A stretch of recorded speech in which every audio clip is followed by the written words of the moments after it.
Thank you all for joining us this morning. Politics is driving the agenda in far too many of our federal agencies. Don't believe me, just read the Durham report from a couple days ago, where they outlined what exactly took, where you had the FBI and the Justice Department, no predicate, no evidence, no probable cause whatsoever. But today it's worse. Today it's worse. It's not just going after presidential candidates, presidential campaigns. Today it's the American people. If you're a parent attending a school board meeting, you're a pro-lifer praying at a clinic, or you're a Catholic simply going to mass, you are a target of the government, target of the FBI. And maybe even worse than all that, if you're one of the thousands of good employees, brave whistleblowers who's willing to come forward, if you're one of these folks willing to come forward and talk about what's going on out there, you get attacked. They will try to crush you. And today we're going to hear in a hearing, just less than an hour from now, we will hear from 3 of those individuals. We have talked to over 24 whistleblowers. We have interviewed several of those individuals, and 3 of them are willing to come forward today and testify in our hearing. You all have a report that outlines what we've uncovered, what these whistleblowers have brought to us. And today, as I said, you're going to get to hear from 3 of them. You will hear how they come and talked about those very things I just mentioned, the school board's issue, the Catholic memo, this effort to inflate and make every case seem as if it's some domestic violent extremism case. But you'll also hear about how the FBI retaliated against these guys. How when Mr. O'Boyle was moving his family from Kansas to Virginia, they kept his belongings locked up, wouldn't let him get access to his kids' clothes. They had a newborn, all the things they did to these, wouldn't let Mr. Friend get access to his firearm training records so he could get employment. FBI's admitted that they were wrong to do that. So you're going to hear from them today, and we're looking forward to that. We think it will be a powerful hearing, powerful testimony from some great Americans who have served our country and been retaliated against because they were willing to come give us information, valuable information about the targeting of American people.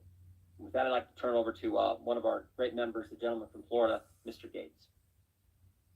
Thank you, Chairman Jordan, for your leadership. The FBI has been victimized by political capture, and that politicization has manifested in the targeting of Americans who never deserved to have this government weaponized against them.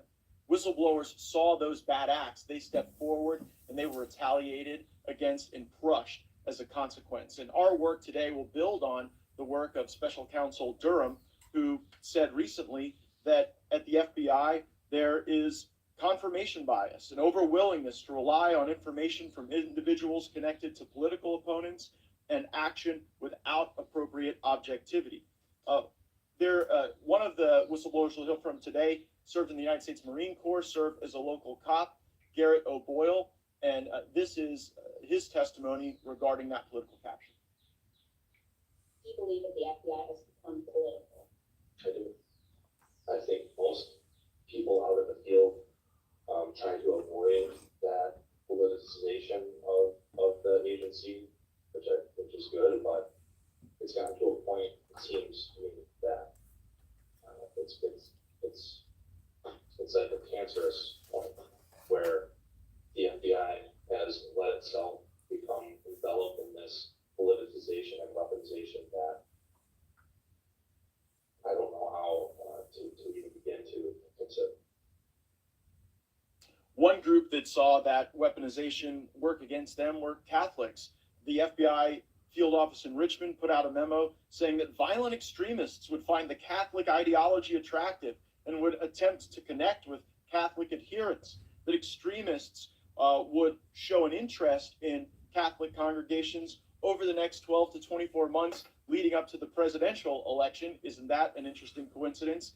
And the memo calls for the FBI to develop sources within Catholic congregations to try to obtain information about those folks. Another group that saw weaponization turn against them, parents who attended school board meetings. You'll hear today from Steve Friend, who worked for the FBI and actually found himself ridiculed at his own FBI office because he too was a parent who attended a school board meeting. This is Steve Friend. given your law enforcement background, does knowing that you could be investigated by the FBI for speaking up at your child's school board meeting chill parents from exercising their First Amendment rights? Yes. And you said you had attended a school board meeting and you were nervous that you could be under federal investigation, is that correct? Yes, my colleagues teased me about it. Americans who were in Washington, D.C. on January 6th, who committed no crimes, who simply attended a rally, also saw the FBI weaponized against them. George Hill was an FBI employee working out of the Boston field office, and he talks about the pressure that the Washington field office was putting on Boston, and when they tried to get predicate evidence, they couldn't get it for a very interesting reason. This is George Hill. They wanted to go on and say, no, we're not opening up cases of people who went to a rally. And it got a key part. The SSA for CC2 said, happy to do it. Show us where they were inside the Capitol, and we'll look into it. To which WFO said, we can't show you those videos unless you can tell us the exact time and place those individuals were inside the Capitol. To which the SSA responded back, and I was privy to these conversations firsthand. Why can't you show us? Why can't you just send us, give us access to the $11,000 of video? Because there may be UC's undercover officers or CHS's confidential human sources on those videos whose identity we need to protect. Marcus Allen, an FBI analyst who did work around evidence, sharing it with folks, he saw videos that concerned him about the federal government's own involvement in January 6th. Here's Marcus Allen. Videos to me indicated potential problems with the investigation as far as informants were concerned, and our organization potential forthrightness about the utilization of informants there on that day that might have some impact on our cases, and you know, the subjects that we were looking at, and then just a general awareness overall for the investigation that there might have been some kind of potential federal involvement with the activity on January 6th, and I thought it was important enough that it warranted our attention. So much of the good work happening at the FBI is throughout this country, and a lot of the rot, the committee has learned, emerges out of headquarters and out of the Washington field office. Garrett O'Boyle described the conflict that existed as the Washington field office put pressure on other field offices around the country to engage in law enforcement work without predication. This is Mr. O'Boyle.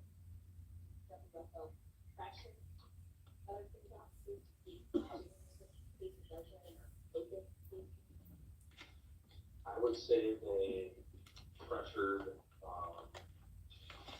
us to open cases to some degree. One example that I have personally, I made this is one of my protected disclosures, so I'll just touch on it a little bit. But I received a lead about someone based on an anonymous tip, and in law enforcement, anonymous tips don't hold very much weight, especially without evidence that you can corroborate pretty easily. I wasn't able to corroborate anything that said, even after speaking with the person they allege potential criminal behavior of. While I'm trying to figure all that out, I get another lead from the same agent who sent me that lead, and they essentially tried to get me to violate policy or law. Trying to get people to break the law without sufficient predication is a weaponization of our government, and all Americans suffer when resources are misallocated, when stats are padded following 9/11. The FBI set up all of these terrorism entities to look outward at people abroad who might seek to harm our country, but a lot of those authorities were turned inward against our own people, and the result was stat padding for the purpose of FBI officials trying to convince Congress that the violent extremism threat was more enhanced than it indeed was, and we got critical testimony on that point also from Mr. O'Boyle. As an agent, I encountered similar staff padding or case bolstering case. But the FBI had me open up 4 different cases because they had me open a case for every individual that I had a articulable factual basis that there may have been potential federal lobbying. Where like on a criminal case, say you're working with a gang, which this case was as like a militia. You're working with a gang, you have a case open on the gang, and you have a sub-file for each person in it. Like, John Doe 1, 2, and 3, they all have their own sub-file.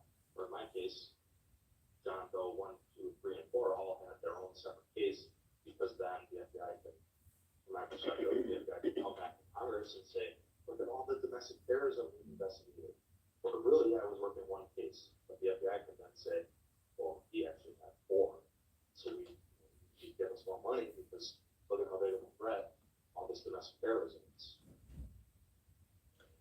Padding the stats to try to showcase a problem that is overemphasized, political capture and political infection of our law enforcement. These brave patriots spoke up about it. They'll be testifying to our committee today, and my colleagues will now discuss some of the intense and depraved retaliation that they had to experience, and I'd recognize my colleague from Florida, Kat Kamek, to share some of those thoughts with us.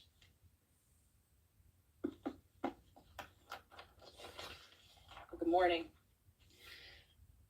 I really can't say that this today, what you are hearing, what you will be hearing more of in this hearing in the coming hours, it couldn't be overstated how important this is. I think Representative Gates, you just laid out very succinctly why this is so critical.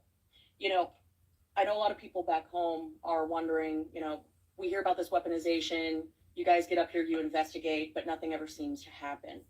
Think about this for a minute, though. Why this is so critical that we are investigating the weaponization of the Federal Bureau of Investigation and the Department of Justice.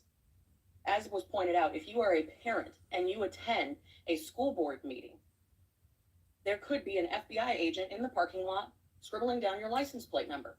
This is not a conspiracy theory. This is actually testimony that these brave whistleblowers have given us. That is not America that I know. If you are a Catholic and you want to attend Catholic Mass, perhaps there is an informant inside reporting on what you are doing inside.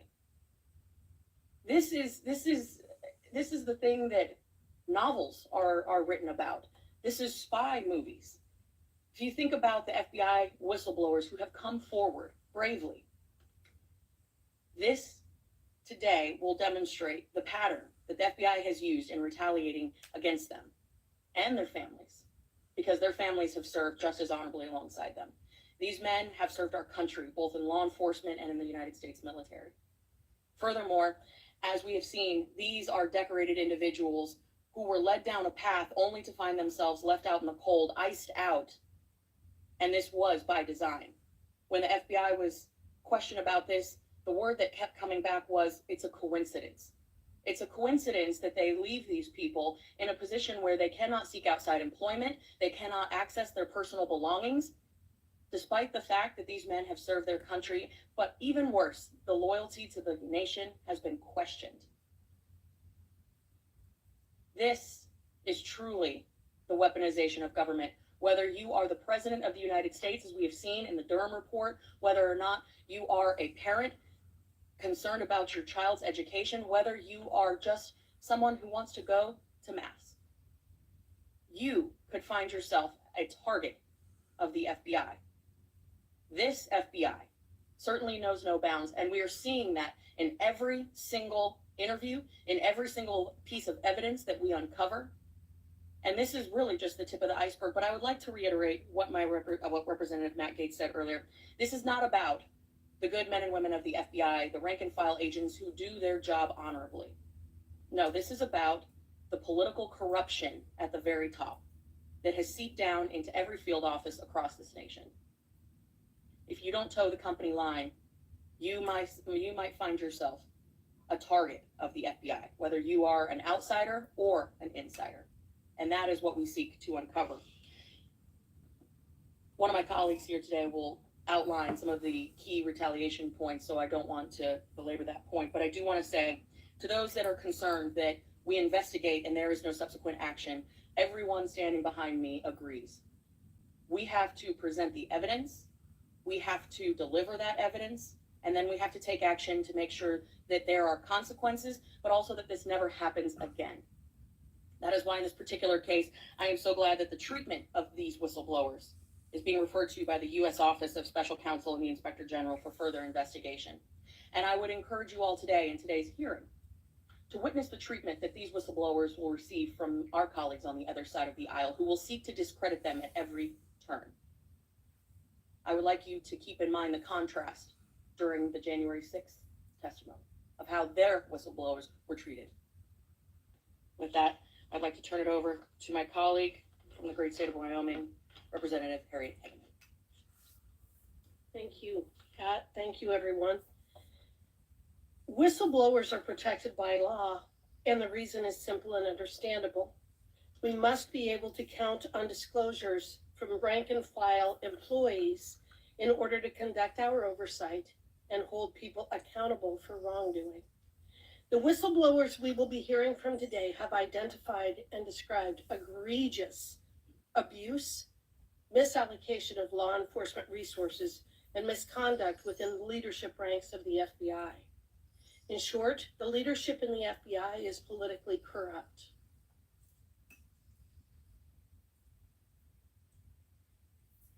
And they are ruining our flagship in law enforcement agency by targeting politicians, parents, and ordinary citizens. The eye of Soren, in other words, has been turned on the American people, and it is a frightening time in which we live. These FBI whistleblowers have come forward at great personal and professional expense. They have faced retaliation from the FBI for their disclosures, which have blocked them from working inside and outside of the FBI. And then when they expose such abuses, they themselves are subject to abuse by congressional Democrats who selectively leak or write reports attempting to discredit them while ignoring the substance of what they say. Under Christopher Wray and Merrick Garland, the FBI and the DOJ are broken.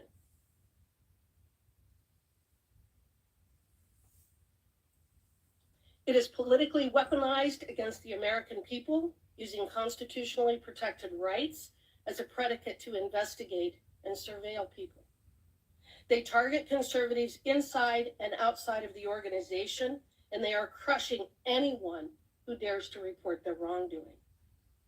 Again, this is exactly why Congress needs whistleblowers to conduct oversight and course correct these abusive federal agencies.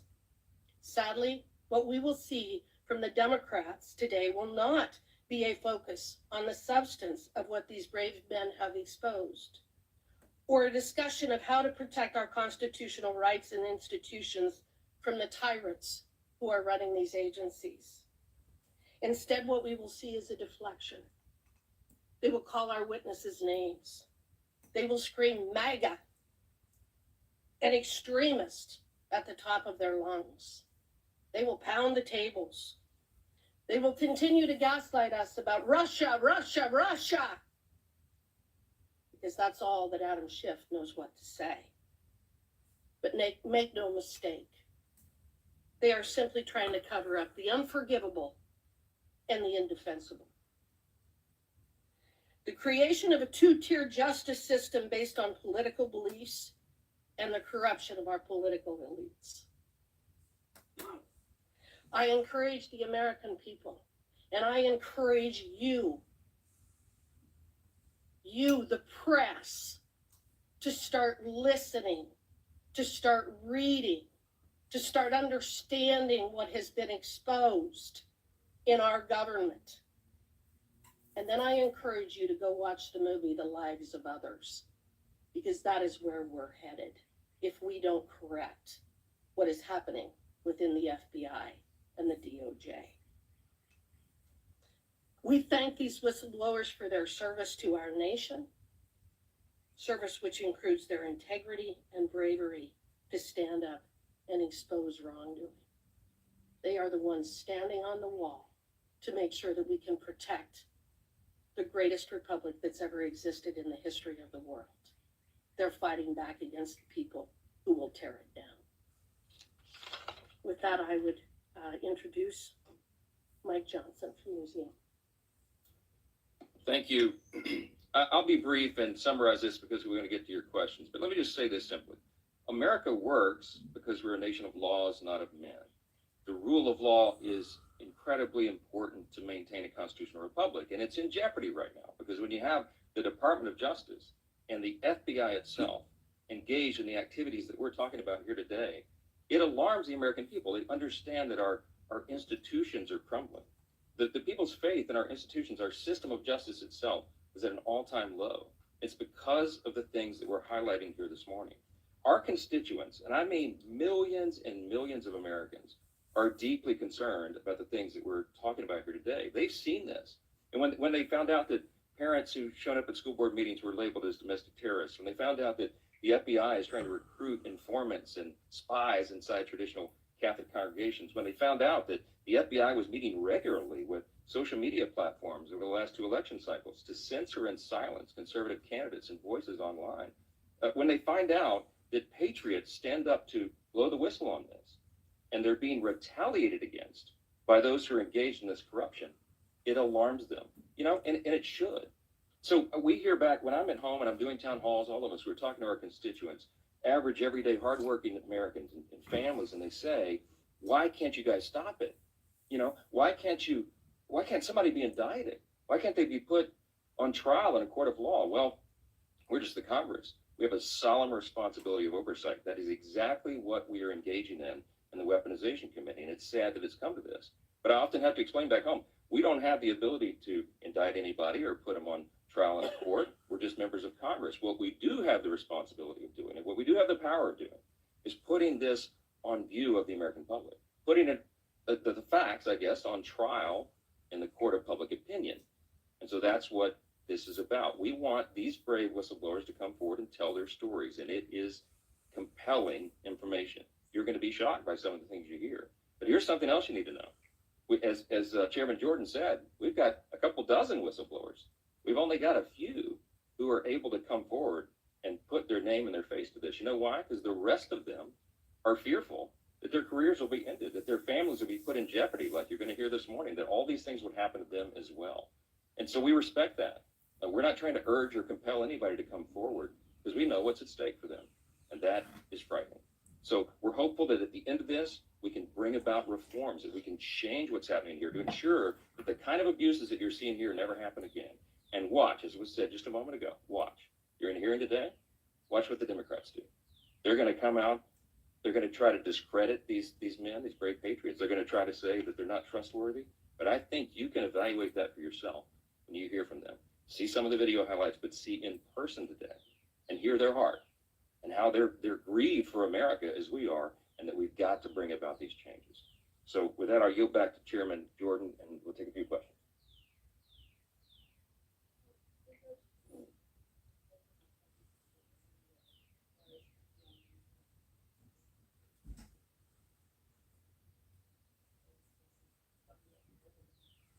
I believe the answer to that question is yes.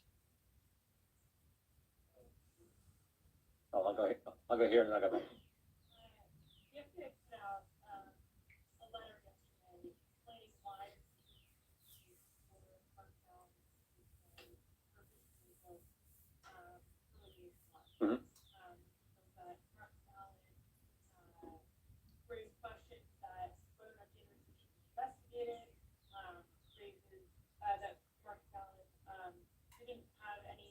And there was no open information on an individual who, without Carlson, discovered an individual, found that person actually sold himself to a police officer, and Steve Friend was entering FBI space and removed and took information on unauthorized flash drive. These are details that the FBI explains why these individuals. Marcus Allen had a security clearance for 20 years, did 2 tours in Iraq, decorated veteran of our armed services, and you'll get to hear from him today. And it doesn't frankly surprise me that the FBI puts out this letter the night before we're going to have a hearing. This is the same FBI who, as I think all our speakers said, same FBI who said it's appropriate to put snitches inside the Catholic Church. It's appropriate to use the Patriot Act against parents and develop a snitch line that people can report them. And these guys, Mr. O'Boyle's the guy who came forward and told us about the 25 individuals, parents who were investigated by the FBI. So it didn't surprise us. We actually expected it. We were surprised it took them that long to put out this letter about these guys. But you'll get to hear from these individuals today, these brave Americans who are willing to come forward. Understand what the Durham report said. The FBI failed in its fundamental mission of fidelity to the law. They didn't follow the law. These three guys who are going to come testify today, their conscience, their duty to the Constitution compelled them to come forward in fidelity to the law. And you'll get to hear from them here in less than an hour. I got it here, and then I'll come back up. We'll take a couple more.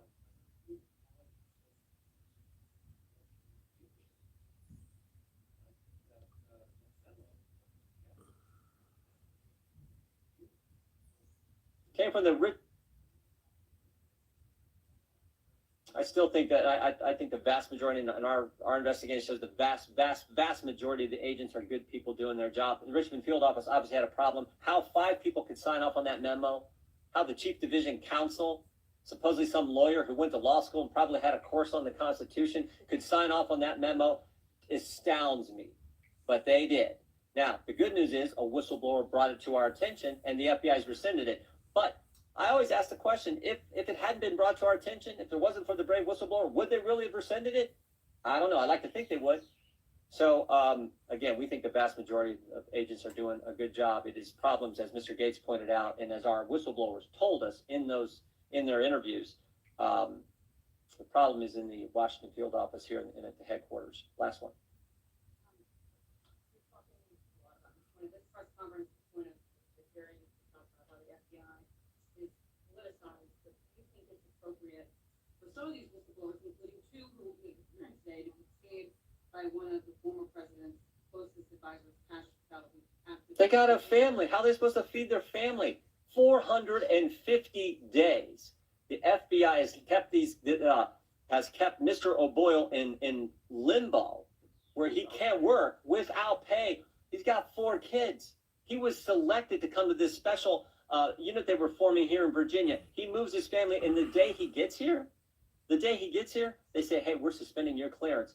And they won't let him get access to his furniture, his clothes, and he's got a 2-week-old newborn child. I mean, you got to be kidding me. Of course they're gonna do whatever they can to feed their family, and I don't fault them for that. You said, and your colleagues have said that today in this hearing, the Democrats are going to undercut the credibility of these witnesses.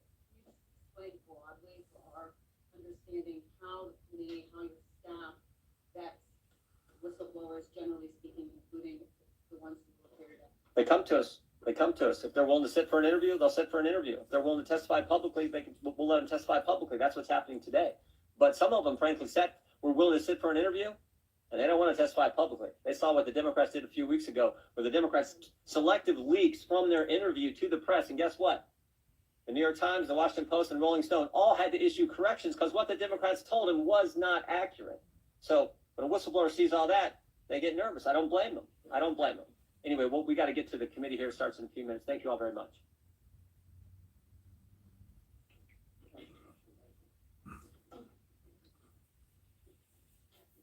A Russian man claiming to hold top-level secrets about Russian advanced bombers. All right, I'm going to switch it over to, let's see. Hang on. We have to sit and wait a while. That's all right. Damn it.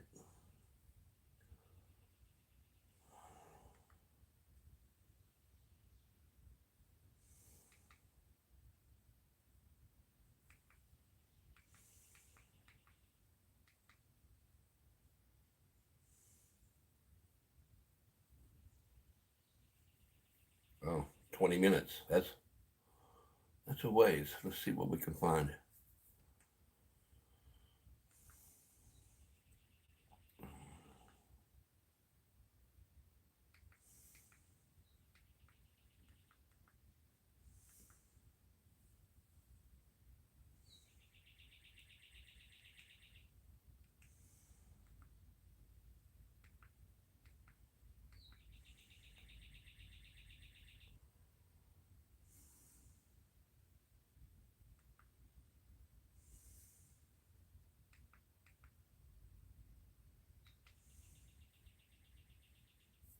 I hope nothing gets stolen this weekend. These people love to blame the immigrants. I don't know if this is Quint or an Italian version of Get Out. Sebastian, your suit! It's not up! My mom can't unsee that! About My Father, rated PG-13, May 26th. And now the man in the middle of all this is Oversight Chairman James Comer, has been involved in investigating all of these issues. And let me just ask you, first of all, just straight up, Congressman, do you think that the Department of Justice is involved in a cover-up influenced by the White House? Well, something fishy is going on. We know for all practical purposes that the FBI has the document that we're requesting. We know that a whistleblower has come forward with respect to IRS being told to stand down by the DOJ. So this is two instances of credible whistleblowers who have come forward to verify what we have believed have been happening all along, and that's a massive cover-up with people at the top and the highest levels of the DOJ. But we're going to get to the whistleblower in a second, but the document that you have subpoenaed from the FBI, you have not received. They have given you an explanation. If you're not satisfied with that explanation, where does it go from here? Are you going to cite somebody for contempt in the FBI? That's what I want to do. I spoke to Speaker McCarthy last night and told him how disappointed I was. He's supposed to have a call with Christopher Wray at some point in the very near future. He's requested the call. So I don't think the FBI director can put the Speaker of the House off very many days. Once Speaker McCarthy talks to Director Wray, if that doesn't solve the problem, then I'm all for contempt charges. I'm all for going to court. I mean, we're going to do whatever we can to find out what exactly the FBI did to verify this allegation, an allegation that Joe Biden, when he was vice president, took money from a foreign national, which is consistent with the bank records we produced at our press conference last week with what he did in Romania. Now, is the whistleblower now willing to come forward and say under oath in public exactly what happened, what he knows? Well, I don't know.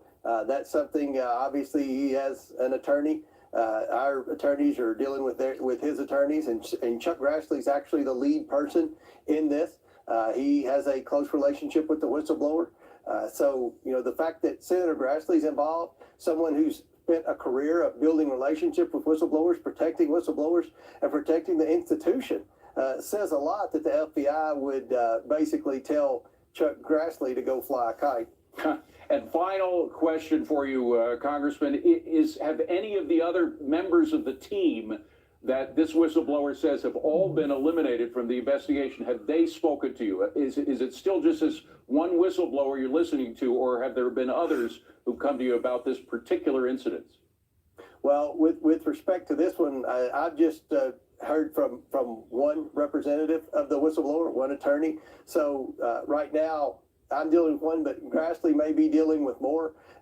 This is a wide-ranging investigation. There are a lot of committees of jurisdiction involved in some different aspect. You've got Jason Smith with Ways and Means on the IRS stuff. You got Jordan with a lot of the DOJ and FBI stuff. And obviously, I'm leading the investigation on Hunter Biden. There's so many different pieces of this puzzle, and every piece has one thing in common, and that's the government trying to cover up wrongdoing in this White House.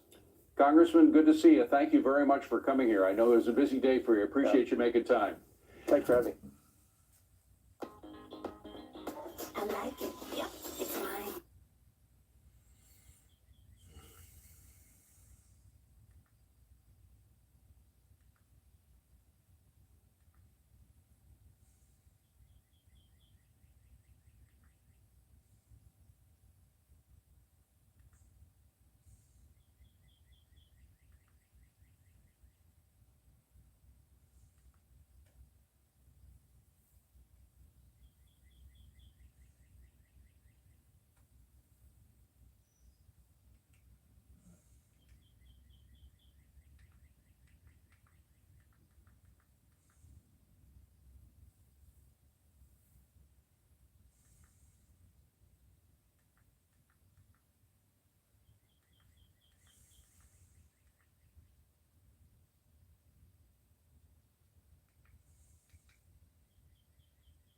Law in all the Trump-Russia probe.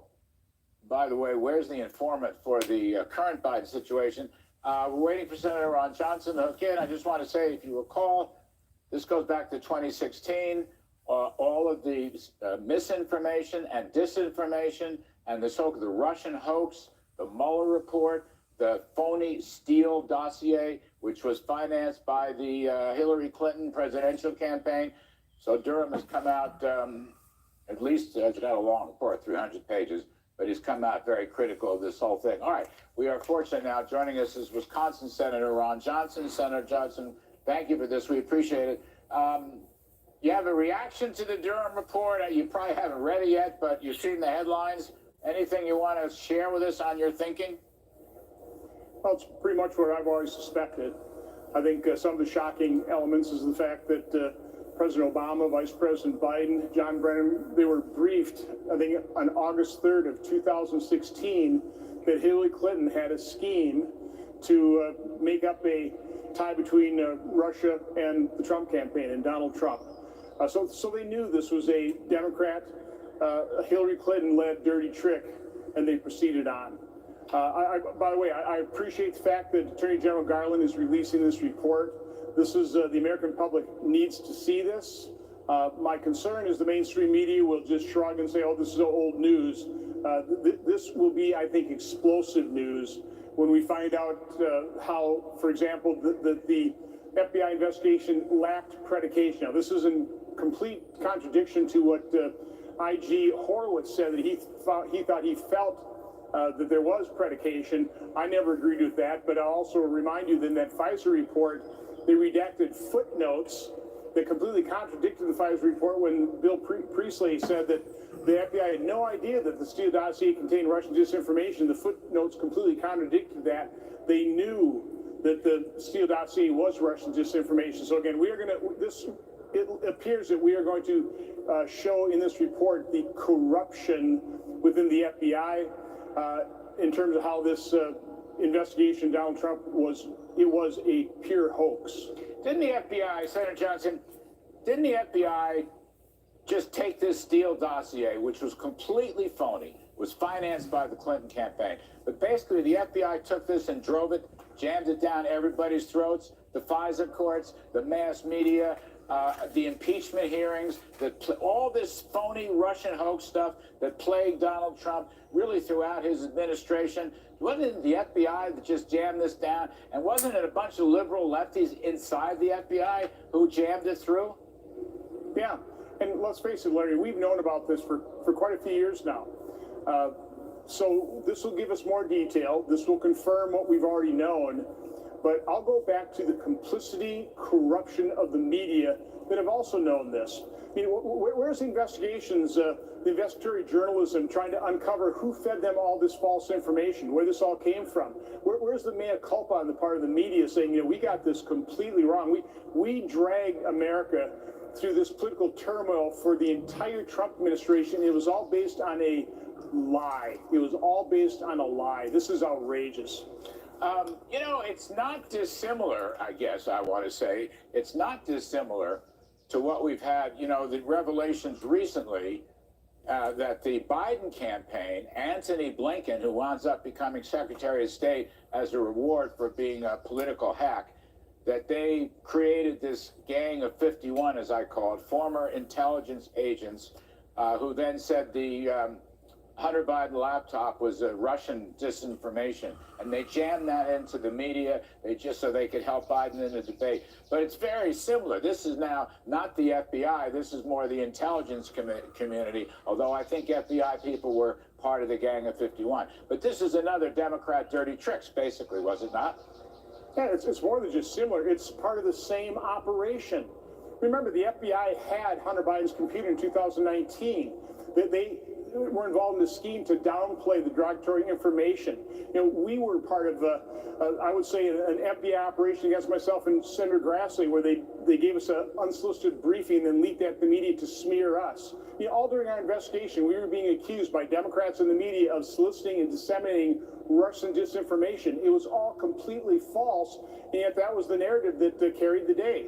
So, Larry, this is just one continuation of the FBI exonerating Hillary Clinton. Remember that the exoneration memo from James Comey that was edited multiple times about the FBI. The same cast of characters came over and did the Crossfire Hurricane, the Russian hoax, and then you had the FBI, sabotaging the revelation that Senator Grassley and I had in our report, plus the Hunter Biden laptop, and then that bled over to the Intelligence Committee. So to me, this is the same group of insiders inside federal law enforcement, the FBI, Department of Justice, our intelligence communities. This is the deep state being revealed, and the question is, will the media and will our Democrat colleagues acknowledge it and start working with us to break up the deep state? Shouldn't people be busted for these Democratic dirty tricks? I mean, the Durham report, I mean, he had some campaign lawyers, but they weren't convicted or they weren't arraigned.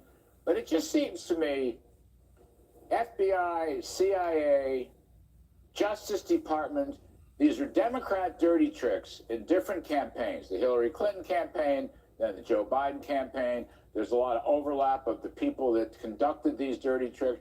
I mean, just someplace, if we're going to clean house with Washington, D.C., doesn't somebody someplace have to have some legal problems, convictions? I mean, someone has to be punished for this. Otherwise, what the heck? It'll go on forever. Just the next campaign, God knows what the current Biden campaign is up to. No, listen, I share your concern. Obviously, I was disappointed that Durham didn't deliver more indictments. I suppose his concern is it's very difficult to convict a Democrat here in Washington, D.C., in this district, because the jury pool is basically made up of 90% plus Democrats. So, he wasn't going to indict unless he felt he could get a conviction. But to me, the first step in solving this problem is complete exposure, letting the American public see the truth, and that's where I hold the press so accountable. They have not been providing the information that we've known.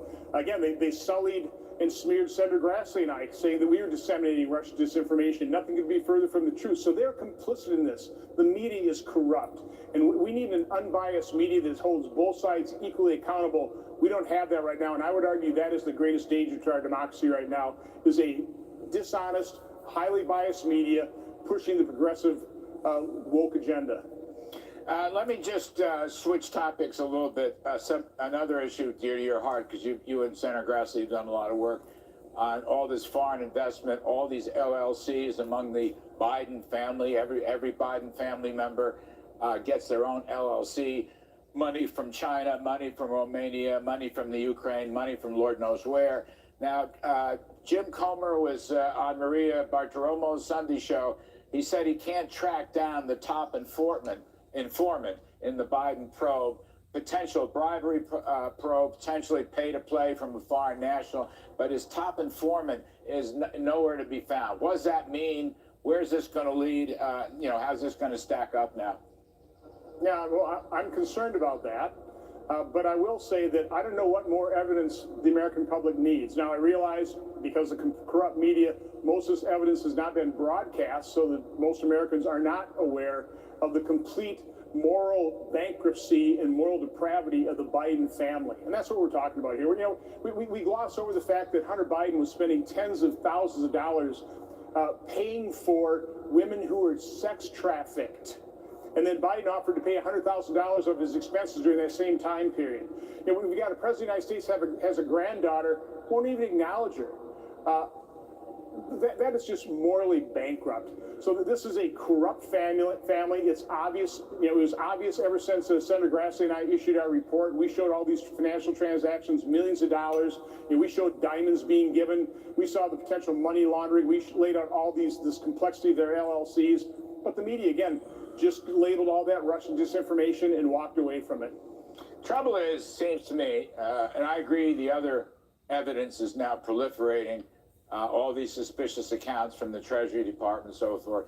But Biden himself, as vice president and maybe as president, has not yet been clearly fingered. The so-called bribery allegations, pay for play by national, affecting some kind of policies, hasn't, that last step or two, Senator Johnson, we haven't really fingered him. And I don't know how important this informant is. I don't know if there's anybody else that could do it. But it seems to me that's going to leave a very big missing link. Well, we need all the bank records. I know James Comer hasn't been able to get all the bank records. But let's face it, criminals hide their criminal activity. They don't make it easy for people to uncover their wrongdoing. And so these investigations are painstaking. You've got to, pick up one piece of evidence and try and follow that thread to the next piece. And again, when you've got a complicit and corrupt media that won't report the truth that shows that in terms of all the evidence we already do know of the corruption of the Biden family, but we still elect this guy president and they're still covering up for him. It's a real issue. One last one, Senator Johnson. We appreciate your time. You're a great friend. You're actually a great personal friend. This business, Joe Biden speaks to Howard University's commencement. Howard is a fine school, historic black college, and says the biggest terrorist threat America faces is white supremacy. And then his DHS secretary, Alejandro Mayorkas, repeats the white supremacy. You've got on the border, which is completely open and utterly engulfed in chaos, as every American knows right now. You've got people coming in from over 100 countries, and they've also tracked some people on the terrorist list have also come across this open border. Well, we could talk about the open border forever, but this business about white supremacy, really? That's the biggest terrorist threat? And by the by, not the economy, not inflation, not the recession, not what's going on in woke schooling and the parental revolt, not the open border where people from 100 countries are coming in, and Biden has to start talking about white supremacy? Really? What do you make of that, sir? So this is a classic tactic of the radical left. Falsely accuse your political opponent of exactly what you are doing. So they go out and tell the American public that Republicans hate you or hate that particular group. We don't. We don't have hate in our hearts. They are the ones that are exacerbating the divide. They're telling somebody that somebody else hates them so that that person hates the other person. They are driving this. And of course, if you want a secure border, if you want a sovereign nation, now apparently you're a racist and you hate those people. Nothing could be further from the truth, but it's the people that are pushing things like DEI, pushing critical race theory. They are the ones that are pushing hate. They are the ones that are dividing this nation. They are the ones that are destroying this country. I'll just say, after your fine summary, go back in time, all right? As a young man, I was there in the 60s. I was a Democrat. I was a civil rights guy, or call me a civil rights Republican years later. But the fact is, the great civil rights legislation that was passed in the 1960s, okay, on voting, on housing, on any number of areas, that opened the door to end racism, or at least knock it way, way down. That was done by LBJ's partnership with Everett Dirksen and a number of other Republican senators, while the Ku Klux Klan was part of the Democratic Party for 100 years, including, and I'm sorry to say this, but the Senate leader, longtime leader, Robert Byrd, was a KKK person. I mean, that's why this is just such garbage, such phony stuff, such a false attack. The obvious, he's saying, he's inferring that Republicans are for white supremacy. Nonsense. It was the Democrats who housed the white supremacists all those years, not the Republican Party. Larry, during my lifetime, I've seen discrimination in all of its forms dramatically reduced. We embraced Martin Luther King's call to judge people by the content of the character and the color of their skin. Why not celebrate that success and build upon it? That's not what the radical left's doing. They are saying that we haven't made progress, that it's a lot worse, that we hate people, so those folks ought to hate us. They are the problem. They are the purveyors of hate. Yes, sir. Yes, sir, Senator Ron Johnson. Yes, sir. Thank you for all your time today. Thank you for all the service that you have done, and we'll see you soon. All right, let's see what we got going here.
fat fingers.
Subcommittee will come to order without objection. The chair is authorized to declare a recess at any time. We welcome everyone to today's hearing on the weaponization of the federal government.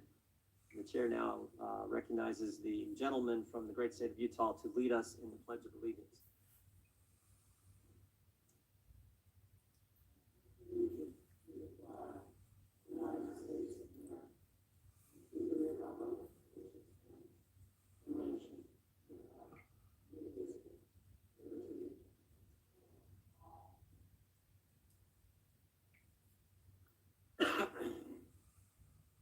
Chair now recognizes himself for an opening statement.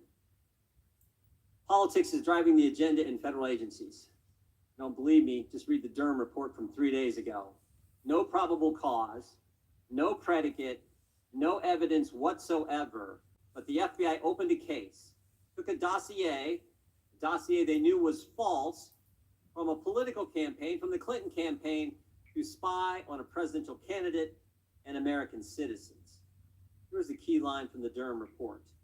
Quote, the FBI failed to uphold their mission of fidelity to the law. They didn't follow the law. Didn't have probable cause or evidence to do what they did. An agency focused on politics. But I would argue today it's even worse. Because today it's not just presidential campaigns. Today it's the American people. They're the target. You're not politically correct. You're not in line with what they think should be the political position, the proper position. You're the target. Parents attending a school board meeting, pro-lifers praying at a clinic, or Catholics simply attending mass, you could be a target. And maybe what's just as frightening is if you're one of the good employees in our government who come forward to talk about the targeting, you then become a target. You face retaliation. You're one of those, and I think there are thousands and thousands of good employees working across our country in the FBI and other agencies, but if you're one of those good employees, driven by your commitment to the Constitution and your conscience, and you come forward, they're going to come after you. You come forward and tell us about the radical traditional Catholic memo. You come forward and tell us about this idea that they're going to create some snitch line to report on parents going to school board meetings. You do that, they will try to crush you. They will retaliate against you. They're coming after you. These guys today, they were brave enough. They took their oath seriously. They believe in the Constitution, the Bill of Rights, and the rule of law, and they came forward. And I want to thank them for doing it.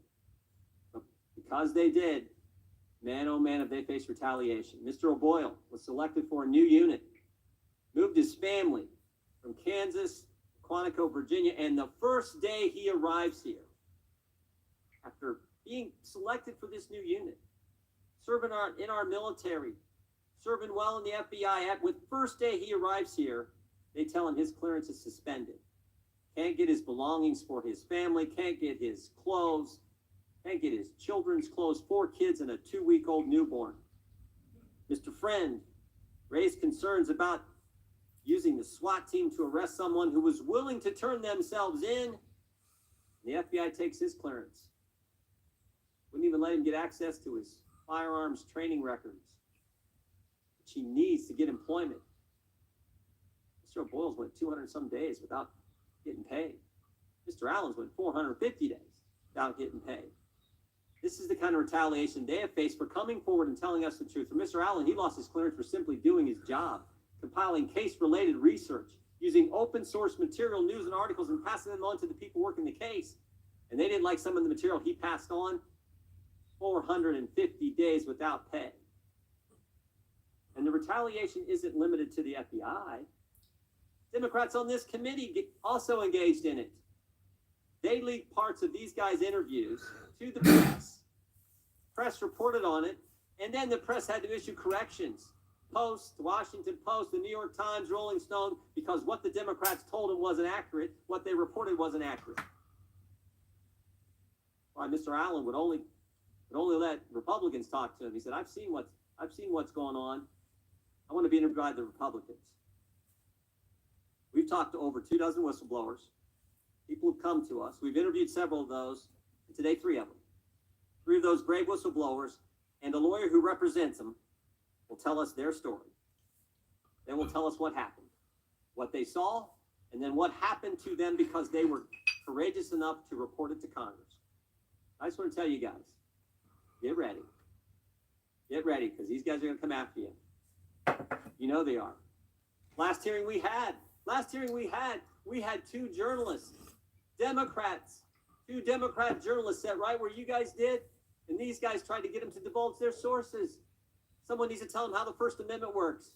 And while Mr. Taibbi, one of those award-winning journalists sitting right where you're sitting, was testifying, guess what else was happening?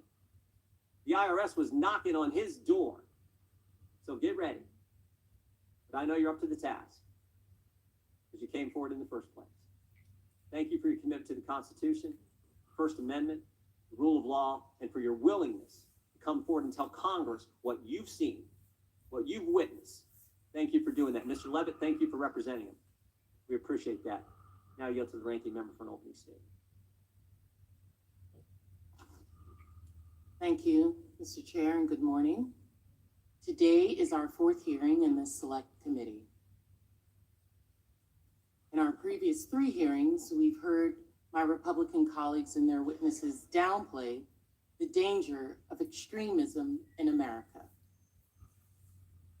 suggesting that the 2020 election was stolen, claimed that January 6th was anything other than an attempted insurrection, anything other than domestic terrorism. From what I can glean about today's hearing, and I'm going to say glean because my Republican colleagues don't really want us to work together. They give us the bare minimum notice for hearings, no subject indicated. We learn who the hearing witnesses is from British tabloids. That's not normal in the House of Representatives.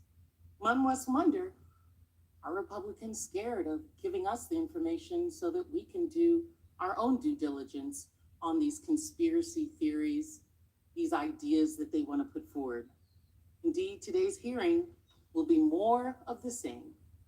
Perhaps they're too far gone to realize that, in fact, this hearing is evidence, as if we needed any more, that MAGA Republicans are a threat to the rule of law in America.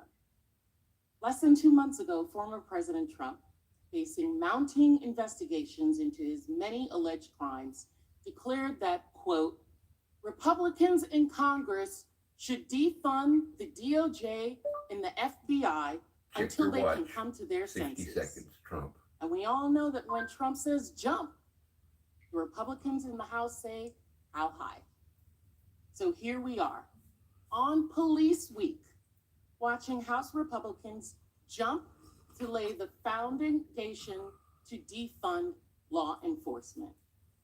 My colleagues on the far right are on a mission to attack, discredit, and ultimately dismantle the FBI. This is defund the police on steroids. As part of their mission, my colleagues have brought in these former agents, men who lost their security clearances because they were a threat to our national security, who, out of malice or ignorance or both, have put partisan agenda above the oath they swore to serve this country and protect its national security. It is everyday American taxpayer who is bearing the burden of this circus-like hearing. A year ago, Republicans promised that if they won control of Congress, they would focus on kitchen table issues like bringing down inflation. Now we got a bait and switch. Instead of trying to make their constituents' lives better, they're wasting time and taxpayer dollars on endless, fruitless string of partisan investigations.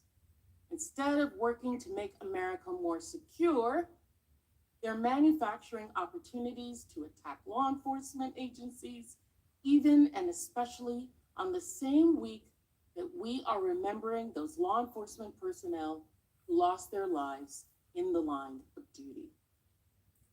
We are assembled today to hear conspiracy theories and speculations. We're going to hear alternative facts, actions, and events taken far out of context. When they lack support for a baseless allegation, get this, my Republican friends will cite the absence of evidence of a cover-up. And any suggestion that Chairman Jordan's witnesses are anything but victims of the oppressive dystopian government will be met with mock outrage. So what we all know what we are about to see, the real question, the real thing that Americans need to be focused on is why.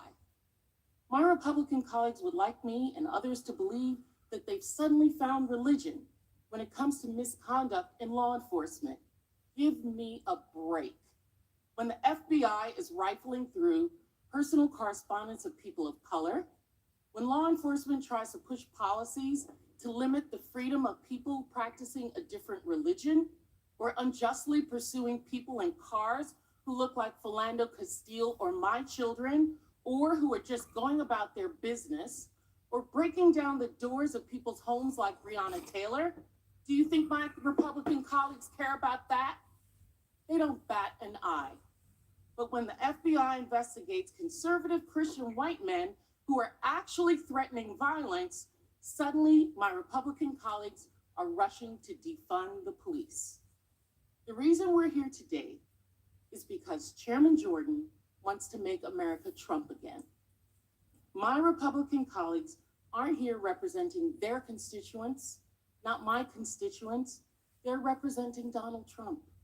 They're acting as his defense attorney, his campaign operative, and everything in between. This committee, this select committee, is a clearinghouse for testing conspiracy theories for Donald Trump to use in his 2024 presidential campaign. What's clear from these hearings is that Donald Trump knows just as well as I do that the danger to him and his MAGA movement is the rule of law. That's why this committee is working so hard to undermine the rule of law. That's why Donald Trump asked Jordan and others on this committee to waste our time and taxpayer money, asked the Speaker of the House to attack the Manhattan District Attorney, Alvin Bragg, for having the audacity to indict the former president on 34 counts of fraud. And that's why this committee hasn't given up its stolen election talking points. And now here we are today going after the FBI on Donald Trump's behalf. This is not a committee on the weaponization of government. This is a committee for the weaponization of government. This select committee is clearly focused on undermining law enforcement so extremists can undermine our elections through corruption and control our government through threats of political violence. I hope Democrats as well as Republicans watch and listen this morning, because this hearing will demonstrate far better than any opening statement ever could that outside of Washington, the real divide in America is not between Democrats and Republicans. It's between people who love this country, who believe in the rule of law, who want to follow the law, and those who will fight to make our union more perfect, and the people who want to tear down the rule of law and betray our Constitution for personal as well as political gain. I yield back. Gentlewoman yields back. Without objection, all other opening statements will be included in the record. We will now introduce today's witnesses. Mr. Garrett O'Boyle. Mr. O'Boyle is a whistleblower, an FBI special agent, most recently in the Wichita resident agency of the Kansas City field office. Prior to becoming an FBI agent, Mr. O'Boyle served our nation as an infantryman in the United States Army for 6 years. In the Army, Mr. O'Boyle was deployed to both Iraq and Afghanistan. He received numerous service awards, including the Combat Infantryman Badge. Mr. O'Boyle received an honorable discharge from the Army. Upon leaving, Mr. O'Boyle continued his commitment to public service, serving as a police officer in Waukesha, Wisconsin for 4 years. Mr. O'Boyle joined the FBI in 2018. As an FBI agent, Mr. O'Boyle was selected to serve on the Joint Terrorism Task Force and the SWAT team. Mr. O'Boyle graduated cum laude from Marquette University with a degree in criminology and law studies. But the FBI questions his loyalty to the Constitution and to our country. Mr. Friend, the whistleblower and FBI special agent, most recently in the Daytona Beach resident agency of the Jacksonville field office. Prior to becoming an FBI agent in 2014, Mr. Friend served as a police officer in Savannah, Georgia, and Pooler, Georgia, and as an FBI agent, Mr. Friend spent 7 years working human trafficking investigations and investigating crimes against children. Prior to blowing the whistle in 2022, Mr. Friend had received several awards from the FBI for his performance. Mr. Friend is a graduate of the University of Notre Dame, and again, for this service to our country, the FBI questions his loyalty to the country. Mr. Allen is a whistleblower and staff operations specialist with the FBI's Charlotte field office. Mr. Allen has 20 years of experience as an intelligence professional in the FBI and the United States Armed Services. Prior to joining the FBI, Mr. Allen served in the United States Marine Corps, including service in Iraq, Kuwait, and Japan. In the Marines, Mr. Allen received several awards, including the Navy and Marine Corps Commendation Medal and the Navy and Marine Corps Achievement Medal. Mr. Allen received an honorable discharge from his Marine Corps duty. And again, the letter we got from the FBI, they're questioning his commitment to our country. I find that astounding. Prior to blowing the whistle, Mr. Allen received several awards from the FBI, including being selected as Employee of the Year for the Charlotte Field Office in 2019. Mr. Allen holds a Bachelor of Arts degree from American Military University. Mr. Tristan Levitt. Mr. Levitt is an attorney and the president of Empower Oversight, an organization dedicated to enhancing independent oversight of government and corporate wrongdoing. Prior to joining Empower Oversight, Mr. Levitt was a Senate-confirmed member of the United States Merit System Protection Board, which adjudicates whistleblower retaliation claims.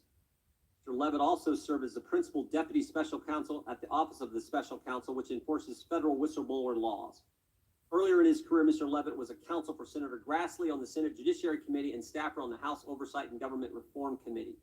He's a graduate of Brigham Young University and Georgetown University Law Center and is considered an expert on the whistleblower law.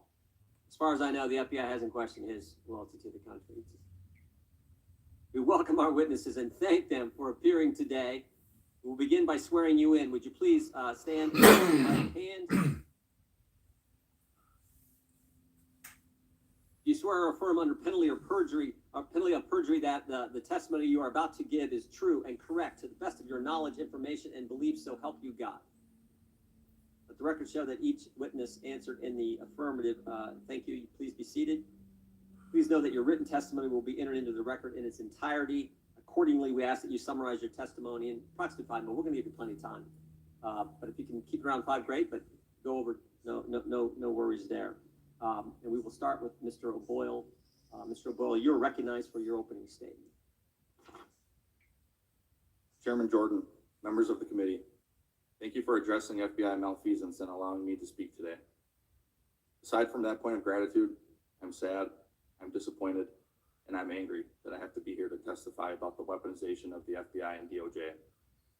Weaponization against not only its own employees, but against those institutions and individuals that are supposed to protect the American people. I'm here today because even though I am wrongfully suspended from the FBI, I remain duty-bound to the American people to play my small role in rectifying these issues. After all, I never swore an oath to the FBI. I swore an oath to the Constitution. I've served my nation and community my entire adult life, first in the United States Army, then as a police officer, and lastly as an FBI special agent. Shortly after high school, I joined the United States Army where I served in the infantry, and I was quickly promoted through the ranks. I deployed to both Iraq and Afghanistan in support of Operation Iraqi Freedom and Operation Enduring Freedom. I served in the historic 101st Airborne Division. I received the Combat Infantryman's Badge, which is awarded to those infantrymen who engage in ground combat with our nation's enemies. The Army's official motto is, "This will defend." Along with numerous others, I volunteered to serve this nation, risking my life in combat to protect America and her values. I know some of the best men and women this country has to offer.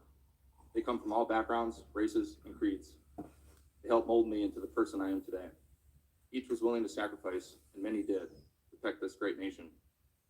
It is our duty to honor their sacrifices by standing up for what is right, regardless of the difficulty. After serving in the Army, I became a police officer.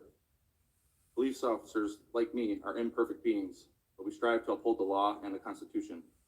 People who go to work every day trying to make their communities better, yet who nonetheless are faced with budget cuts and calls for defunding as we continue spiraling away from law and order as a nation.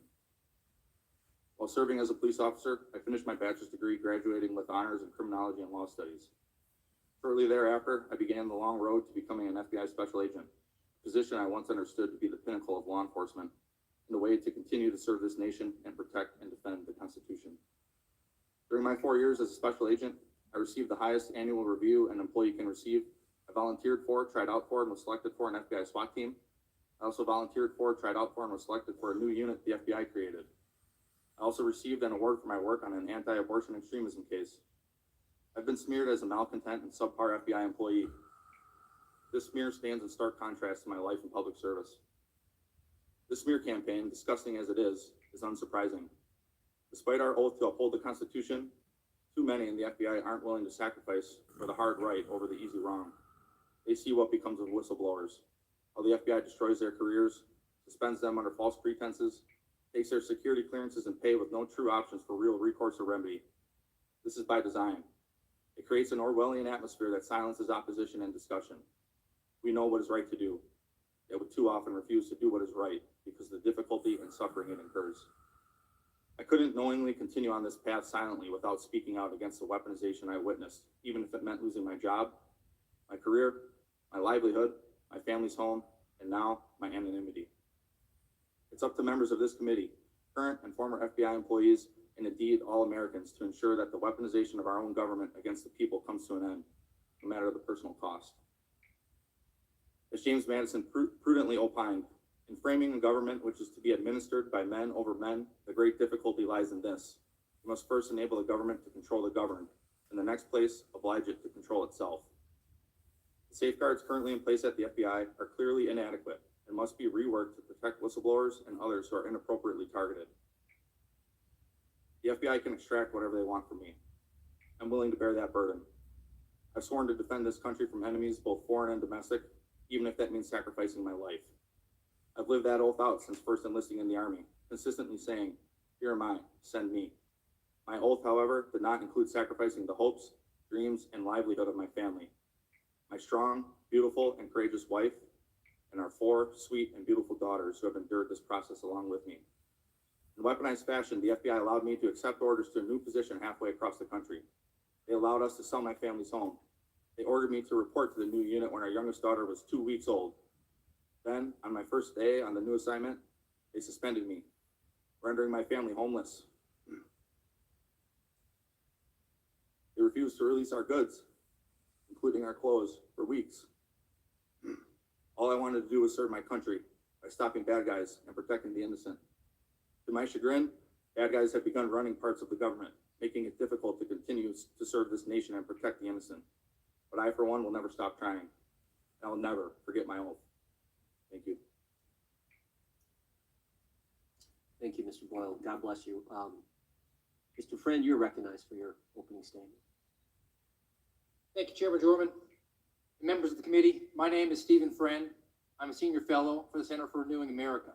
Prior to assuming my current position, I was a special agent for the Federal Bureau of Investigation for 8.5 years. During that time, I investigated approximately 200 violent crimes, such as aggravated assaults, murder, child abuse, rape, robbery, child molestation, child pornography, and human trafficking. I also served 5 years on an FBI SWAT team and spent 5 years as a local law enforcement officer in the state of Georgia. In August 2022, I made protected whistleblower disclosures to my immediate supervisor, assistant special agents in charge, and special agent in charge about my concerns regarding January 6 investigations assigned to my office. I believed our departures from case management rules established in the FBI's Domestic Investigations and Operations Guide could have undermined potentially righteous prosecutions and may have been part of an effort to inflate the FBI's statistics on domestic extremism. I also voiced concerns that the FBI's use of SWAT and large-scale arrest operations to apprehend suspects who were accused of non-violent crimes and misdemeanors represented by counsel and who pledged to cooperate with the federal authorities in the event of criminal charges created an unnecessary risk to FBI personnel and public safety. At each level of my chain of command, leadership cautioned that despite my exemplary work performance, whistleblowing placed my otherwise bright future with the FBI at risk. Special agents take an oath to protect the U.S. Constitution. The dangers of federal law enforcement overreach were hammered home to me when I was required to attend trainings at the Holocaust Memorial Museum and MLK Memorial. I cited my oath and training in my conversations with my FBI supervisors. Nevertheless, the FBI weaponized the security clearance processes to facilitate my removal from active duty within 1 month of my disclosures. In addition to an indefinite unpaid suspension, the FBI initiated a campaign of humiliation and intimidation to punish and pressure me to resign. In violation of HIPAA, individuals at the FBI leaked my private medical information to a reporter at the New York Times. In violation of the Privacy Act, the FBI refused to furnish my training records for several months. To date, they only provide a portion of the records, which are essential to obtaining private investigator and firearms licenses in the state of Florida. Even after releasing some of the records, the FBI refuses to confirm their legitimacy to the Florida Department of Agriculture, rendering the few documents they have provided practically useless. The FBI denied my request to seek outside employment in an obvious attempt to deprive me of the ability to support my family. Finally, the FBI Inspection Division imposed an illegal gag order in an attempt to prevent me from communicating with my family and attorneys. Working as an FBI special agent was my dream job. My whistleblowing was apolitical and in the spirit of upholding my oath. Nonetheless, the FBI cynically elected to close ranks and attack the messenger. The FBI is incentivized to work against the American people and in dire need of drastic reform, particularly in these areas. The integrated program management system incentivizes the use of inappropriate investigatory processes and tools to achieve arbitrary statistical accomplishments. Mission creep within the National Security Branch has refocused counterterrorism from legitimate foreign actors to political opponents within our borders. The FBI weaponizes process crimes and reinterprets laws to initiate pretextual prosecutions and persecute political enemies. Bureau intelligence analysis capability increasingly dictates operations, turning the FBI into an intelligence agency with a law enforcement capability. FBI collusion with big tech to gather intelligence on Americans, censor political speech, and target citizens for malicious prosecution. A dysfunctional promotion process fosters a revolving door of inexperienced, ambitious FBI supervisors ascending the management ladder within the agency. FBI informant protocols that are broken, abusive. The FBI skirts the Whistleblower Protection Act and exploits the security clearance revocation process to expel employees who make legally protected disclosures.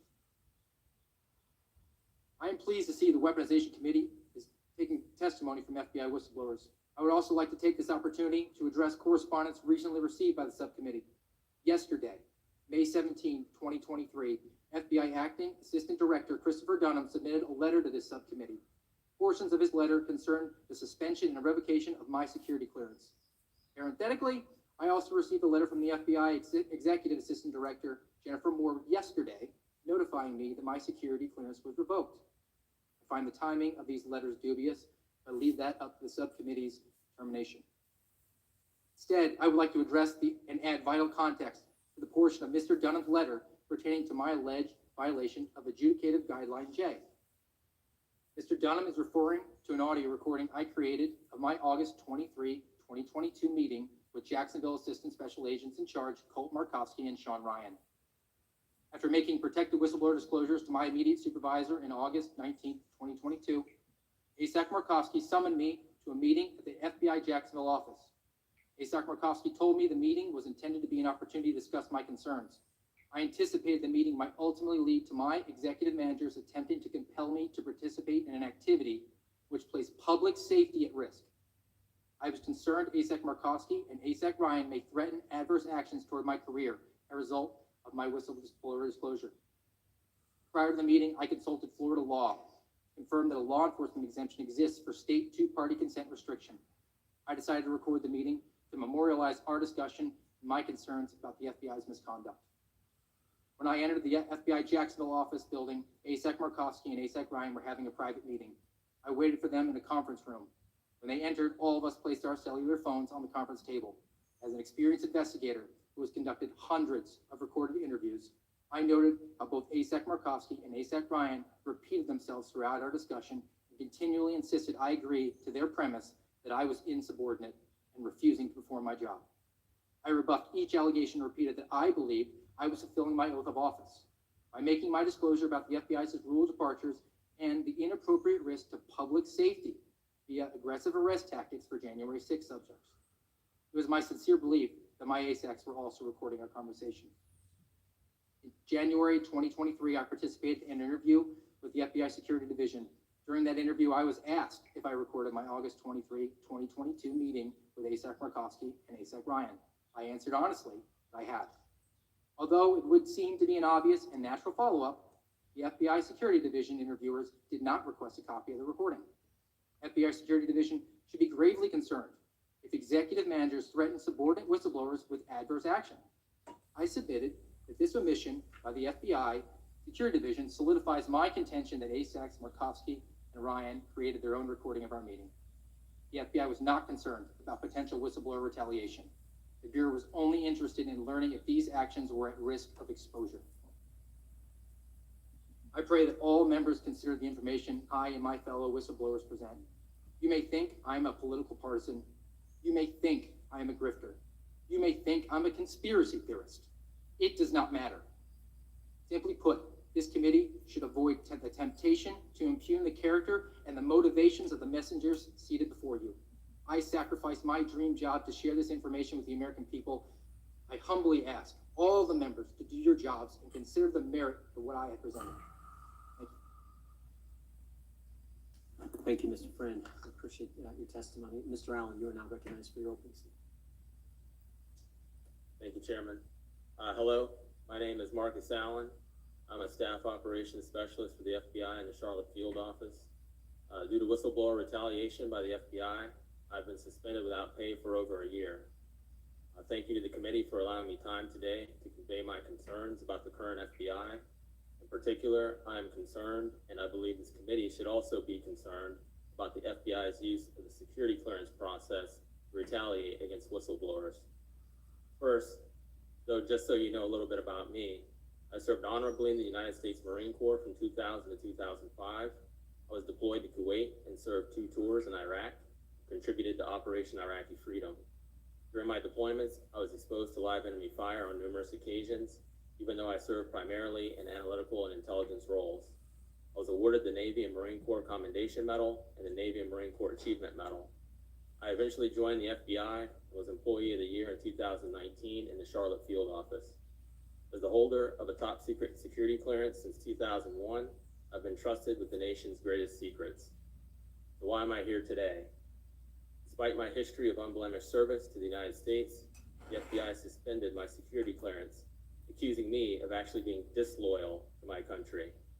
This outrageous and insulting accusation is based on unsubstantiated accusations that I hold conspiratorial views regarding the events of January 6, 2021, that I allegedly sympathize with criminal conduct.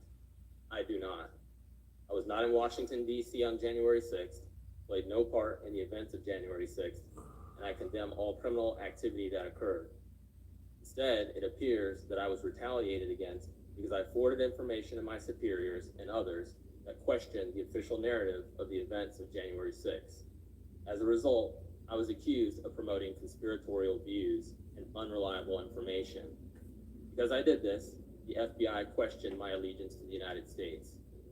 Since I was suspended, there's been a dearth of communication from the FBI, with interactions seemingly only being forced by actions from my counsel or members of Congress. For example, I was not even interviewed by anyone from the FBI until May of 2022. I was suspended in January of 2022. This interaction with the FBI happened on the heels of a public statement from a congressional member in early May of 2022. The member made statements indicating the FBI was conducting a purge of employees with conservative viewpoints. Within hours of the public statements, my counsel received a phone call from the FBI wanting to see if they could conduct an interview. I promptly complied and did an interview with investigators within a week. Throughout this ordeal, I and my counsel have responded quickly, whereas the FBI has only stonewalled.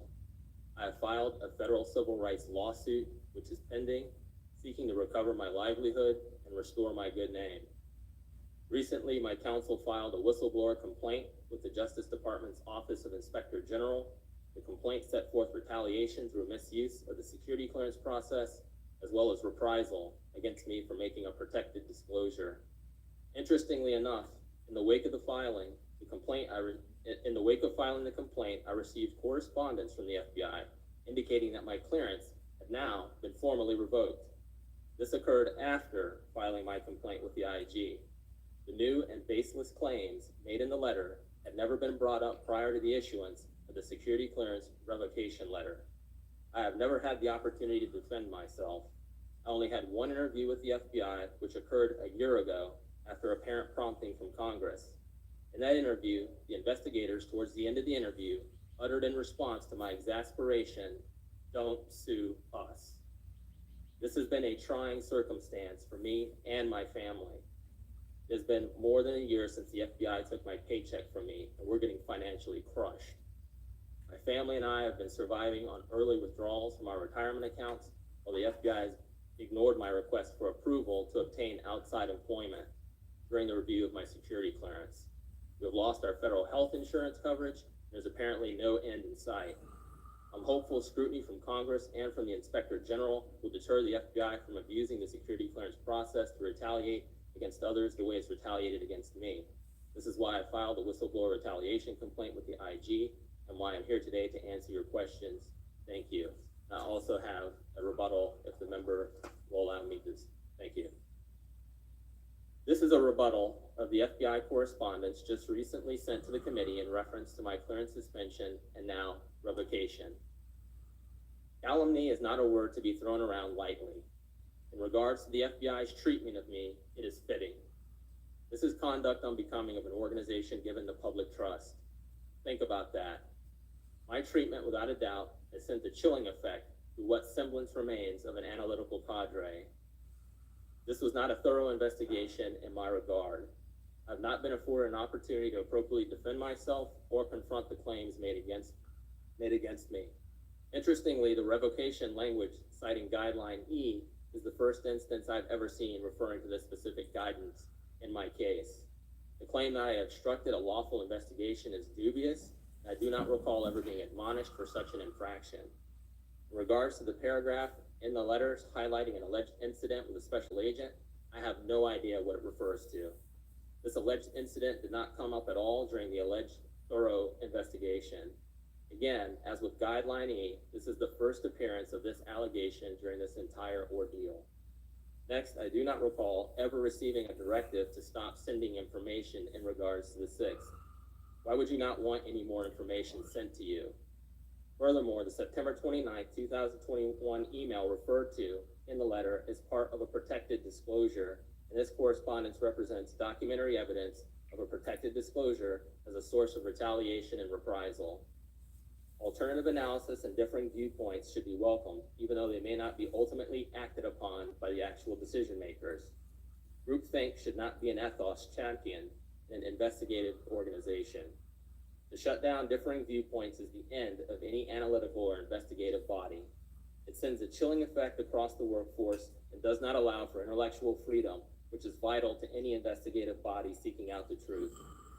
It is possible the ire towards my perspective could have been due to folks wanting to maintain invincible ignorance instead of consciously and mentally transferring over to willful ignorance. This is the end of my statement. Thank you for my time. Thank you, Mr. Allen. Mr. Levin. Chairman Jordan, Ranking Member Plaskett, members of the subcommittee, thank you so much for the invitation to testify today. I currently serve as the president of Empower Oversight. We're honored to represent Stephen Friend and Marcus Allen.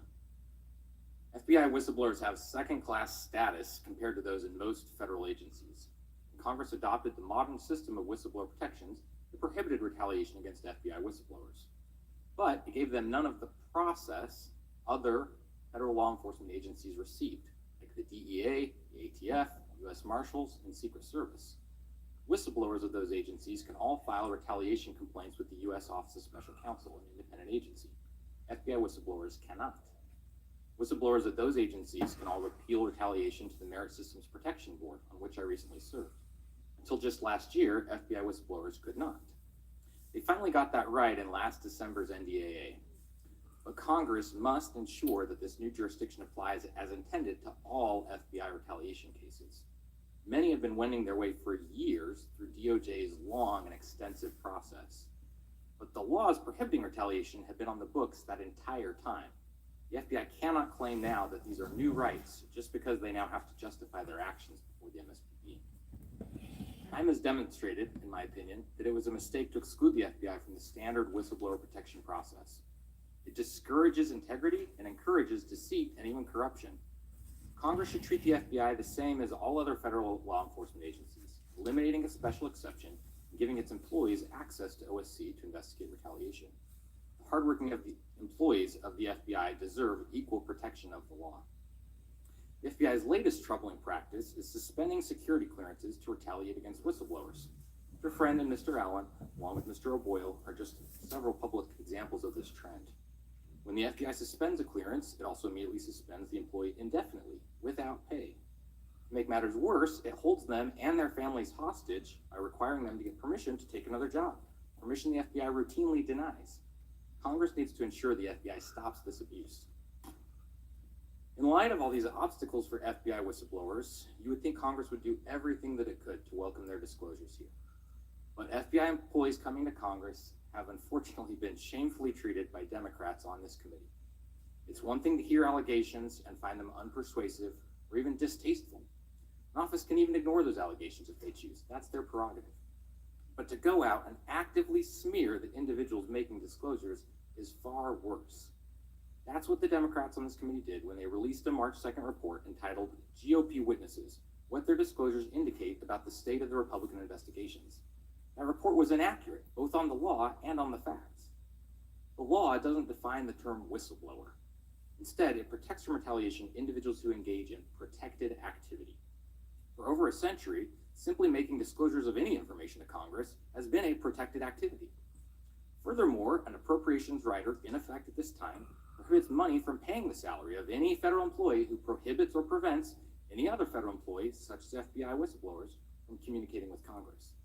The Democrats' report denied whistleblower status to individuals engaged in the precise activity the legislative branch has considered protected since 1912. The report's reliance on evidence for whistleblower status is also misplaced. Simply communicating a reasonable belief of misconduct is protected whistleblower activity under the law. This applies regardless of whether the whistleblower produces evidence at that time backing up their allegations. Only protecting whistleblower disclosures accompanied by conclusive evidence, as the Democrats seem to require, would have disastrous consequences for retaliation throughout the federal government. My experience working for Congress was that whistleblowers brought allegations, and where the committees found those allegations worthy of further follow-up and congressional action, we conducted investigations. No one expects a private citizen to investigate a crime before going to the police. We didn't expect a whistleblower to investigate their own agency. It's also essentially how the law for remedying retaliation through the MSPB is set up, where making a non-frivolous allegation leads to discovery, interviews, and more. Simply put, the burden isn't on the whistleblower to produce the evidence at the outset. That's why there's an investigative process. The Democrats' report also got the facts wrong. For example, they claimed DOJ IG declined to investigate Mr. Friend's claim, when in fact, DOJ IG will be interviewing Mr. Friend tomorrow as an ongoing investigation. DOJ IG says no one from the Democrat staff ever contacted their office to verify this claim before issuing their report. Inexcusably, a number of mainstream media sources simply repeated the Democrats' wrong information uncritically without bothering to check the facts for themselves, which is why there were multiple retractions. FBI whistleblowers have traveled a hard road over the years. They should be treated by Congress the same as other whistleblowers. Issuing reports smearing those who come forward from the FBI will unquestionably deter others from taking that same path. Congress must have firsthand information about how federal agencies are operating to perform its constitutional duty of oversight. Why would future whistleblowers bring their disclosures to Congress if they think they might be treated like this? Attacking whistleblowers hurts this committee and others, the House of Representatives as an institution, and Congress as a whole. Thank you. Thank you, Mr. Levitt. The chair recognizes the gentlelady from Wyoming for 5 minutes. Thank you, Chairman Jordan. I want to thank our witnesses today for their service to our country, service which includes their willingness to provide protected disclosures to ensure that the federal government is held accountable for wrongdoing. We've heard their testimony, and my colleagues will ask more questions so we can further understand the wrongdoing they have exposed and the retaliation that they have now suffered. As this hearing gets underway, I want to focus on the cultural changes that have occurred within the FBI over the last 20 plus years, fundamental changes that have led to the political capture of our flagship law enforcement agencies, and with the Democrats using these agencies as their own personal political hacks. What happened that allowed for politicization to permeate every facet of the FBI? Well, there are many things, but I think we must focus on the information that was provided by retired FBI Special Agent Thomas Baker, who testified before the Select Subcommittee earlier this year.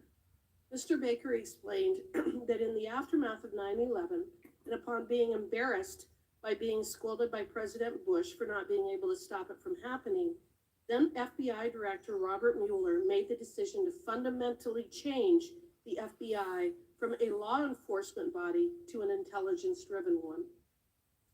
Such a redirection of the very purpose of the FBI resulted in centralizing its power in Washington, D.C., while placing less emphasis on the field offices. Changes that replaced agent executives in the headquarters with so-called professionals from the outside, and stockpiling more and more power in D.C. and away from the country that it serves.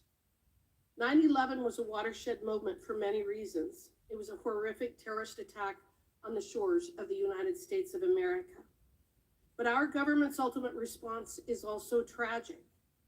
And by eventually finding a way to target not the terrorists, but American citizens, which is where the FBI and DOJ are at this point in time.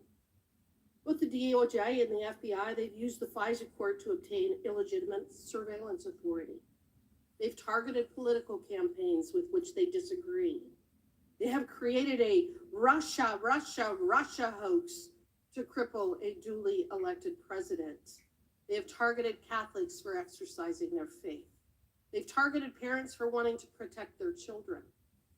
And what we can say in short is that the eye of Sauron has turned inward, and it is burning with a white-hot intensity that seeks to destroy everything in its path.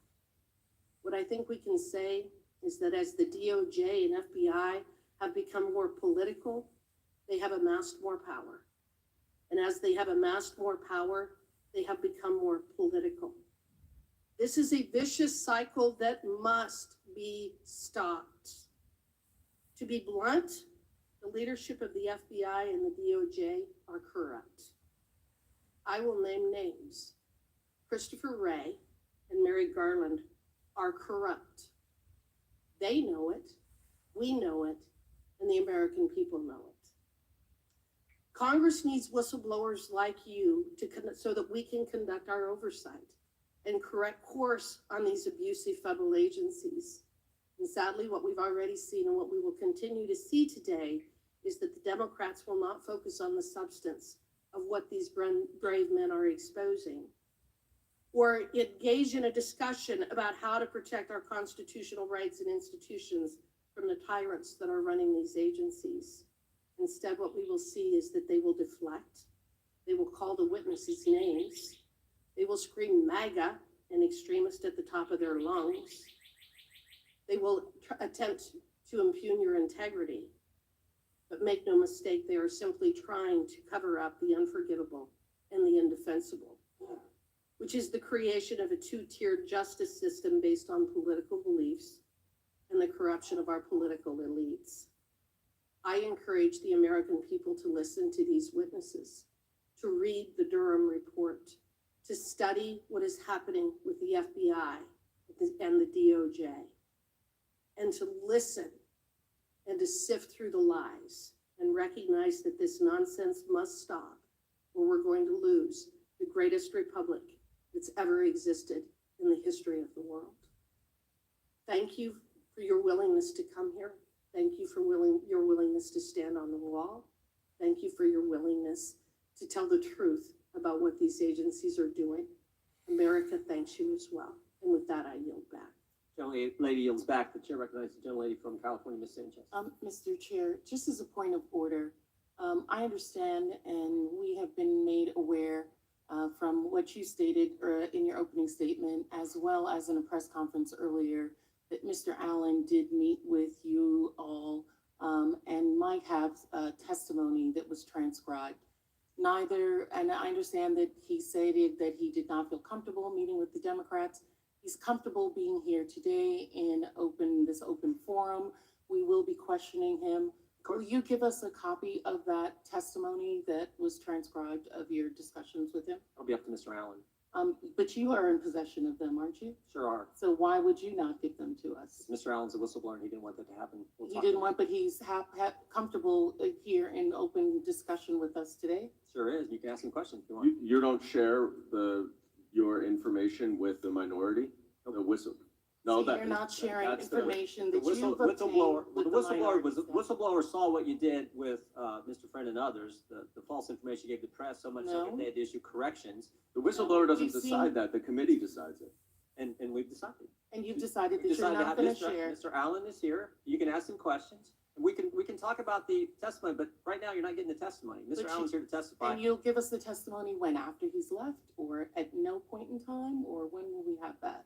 That's only for the Republicans. Is that what you're saying? Mr. Chairman, the gentlelady did not state a point of order. The point of order The was, gentlelady is out will of he order. be giving us the testimony of the witness that is here before us? And not that one of you them. have I don't- information Mr. of Chairman, I asked that you for- are not sharing with Mr. the Chairman, Democrats. I move that I was indulging the ranking member, the gentleman from California is right. She's not stated a point of order, but the 5-minute questioning So time the point of belongs to order is Ms. I would like Sanchez. the testimony. I move that you give us the testimony of the individual. Move to who is table. here. There's a motion been made to move the table. Chair, we will call. We don't, Mr. Chairman, we don't have to table. We asked for a recorded vote. Apologize for that. Mr. Chairman, can we have a recorded vote? No, it's not a proper point of order. You just did a motion to table. No. Your not side a just did a motion. motion to table. Not a proper motion. Not a proper order. The Mr. chair Chairman, has recognized the gentlelady from California, Ms. Sanchez. Chairman, for I her 5 have minutes of a questioning. point of inquiry. Can I ask you a question? Mr. Chairman, Oh, it is, yeah. it is can I Ms. ask Sanchez's time. the chairman a question? After Ms. Sanchez, I'll gladly take your question, Ms. Sanchez, and we will restore the 5 minutes for Ms. Sanchez. I find it incredible that evidence that one side has garnered is not going to be shared with the other side. That is not how committees work. Chairman Jordan, Ranking Member Plaskett, I think it's important that we recognize this hearing for what it actually is. Make no mistake, this hearing is a vehicle to legitimize the events of January 6th and the people who perpetrated it. And why? Because Donald Trump is running for president again. And if you normalize the events of January 6th, if you repeat his election fraud lies, then maybe he doesn't seem quite so extreme. Maybe it will be easier to overturn a free and fair election the next time. For those of you who have forgotten, on January 6th, a mob of people who believed Donald Trump's lie that the 2020 election was stolen stormed the Capitol, seeking to stop the certification of the 2020 presidential election. They erected a gallows on the lawn just outside this room, and they ran through the halls looking to find and hang the Vice President of the United States. It was a shocking moment of political violence, and many of us on this dais, including myself, were there that day. We all felt the fear of knowing that there were people roaming the Capitol looking to kill us. But clearly, some of us have quickly forgotten that. I've heard my colleagues on the other side of the aisle suggest that, quote, the FBI was participating in the insurrection. They called the rioters who attacked the Capitol, quote unquote, peaceful patriots and quote unquote, political prisoners. And they described the violence on January 6th as akin to a quote unquote, normal tourist visit. It was not. Last year, the Judiciary Committee even had to entertain a resolution on the repeatedly discredited Ray Earp's conspiracy theory. Mr. Allen, your security clearance was first suspended on January 10th, 2022. Is that correct? Yes or no will suffice. And the FBI's reason behind your suspension was because it found you to have, quote, espoused conspiratorial views, both orally and writing, and promoted unreliable information, which indicates support for the events of January 6th. Is that correct, yes or no?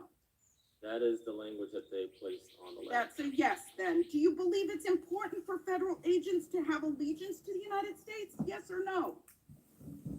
It is absolutely important that personnel. I'll take for the that as a government yes. have allegiance. Do you believe you should have allegiance to the United States to possess a security clearance? Yes or no? Absolutely.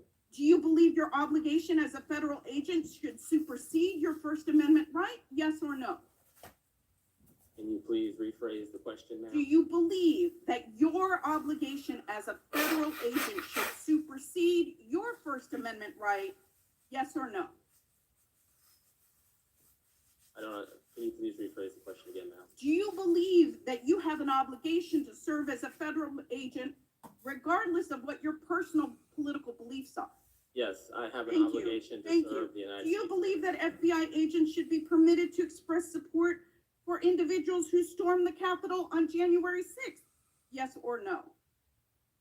I believe agents have to do their jobs, ma'am. Do you believe that agents should be permitted to express their support for individuals who stormed the Capitol on January 6th? Yes or no? It's a simple question. No, you're supposed to be apolitical, ma'am, and do your job So as that an is a FBI no? person. You're supposed to be apolitical and do your job. I'm asking for a simple yes or no. Can you please Not a rephrase the difficult question. Do you believe that FBI agents should be permitted to express support for individuals who stormed the Capitol on January 6th? You should not be voicing support for criminal conduct. You have Okay, to do thank your you. job apolitically, ma'am. Thank you. Mr. Allen, have you ever used Twitter? Yes or no? I have utilized Twitter, yes. ma'am. Okay, and is your account at Marcus A970506445? That is absolutely not my account. Okay, that's not your account. Well, on December 5th, 2022, an account under the name Marcus Allen retweeted a tweet that said, That quote, is not my account, ma'am.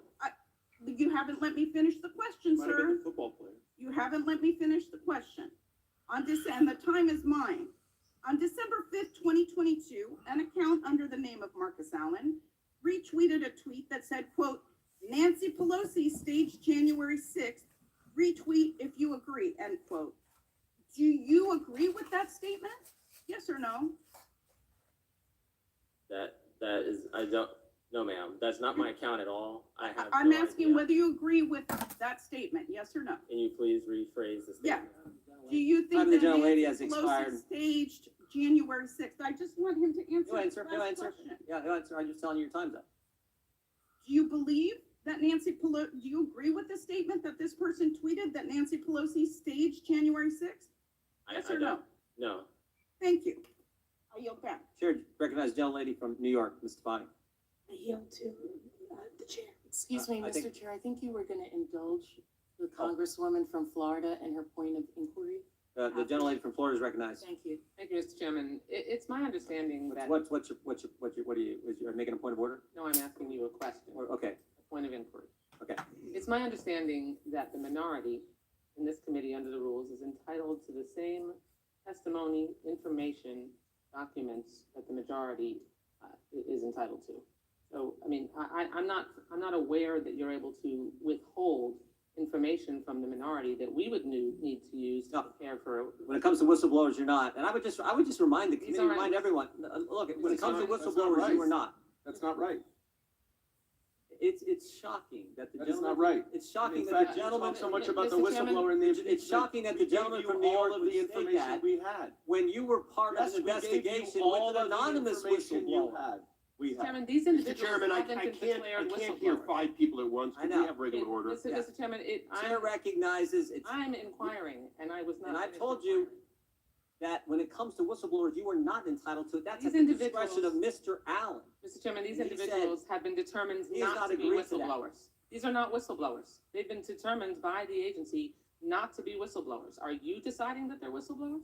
Yes, the law decides. Did you not listen to Mr. Levitt's testimony? Did you not read the law? The His law attorney decides is that they are asserting- whistleblowers. His attorney The is chair asserting that recognizes they are the whistleblowers. gentlelady from The New law York. has not The determined gentlelady that from they New are York has been whistleblowers. recognized. The law has not determined they are whistleblowers. His attorney is just asserting that. Gentlelady from New York. Thank you, Mr. Chairman. I have lost my voice. I'm yielding to Mr. Gates. I thank the gentlelady not only for yielding, but for her extensive work on these issues, not only during our hearings, but during the many depositions we've taken to develop evidence and to bring it forward for the majority, the minority, and all of the country. Did you give us that evidence? I know that if the gentlelady from Are you gonna New give York us that evidence? was able to speak, that she'd certainly be eager to do so. Mr. Allen, we just astonishingly heard a Democrat on this committee question your allegiance to the United States. How many tours in Iraq did you do? I did 2 tours in Iraq, sir. And for how many decades have you held a security clearance? For 2 decades, sir. Ever been called into question before? No, sir. And you also received the Employee of the Year Award for the Charlotte Field Office, is that right? That is correct, sir. Did you receive any medals during your service for the Marine Corps and the United States Navy? I did, sir. As a member of the Marine Corps, I received 2, a Navy Commendation Medal and a Navy Achievement Medal. Seems to me your allegiance to the United States is pretty well established over multiple decades, wearing the uniform, fighting for our country, and I am proud that you continue to fight for our country as a whistleblower here, making a disclosure to the United States Congress. And Mr. Allen, is it your belief that you were retaliated against because you shared an email that questioned the truthfulness of FBI Director Christopher Wray? Yes, sir. And you believed that he wasn't truthful based on testimony given to the United States Senate, isn't that right? Yes, sir. And in that testimony to the Senate, you believe that Christopher Wray indicated that there were no confidential informants and no FBI assets that were present at the Capitol on January 6th that were part of the violent riot. Isn't that right? Yes, sir. Please play the video. We're now going to hear from George Hill, who worked at the Boston field office.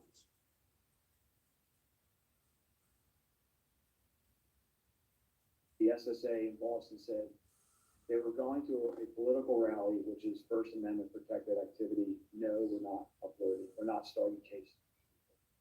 To which they said, well, we're going to call your SAC, and the SSA said, go right ahead, because when you're pushing back, you want to make sure that you have your 6 covered. So the SAC and the ASAC were intimately aware of these kinds of exchanges that were going on. And again, to his credit, Joe Bonavolante said, no, we're not opening up cases on people who went to a rally. And I forgot a key part. The SSA for CT2 said, happy to do it. Show us where they were inside the Capitol, and we'll look into it. To which WFO said, we can't show you those videos unless you can tell us the exact time and place those individuals were inside the Capitol. To which the SSA responded back, and I was privy to these conversations firsthand. Why can't you show us? Why can't you just send us, give us access to the 11,000 hours of video that is available? Because there may be UC's undercover officers or CHS's confidential human sources on those videos whose identity we need to protect. So, Mr. Allen, you got retaliated against for saying the very thing that the Washington field office was telling Boston when the Boston field office was saying, we're not going to go and investigate people that just showed up at a rally without sufficient criminal predicate. The Washington field office told Boston, well, you know what? We can't give you the evidence because it might disclose the very CIs and UCs that you are concerned about. But that doesn't surprise you, Mr. O'Boyle, does it? No, sir. And the reason it doesn't surprise you is that in a different part of the country, you saw that same pressure from the Washington field office. And did they ever try to get you to do something that was outside the normal order of law enforcement activity? Yes, sir. And what did the Washington field office try to get you to do that violated the law and regulations? They tried to get me to serve a federal grand jury subpoena when there was no proper predicate to do so. And the reason there was no predicate was because it was based on an anonymous tip, right? That's correct. And time and again, the Washington field office was trying to pressure you without corroboration to go start process on people. Isn't that right? Yes, sir. And so while I agree that January 6th was a violent day, a bad day, a day that nobody wants to relive, violence on January 6th doesn't justify weaponizing the government against people who were innocent and did nothing wrong. Thank you for blowing the whistle on that. I yield back. Mr. Chairman, I have a legit, sincere point of inquiry. Rule 11, Clause 2. The gentleman is not recognized. I have a question about the rules. Mr. Lynch for 5 minutes. It's a point of order, a question about the rules. Point of order, state your point of order. The point of order is why does Rule 11, Clause 2, subsection E1A not apply to this subcommittee? I can read for you. Each committee shall keep a complete record of all committee action, which shall include, in the case of a meeting or hearing transcript, a substantially verbatim account of remarks actually made during the proceedings, subject only to some technical things. Such records shall be the property of the House. Each member, delegate, and the resident commissioner shall have access thereto. Why does that not apply? Where is the whistleblower exception in the rules of Congress that says that does not apply? It's the prerogative of the committee to decide. No, we have the rules of the House. We have the whistleblower testimony. The whistleblower does not wish that to be made available to the Democrats at this time. The whistleblower doesn't make committee rules, sir. Mr. Lynch is recognized for 5 minutes of question. Mr. Chairman, is the ruling of the chair always on question, or do we have a vote on how some of these issues are decided? You state a proper point of order, and there's some. I just did state a point of order. The gentleman from Massachusetts is recognized for 5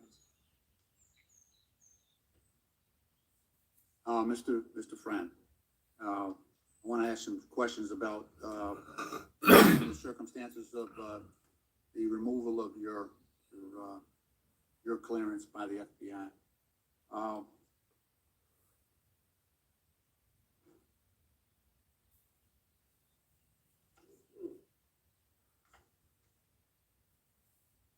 Mr. Friend, I'd like to ask you about your move to the domestic terrorism unit. You originally transferred to Daytona from the FBI's Omaha field office to City Residence Agency in June 2021, is that correct? Yes, And you were assigned to the Joint Terrorism Task Force at the end of September 2021, correct? yes, I was reassigned. And you had been exclusively working on child sex abuse material known as CSAM cases, is that correct? Prior to that point, yes, And that was before you moved to the JTTF, isn't that right? yes. Did you stop working on child abuse cases after October 1st, 2021? No, I did not. Well,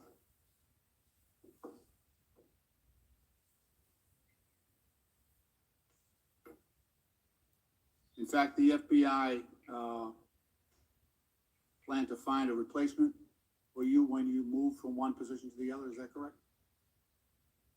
Which office are you referring to? So, when you were moved from the child sexual abuse cases and moved to the JTTF, you were informed that the FBI would find a replacement for your other position, is that correct? No, that's not correct at all. I was told that those cases were going to be considered a local matter going forward. They would not be resourced. And then I was going to be reassigned to work on domestic terrorism cases. At the time, my my supervisor retired, and his interim told me there was not enough work to do until a full-time replacement could come in to continue to work on the child pornography investigations and make myself available for domestic terrorism cases. And then when my new supervisor arrived early in 2022, I explained that arrangement to him, and he agreed that that was the best use of my time, even though I was told to, on my timesheet, account for my actions as being solely devoted to domestic terrorism. I was in a situation where I was essentially only working in child pornography and human trafficking cases. I just want to point out that in your interview with the committee, you stated that you were told you could balance both until the permanent replacement arrived. That was during your transcribed interview. Are you restating that or disputing that now? I'm not disputing that. I was unofficially said, just keep doing what you're doing, but on paper and on your timesheet, we're going to put you down as a domestic terrorism agent. You said here that they told you you could balance both responsibilities until your replacement arrived. Are you disputing that now? I'm disputing that there was no replacement that was going to be arriving, ever. I was told that that violation was not going to be worked after I was moved over to the Joint Terrorism Task Force. And subsequently, But here you're saying that you were allowed to do both jobs until your replacement arrived. So your assumption then was not that the replacement was not going to arrive, right? Are you talking about a replacement for my supervisor or a replacement for me? Well, the responsibilities that you were doing under the child sex abuse cases. There was no replacement that was going to arrive in our office for that. Those cases were going to be no longer work. That would be a conjecture on your part at that point, right? No, I was told that. Okay. You continued to work the child abuse cases until you were suspended in 2022, correct? Yes. In fact, you even received an award for your CSAM work in July 2022, correct? Yes. Now, you got this award after you took on all the child exploitation cases for the local sheriff's officer earlier that same year, while also working your JTTF responsibilities, correct? Yes. You took on the role of a full-time employee assigned to work child abuse investigation cases, correct? I took on the role of whatever I was needed to work. I made myself available to work domestic terrorism, but there was not enough work to do. So could you tell us that you were reassigned? And so first you tell us that you were reassigned and told that the CSAM cases weren't a priority. Then you tell us that not only did they plan on replacing you, they let you continue working those cases until you were suspended. Is that correct? Yes, it was no longer a priority on paper. This is the way that the FBI allocates its manpower resources. So on paper, I was not supposed to be recording my work on those cases. But then within my office, which was not in the Jacksonville headquarters, my frontline supervisor agreed that my time was better spent working on CSAM cases. All right. The time has expired. The chair represents the gentlelady from Florida for 5 minutes. Thank you, Mr. Chairman. Thank you to all our gentlemen for appearing before us today and coming forward. I want to thank you again for your courage today and also for your service to our nation. And as we predicted, our Democrat colleagues have immediately opened up with claims of conspiracy theories, MAGA extremism, mock outrage.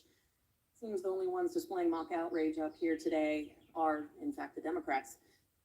Because according to them, journalists who appear before us aren't journalists, and you here today are not whistleblowers, but we in fact know that you are. But interesting times.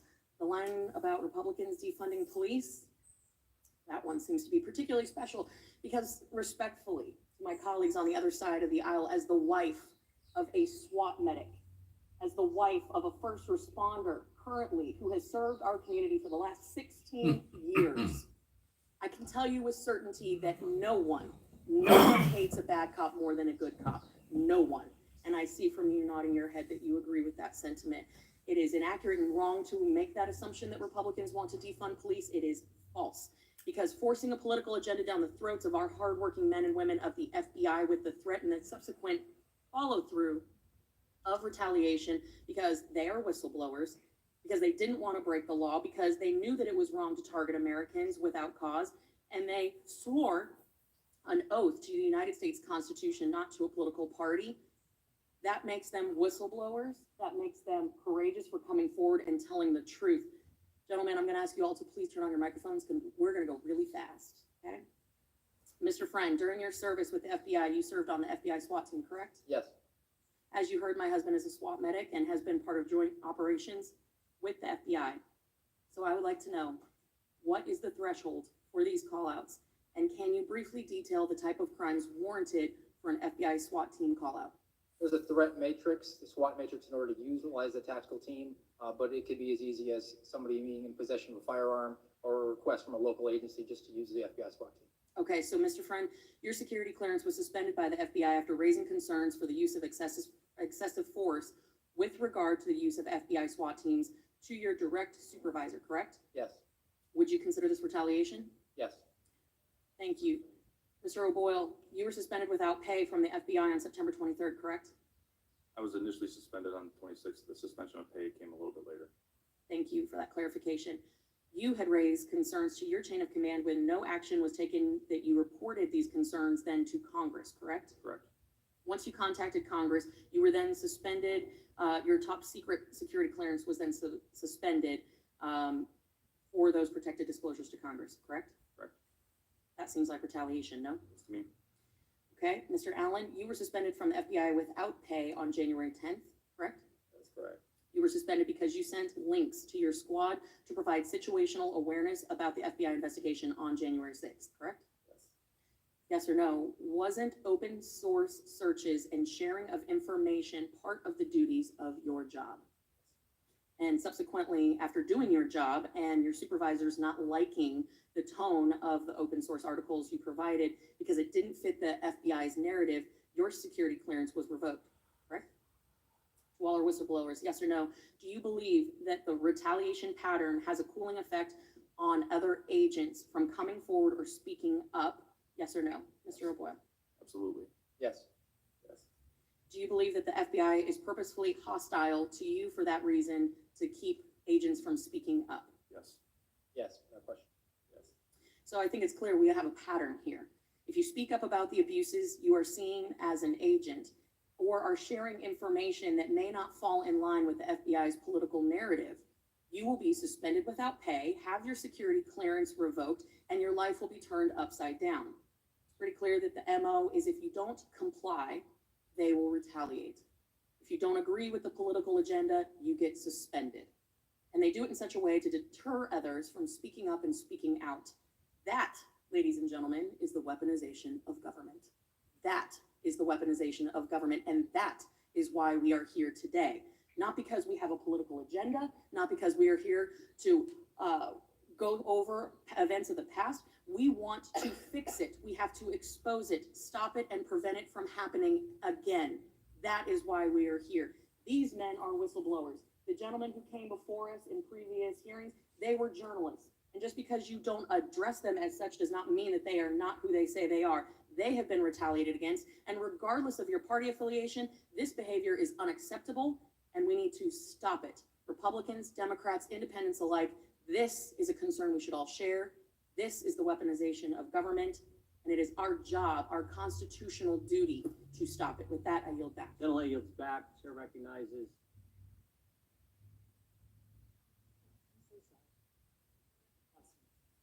Gentlelady from Florida is recognized, Ms. Wasserman Schultz. Thank you, Mr. Chairman. Mr. Chairman, I ask unanimous consent to enter into the record this document that clearly indicates the questions of allegiance to the United States on the part of Mr. Allen, and that were specifically the reasons for the revocation of his security clearance, in spite of the gentlelady from Florida's assertions to the contrary. Thank you. Mr. Friend, I find some humor in the irony of Republicans inviting you here the same week Congress is focused on honoring law enforcement.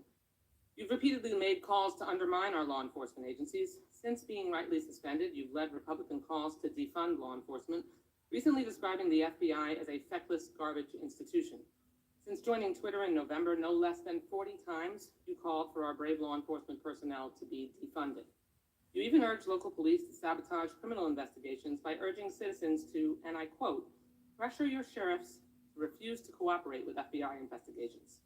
That is not only reckless advice, it's a recipe for allowing more criminals to run loose in our neighborhoods. Perhaps Chairman Jordan can explain why Republicans are promoting defunding law enforcement and increased crime before our subcommittee today. But Mr. Friend, your motivations appear to be today crystal clear. For months, you pressured Republicans to call you to a hearing, In fact, in December, you said Chairman Jordan and Republicans took your complaint of alleged FBI wrongdoing and, quote, used it for campaign rocket fuel and 4-minute appearances on Fox News. And I'll admit, you're right. Republicans are using you, but it goes both ways. You're engaging in the self-promotion of your new book that's about to be released. And what great timing to be on TV and in Congress right before your book tour starts. Quite coincidental. But let's try to move past your financial exploitations and talk about your objection to the use of a SWAT team to arrest a January 6th suspect in August of 2022. You repeatedly stated that you objected to the use of a SWAT team for the arrest of Tyler Quinton Bench, a man who was involved in the January 6th attack on the Capitol. Mr. Friend, you did not participate in any decisions about the use of the SWAT team, nor were you a member of that SWAT team, correct? Just yes or no? I was not a member of that SWAT team. And you didn't participate in any decisions about the use of that SWAT team, correct? Correct. Thank you. You also testified that being a gun owner is a reason why a SWAT team could be used to arrest a suspect, according to the SWAT team official protocols. Mr. Friend, I'd like to ask you to take a look at the screen. Those are on the screen are 2 images of the only member of the 3 percenters arrested in your area that day. For those who don't know, the Anti-Defamation League describes the 3 percenters as a militia movement with, quote, a track record of criminal activity ranging from weapons violations to terrorist plots and attacks. As you can see in the pictures of Mr. Bench at the Capitol on January 6th, he's in full tactical gear, wearing chemical irritant canisters on his tactical vest and a black radio and antenna on his left, with a GoPro-style camera mounted on his right shoulder. The FBI knew Mr. Bench to be both armed and dangerous. The good men and women within federal, state, and local law enforcement know that making the right decision on bringing qualified backup to dangerous situations has life or death consequences. It's a decision that has particularly resonance for law enforcement in my own community. A little over a year before Mr. Bench was arrested, 2 FBI agents in my district in Sunrise, Florida, were shot and killed on the front doorstep while trying to serve an arrest warrant on child pornographers. They were just trying to do their jobs, protecting the American people, when the suspect opened fire and started shooting from inside. In fact, these brave agents who work for what you call a feckless and garbage institution lost their life doing the very work you claim it neglects, chasing down people who exploit children.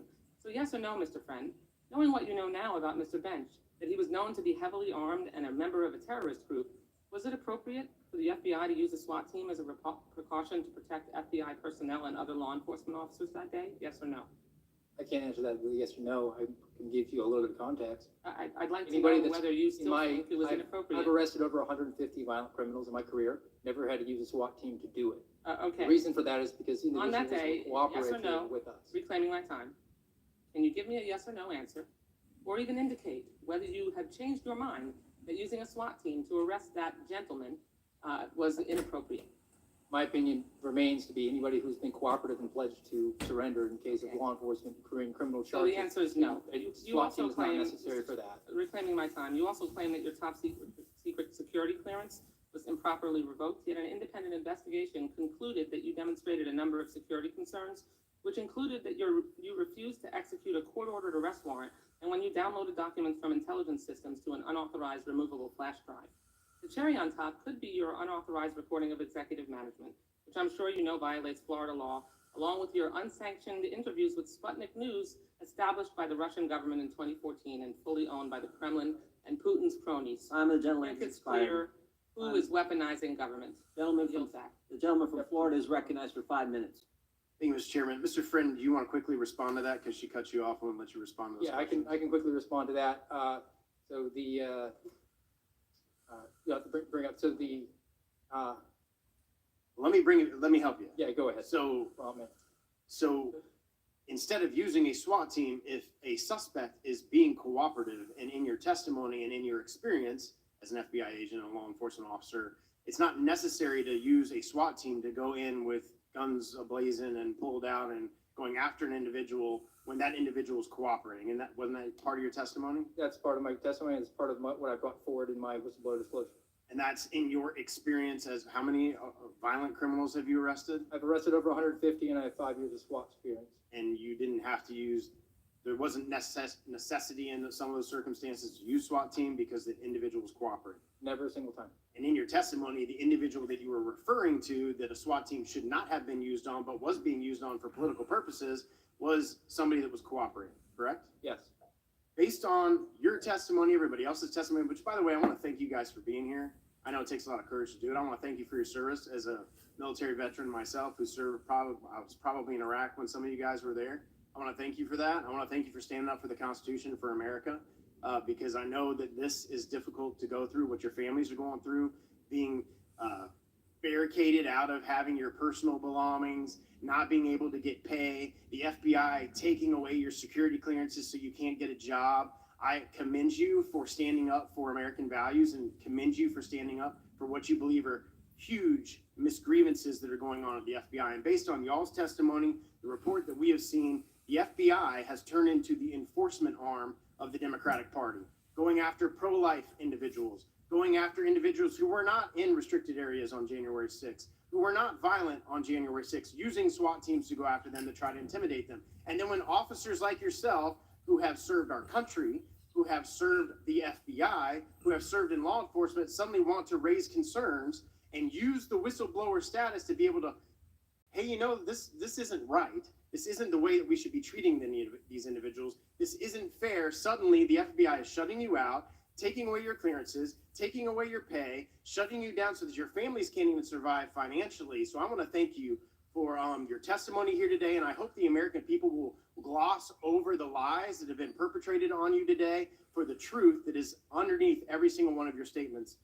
Egregious abuse, misallocation of law enforcement resources, misconduct in leadership ranks of the FBI. And I've been here 5 years, and during that period of time, Director Wray and AG Garland have both sat in desks just like that under oath and testified that they would not retaliate against whistleblowers. And it's my understanding, Mr. Friend, that you went through all of the required regulations at the FBI in order to raise your concerns to your supervisors. Is that correct? Yes. So you followed inside protocol for the FBI, utilizing whistleblower statute protection information regulations through the FBI to make your complaints and information be known. Yes. And you did that to your supervisors. 3 levels of supervisor. 3 levels of supervisors, and the response to that was losing your security clearance, shutting you out, losing your job, taking away your pay. That's correct. I'm so frustrated and angry, and I don't have, only a minute and a half left to try to display the level of corruption, weaponization, politicization that has occurred at the highest levels of the FBI and the DOJ. And both Director Wray and Merrick Garland have sat there and testified that there's no retribution for whistleblowers. No, we don't retaliate against whistleblowers, but we have testimony, and I'm a lawyer too, and testimony is a fact in evidence that exactly is what is going on in the FBI and the DOJ. Just quickly talk about how the inflation, Mr. Friend, of the domestic violence or the statistics as it relates to January 6th, how they were inflating those statistics to make it look like there was a bunch more cases than there really was. Typically, you would investigate January 6th as one case with lots of subjects, but instead, the decision was made to open up a separate case for every single individual there, and instead of on paper investigating them from the Washington field office, spreading and disseminating those to the field offices around the country, and if the individual lived in that area. So it, in effect, made it look like there was domestic terrorism cases and activities that were going on around the 56 field offices, when in fact the cases were really all from Washington, D.C., and Washington field office had a task force that was responsible for calling the shots in all those cases. Thank you guys for being here. My time's expired. Gentleman yields back. We have votes on the floor to our witnesses, so we will take a break now. We will stand in recess until 15 minutes after the close of the vote, the final vote on the floor. And you guys are welcome to wait here in the back. The committee stands in recess.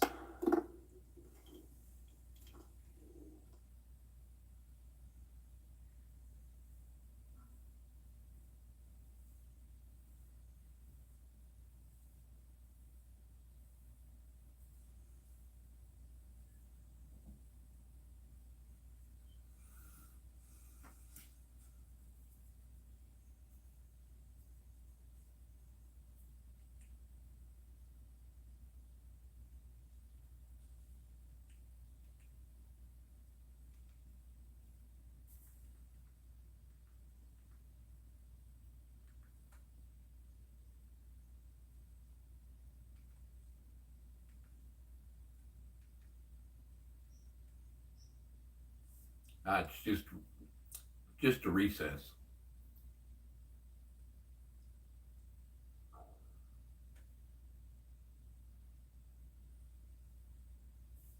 Well, this hadn't started yet.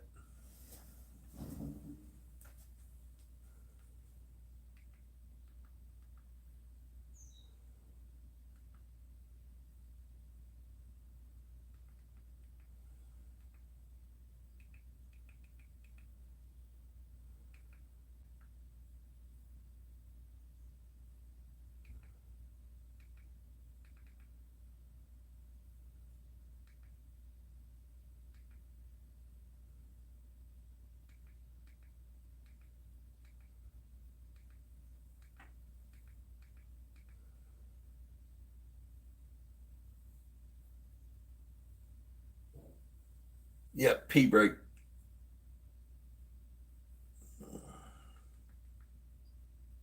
Let's see if we can find anything interesting, y'all.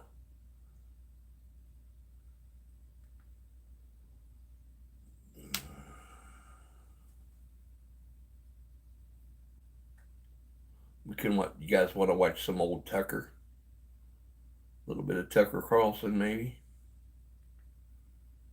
I don't know.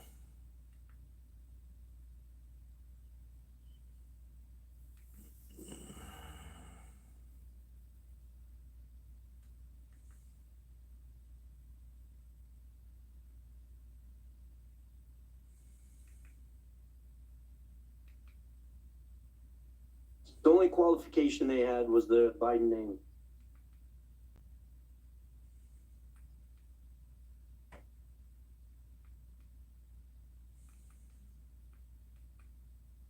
What do you say? 15-minute break? All right. What did he say to you?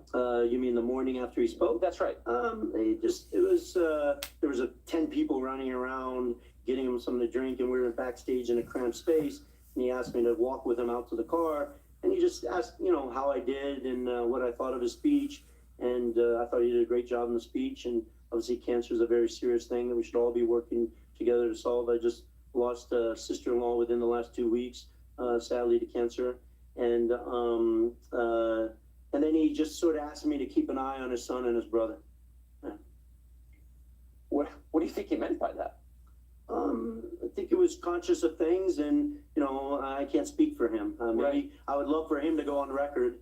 As I referenced earlier, I'm only sitting here because they have not only have they not gone on record, they've denied it, and they've tarred my family name and a long history of serving this country, and have other congressmen now talking about Russian disinformation. This whole smear on Joe Biden comes from the Kremlin.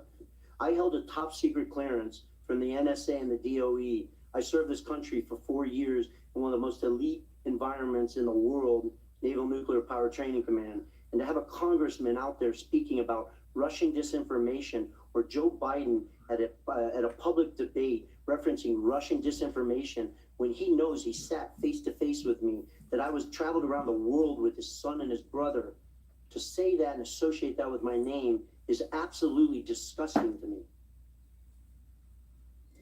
Did you complain about that? I mean, to suggest that you were committing treason or a part of a foreign attack on our democracy, which is how they characterized it. I mean, that's such a serious and I think unfair charge. Did you bring this up with them?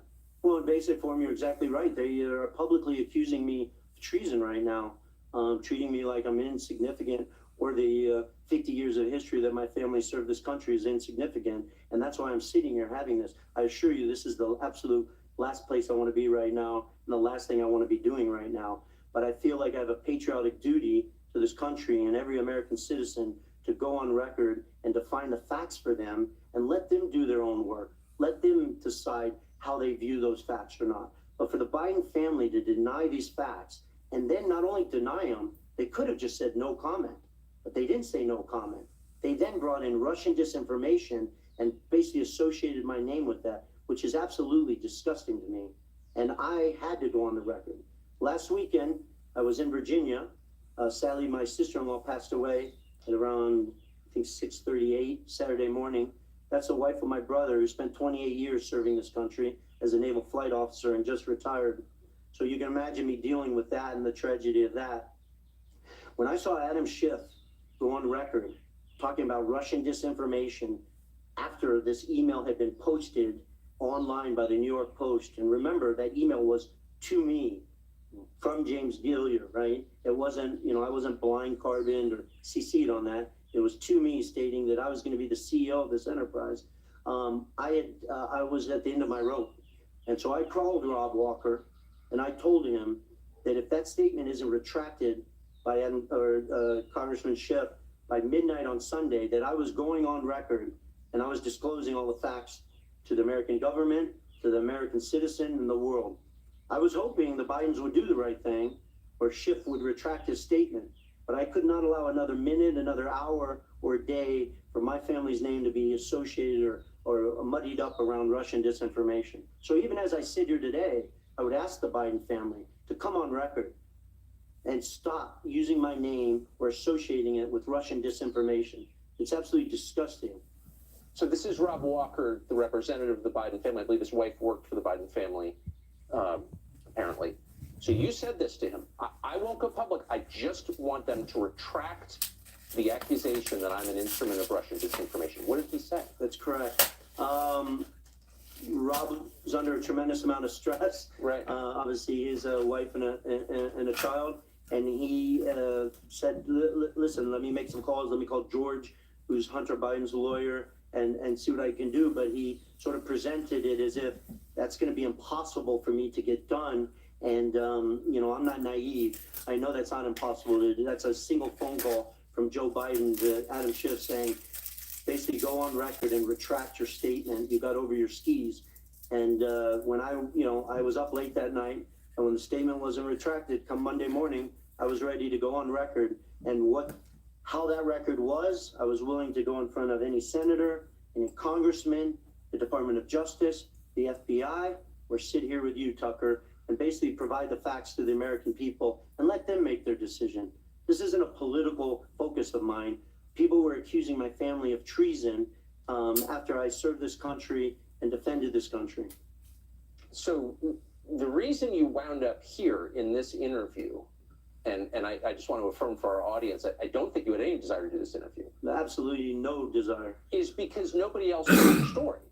So were you surprised, given the trove of documents you have, given the credibility that I think is apparent that you have, that no other news organization took the time to unpack this story?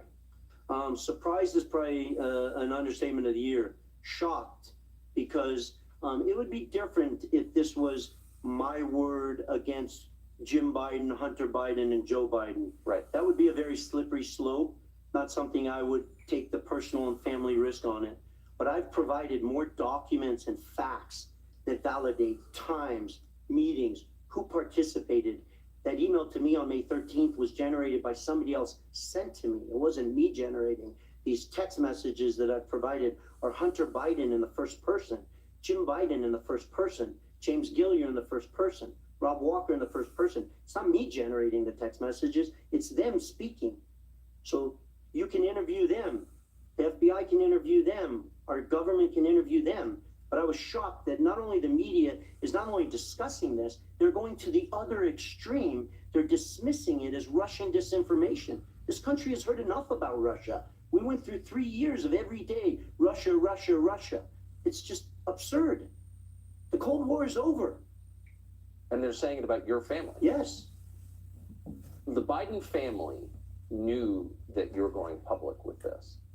And you spoke to Rob Walker about it. Again, the self-described Biden family representative. And Biden family, meaning Joe Biden as well. What was his response when you let him know that you were going public with this? Trying to coach me, trying to sort of say, hey, we don't want to do that. We don't want, press trucks out in front of our house. I'm going to have to move.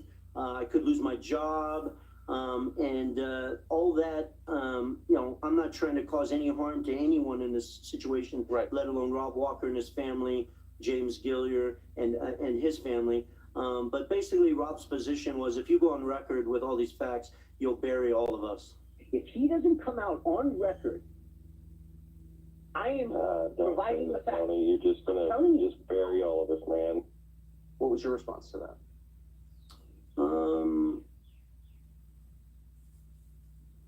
I was focused on pushing these guys to do the right thing, to demonstrate an ounce of integrity in front of the American people.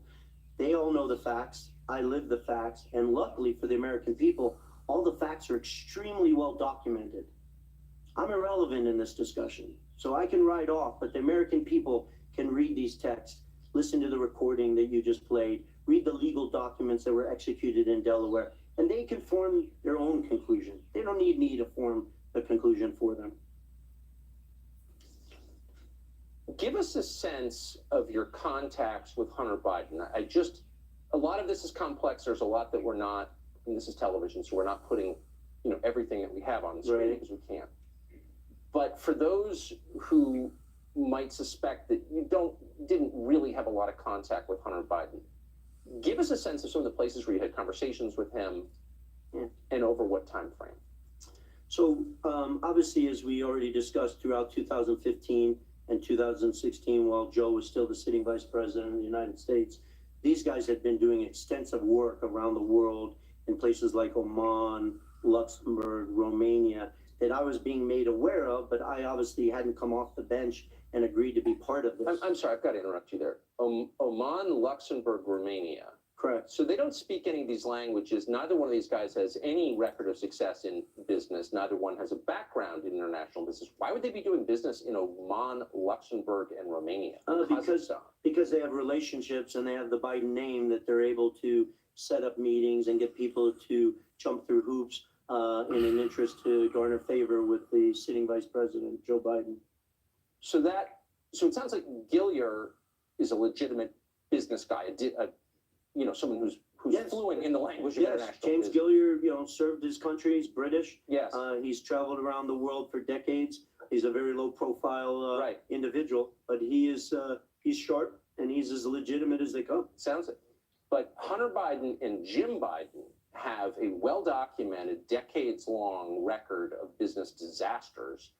Did you get any sense that either one of these guys was qualified to be conducting this kind of business? The only qualification they had was the Biden name.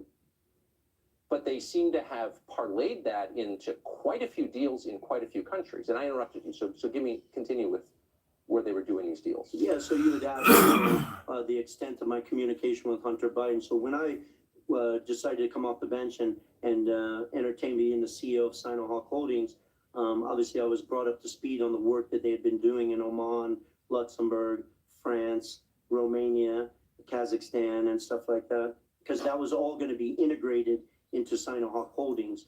And so you asked to the extent that I spent time with Hunter Biden.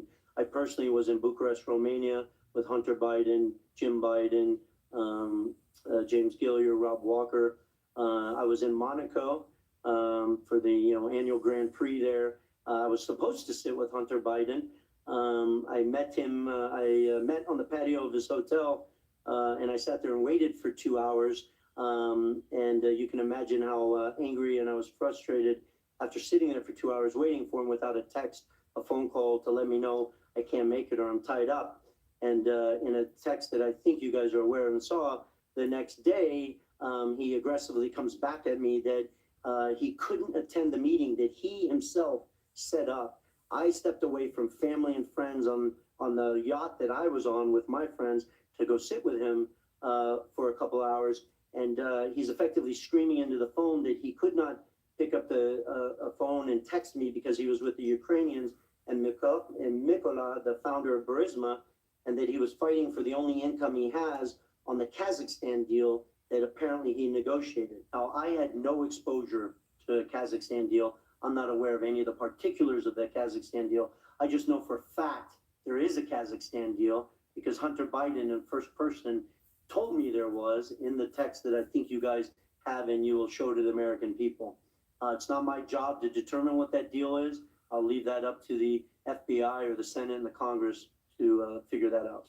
I just want to restate this. You are not a grifter. You're not someone who's selling access. You're a legitimate businessman who's done deals in a lot of different countries. So I just want you to assess once more, is there anything about Hunter Biden's personal experience, personal qualifications that would justify him doing a deal in Kazakhstan?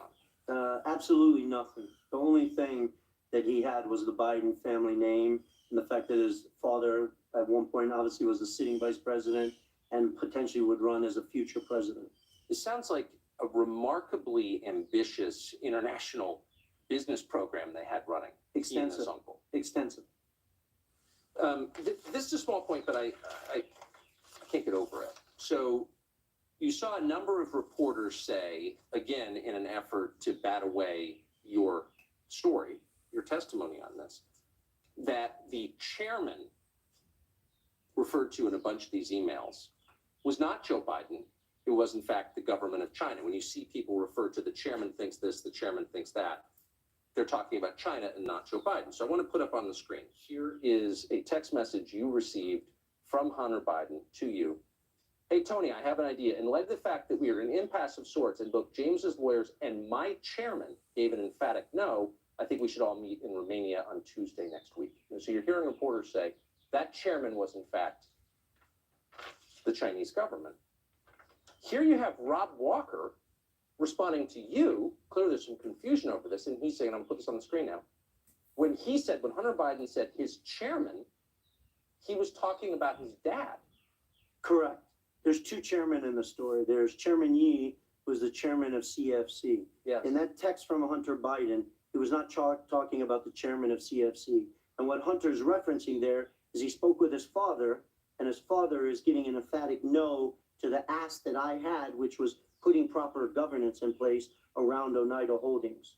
So Joe Biden is vetoing your plan for putting stricter governance in the company. I mean, and it's right here in the emails. Yeah, Tucker, I want to be very careful in front of the American people. That is not me writing that. That is not me claiming that. That is Hunter Biden writing on his own phone, typing in that I spoke with my chairman, referencing his father.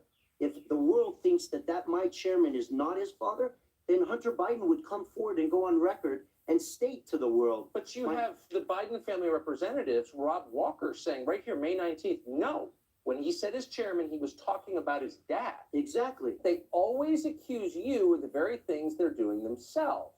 If there's one rule you can keep on your fridge, write it down, put it in your wallet, to evaluate the behavior of the people in charge, it's that. They blame you for their sins every single time. The latest example arrived this week when we learned that Joe Biden, fresh from lecturing us about how Donald Trump is a criminal because he had unauthorized possession of secret documents, that very same Joe Biden himself had unauthorized possession of secret documents. But don't worry, it's not a big deal. Unlike you and that despicably orange Donald Trump, Joe Biden is a good person. Joe Biden is so virtuous he has transcended temporal law. It's not a crime when he does it. So that's the frustratingly familiar headline from this week's story, which you've probably seen by now. But the details of the story are actually pretty interesting. So a week before these last midterm elections, Joe Biden's lawyers were for some reason rooting around in a locked closet in the Washington office of something called the Penn Biden Center for Diplomacy and Global Engagement. And while in that locked closet, Biden's lawyers found a sheaf of highly classified government documents. So the first question here is, why were Joe Biden's lawyers doing this in the first place? And we can't say for sure because they haven't told us, but it is weird. Lawyers don't typically search locked closets. Yours probably don't. But Biden's lawyers did. And we guess they did because they understood that Republicans were about to win back the House, and with it, congressional subpoena power. So they were likely conducting a cleanup operation preemptively, trying to get ahead of a scandal they knew was coming. And of course, they hid what they found in that closet until after the midterm elections because there's no reason to influence voters too much with information. So there's that. And then there's the question of the so-called Penn Biden Center at the University of Pennsylvania. What is that exactly? The whole idea of an academic Biden Center is pretty funny. Joe Biden is a moron. He's always been a moron, even before the dementia. For decades in Washington, ask anyone who lived there, Biden was famous as the dumbest member of the Senate. People made jokes about it. So why would an Ivy League university name a think tank after a man who can't think and then pay him nearly $1 million a year for not doing anything? Good question. A little more on that in just a minute. But first, a word about classified documents. Now, this is not a partisan point, not attacking anybody, it's just the truth. These people you see on television huffing and puffing about vital state secrets, on both sides, by the way, not just Democrats, everybody, vital state secrets, they're either lying or they don't really understand how Washington works. How many legitimate vital state secrets are there? Well, actually, not very many at all. In a democracy, the government has no right to hide what it's doing from the public, except under extraordinary circumstances. It's fine to classify the Normandy invasion until it happens. It is not fine to spend 60 years hiding the fact that the CIA was involved in the murder of a president. Hiding your involvement in the Kennedy assassination is not a national security precaution. It is criminal behavior. And it's made possible by a classification regime that was designed not to protect this country, but to protect and enrich our permanent political class, which it very efficiently does. Oh, but our enemies, screeched the morons on TV. If we declassify these documents, whatever they are, if we do that, our enemies will learn our secrets. Please. China already knows our secrets, all of our secrets.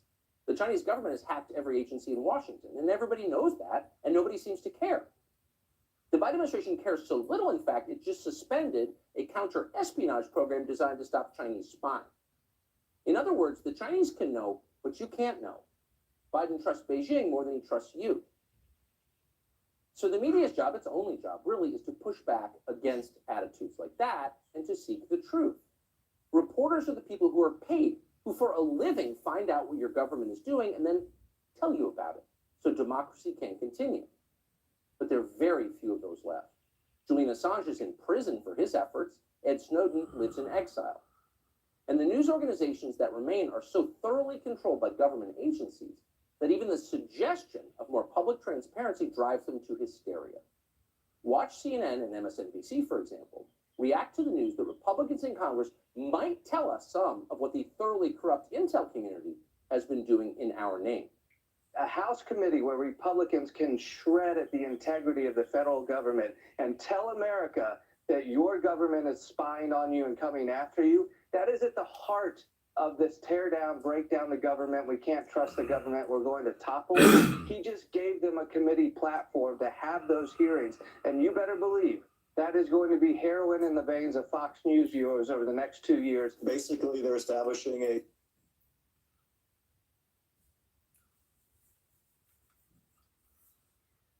The only qualification they had was the Biden name. Oh, shit. I was going to go back and see if the hearing has started yet. If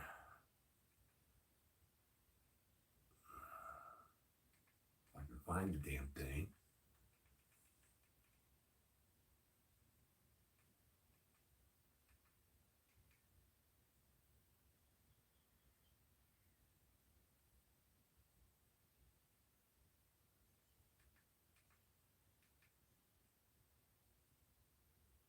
No, not yet.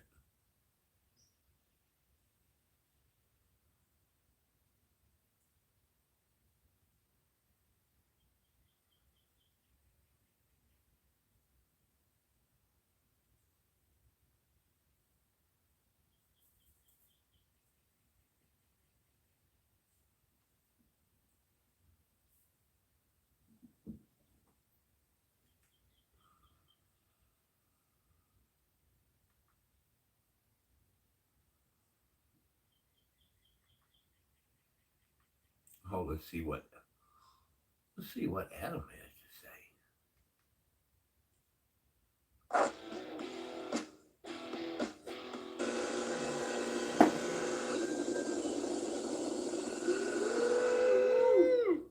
Hi, I need advantage.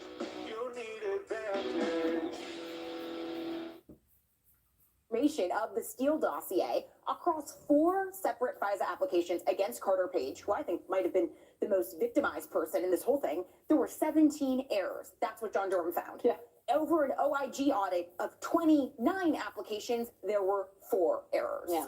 How is that for your false narrative? They knew they had disinformation. Later turned out this was literal Russian disinformation and used it anyway because they got it from the Clinton campaign and it helped their favorable candidate get a lead in the polls. Yeah, all of those years when I reported that I did not believe this story, I got trashed in the press and on social media. Yeah. And, you know, it divided our country so much. This was such an enormous story. and the fact that the mainstream media still is not coming clean about this is just outrageous. And Adam Schiff mentioned time and time again, clear evidence in plain sight. The only clear evidence I see is that we have a political double standard. The left is able to push whatever conspiracy theory they want. There's no consequences. In fact, they get rewarded. They win Pulitzers, right? Yeah.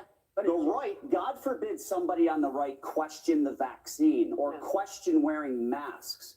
You lose your social media account. I remember Joe Rogan's podcast with Dr. Robert Malone. I'm pretty sure that was taken down and censored. So, you know, there's certainly two different sets of rules here, and it's tough for us to even, you know, stay in the game here. Without Russiagate, you don't get impeachment number one, and that means you probably don't get Trump losing the election, and then impeachment number two.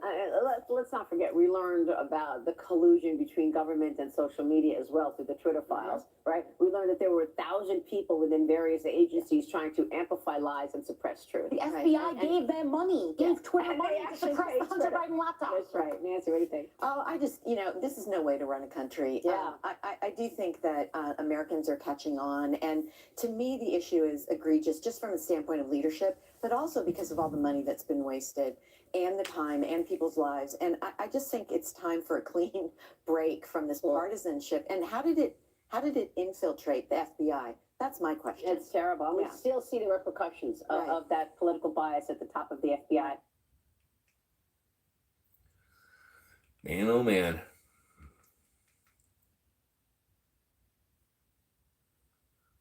That should be coming back on pretty quick.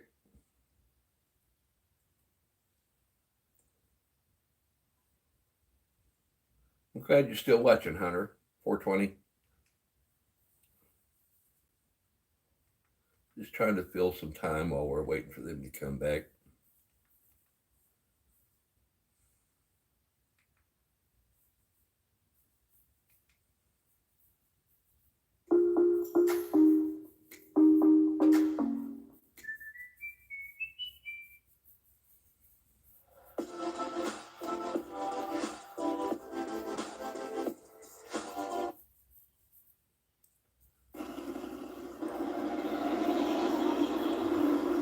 Just filling a little time.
3-in-1 laser tape measure for only $2.89. Just pull it out to start measuring. Press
You should know of all people that we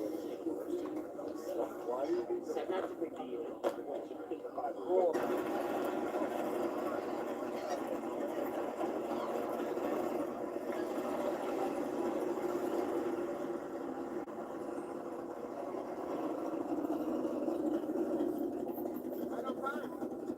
That beauty sleep didn't pay off for you, buddy. She's not videoing me.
Nissan Frontier.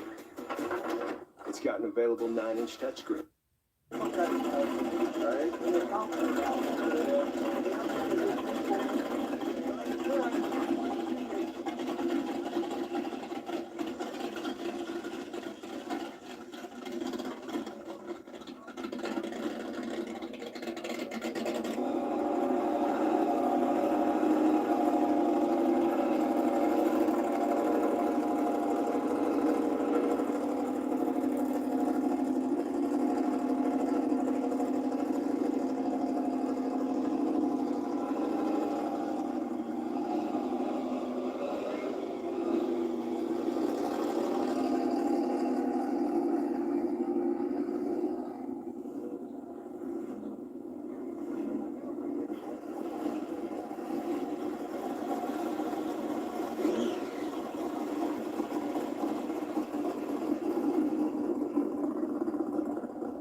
Okay, they're back.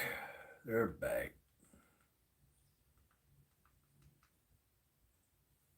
Leaking portions of my transcript to the press without me having the opportunity to respond. Now that I'm here, I can respond and be judged in the court of public opinion. I have no objection to both sides having access to read the transcript, and I look forward to reviewing it myself.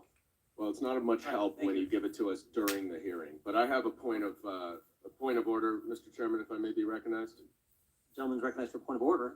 I point the chairman to What a Rule piece of 10, crap this guy Clause is. 9G, which in conjunction to Rule 11, Clause 2E, which I read earlier, states that each staff member appointed pursuant to a request by minority party members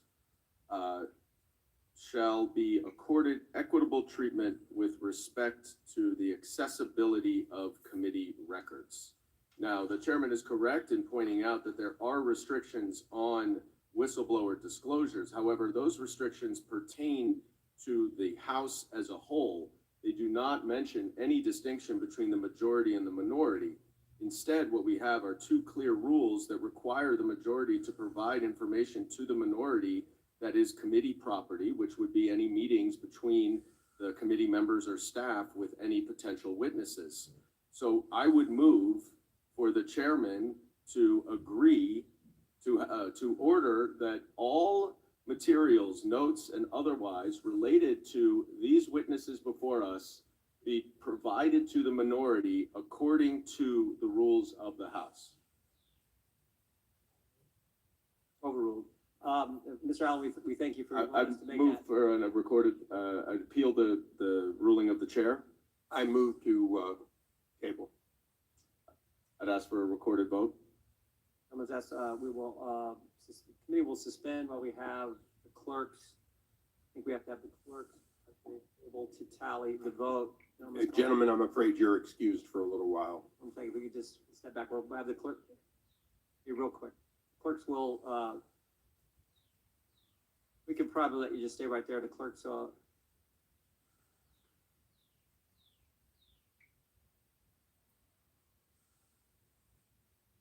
I need to lend one a microphone, and clerks will call the roll.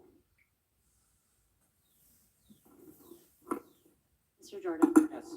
Mr. Jordan votes yes. Mr. Isa? Yes. Mr. Isa votes yes. Mr. Massey? Yes. Mr. Massey votes yes. Mr. Stewart? Mr. Stewart votes yes. Ms. Stefanik? Mr. Gates? Mr. Gates votes yes. Mr. Johnson of Louisiana? Yes. Mr. Johnson of Louisiana votes yes. Mr. Armstrong? Yes. Mr. Armstrong votes yes. Mr. Stubbe? Mr. Bishop? Mr. Bishop votes yes. Ms. Camrock? Ms. Hageman? Ms. Plaskett? No. Ms. Plaskett votes no. Mr. Lynch? Ms. Sanchez? Ms. Wasserman Schultz? Mr. Connolly? Mr. Garamendi? Mr. Garamendi votes no. Mr. Allred? Mr. Allred votes no. Ms. Garcia? No. Ms. Garcia votes no. Mr. Goldman? No. Mr. Goldman votes no. Clerk will report.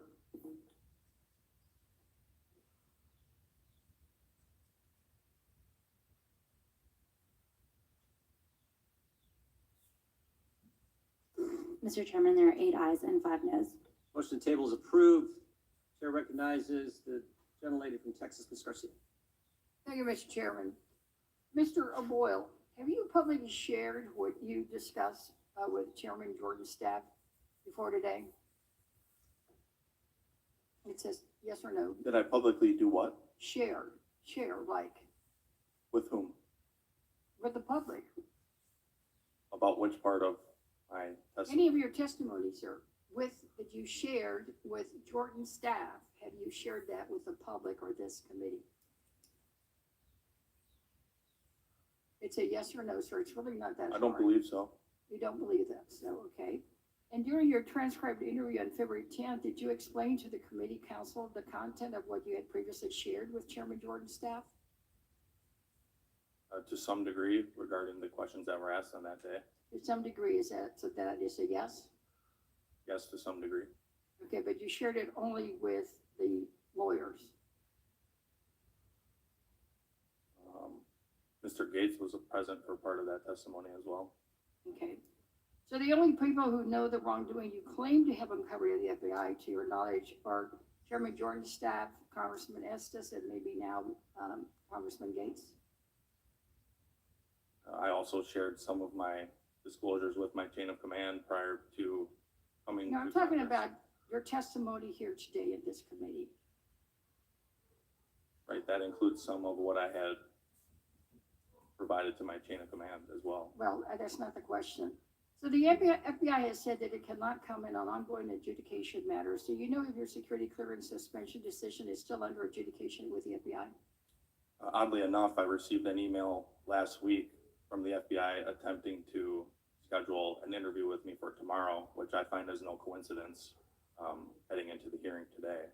But prior to that So email, it's still being adjudicated? The answer is yes. prior to that email, I had not. All right, she's still being adjudicated, but in her April 24th transcribed interview, Executive Assistant Director Mortola said, when Mr. Jordan's counsel asked you about your case, that she, quote, is not allowed to discuss any ongoing security investigations. So you're still being investigated.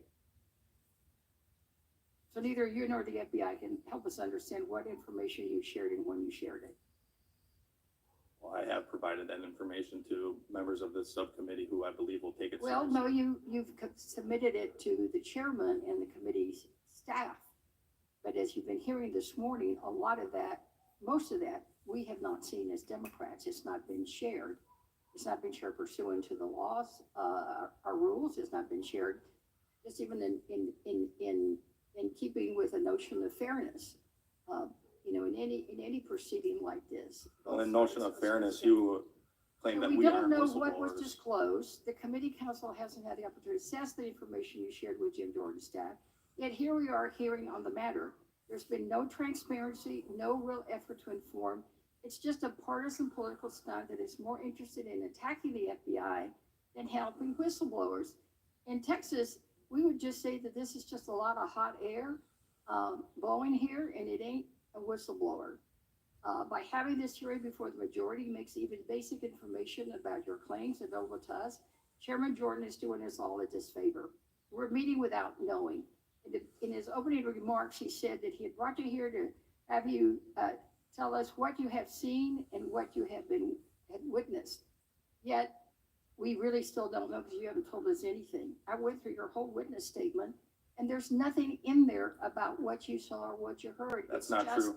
That's not true. It's just a bio That's and your false. political statements. I read the whole thing, sir. That's false. So by having this hearing before us today, the majority makes even basic information about your claims not available to us. So Chairman Jordan is just doing us all a disservice. He's doing the minority a disservice by not allowing us to vet your claims, to be able to adequately ask you questions. Frankly, he's doing you a disservice, sir, by all the lights and cameras before his claims have even been examined. More than that, this hearing is an insult to the brave whistleblowers out there who do risk their careers for the good of their country. This circus of unvetted secret accusations puts at risk the critical role whistleblowers play in holding the powerful accountable. Most whistleblowers aren't interested in being political pawns in congressional Republicans' games. Playing politics is holding up this scheme as whistleblowers will make other public servants fearful of coming forward out of fear they'll just be used. Whistleblowers serve an important purpose in this country. They're often brave individuals who help root out corruption and make our democracy stronger. In fact, just this last February, whistleblowers who have been fired by Texas Attorney General Ken Paxton in retaliation for accusing him of crimes came to a settlement with the Attorney General. Time the gentlelady As is you can see expired. back Mr. Chairman, He had to settle for Time the gentlelady is $3.3 expired. million. Chair now He recognizes. wanted to make sure some information. Chair now didn't get out. recognizes the That's gentleman what from whistleblowers California. do. The gentlelady, this is my time. I've been recognized. Thank you. Mr. O'Boyle, is it true that you have 157 pages of questions that were asked you on a bipartisan basis that are in the record? to my knowledge, that's correct. Mr. Friend, isn't it true that for those several hours, you accumulated 198 pages of Q&A, half of the time being yielded to the Democrats for your interview? Yes. I yield time to the chairman. Someone needs to tell the Democrats, I think, someone needs to tell the Democrats you came and talked to this committee because you're a whistleblower. Isn't that right, Mr. Levitt? Yes, sir. That's exactly how it works. May I take a moment to address this idea that these aren't whistleblowers? Sure. The law, You need to educate the members on the other side of the dais I here. don't need educating. the way that the law. Mr. Chairman. This is my time. I do not Let's stop need the to clock. be demeaned. I am a lawyer, just like this gentleman is. I too have read the law. We just have a big Now your difference time. in The time opinion, belongs. The exactly time belongs what to he me. says and Mr. what I Levitt say. is Mr. Levitt has been asked a You need question. to stop demeaning So your the colleagues. whistleblower statutes protect protected activity, right? One doesn't have to be retaliated against in order to be a whistleblower, right? We all agree that's not the way that should happen. And what's being discussed today is that you're not a whistleblower unless you both share this engage in protected activity and then are retaliated against and then go through this process. The Department of Justice Inspector General is currently investigating the claims of Mr. Friend and Mr. Allen. That's exactly what, I don't know what perfect whistleblower there would be, but if they did that, these are the steps they would take. And so by this definition, they're not considered a whistleblower for Mr. Boyle, you went up your chain of command with your concerns, is that right? Yes, sir. I initially started with them, and those initial complaints fell on deaf ears. Then you came to the House Judiciary Committee with those concerns, is that right? After going to my local congressman, then I came to the judiciary. Exactly like the law prescribes for you to do when you see something that is wrong. You did that. So did Mr. Friend, so did Mr. Allen. I yield back to the gentleman from California. Mr. Levitt, briefly, am I correct that starting with a resolution in 1778, whistleblowers have been recognized by our government, by our Congress, and that's been amended again in 78 and 84 and 94, and the most recent one in 2012 passed unanimously in this House. Is that correct? Absolutely. We recognize whistleblowers for their patriotic duty. You know what's amazing is when I authored the 2012, along with Mr. Jordan and others, there wasn't any question but that we wanted to better protect whistleblowers' ability to come to us with what they believed was accurate information. Isn't the belief of accurate information the basis? Yes, reasonable belief. So is there any question but that people can have a reasonable belief, for example, that going after everyone who came in on January 6th on a bus and getting their financial records from Bank of America would be inappropriate, and getting their gun purchases for their entire lives would be inappropriate? Isn't there a reasonable belief that that might not be appropriate to do and necessary? Yes, we believe disclosing that was protected. So people have made appropriate statements, including about January 6th and some excesses that occurred afterwards in the investigation that violated people's constitutional right to privacy, correct? Yes. So here we have people who are talking about MAGA and 2020, January 6th, but in fact, they're missing the point.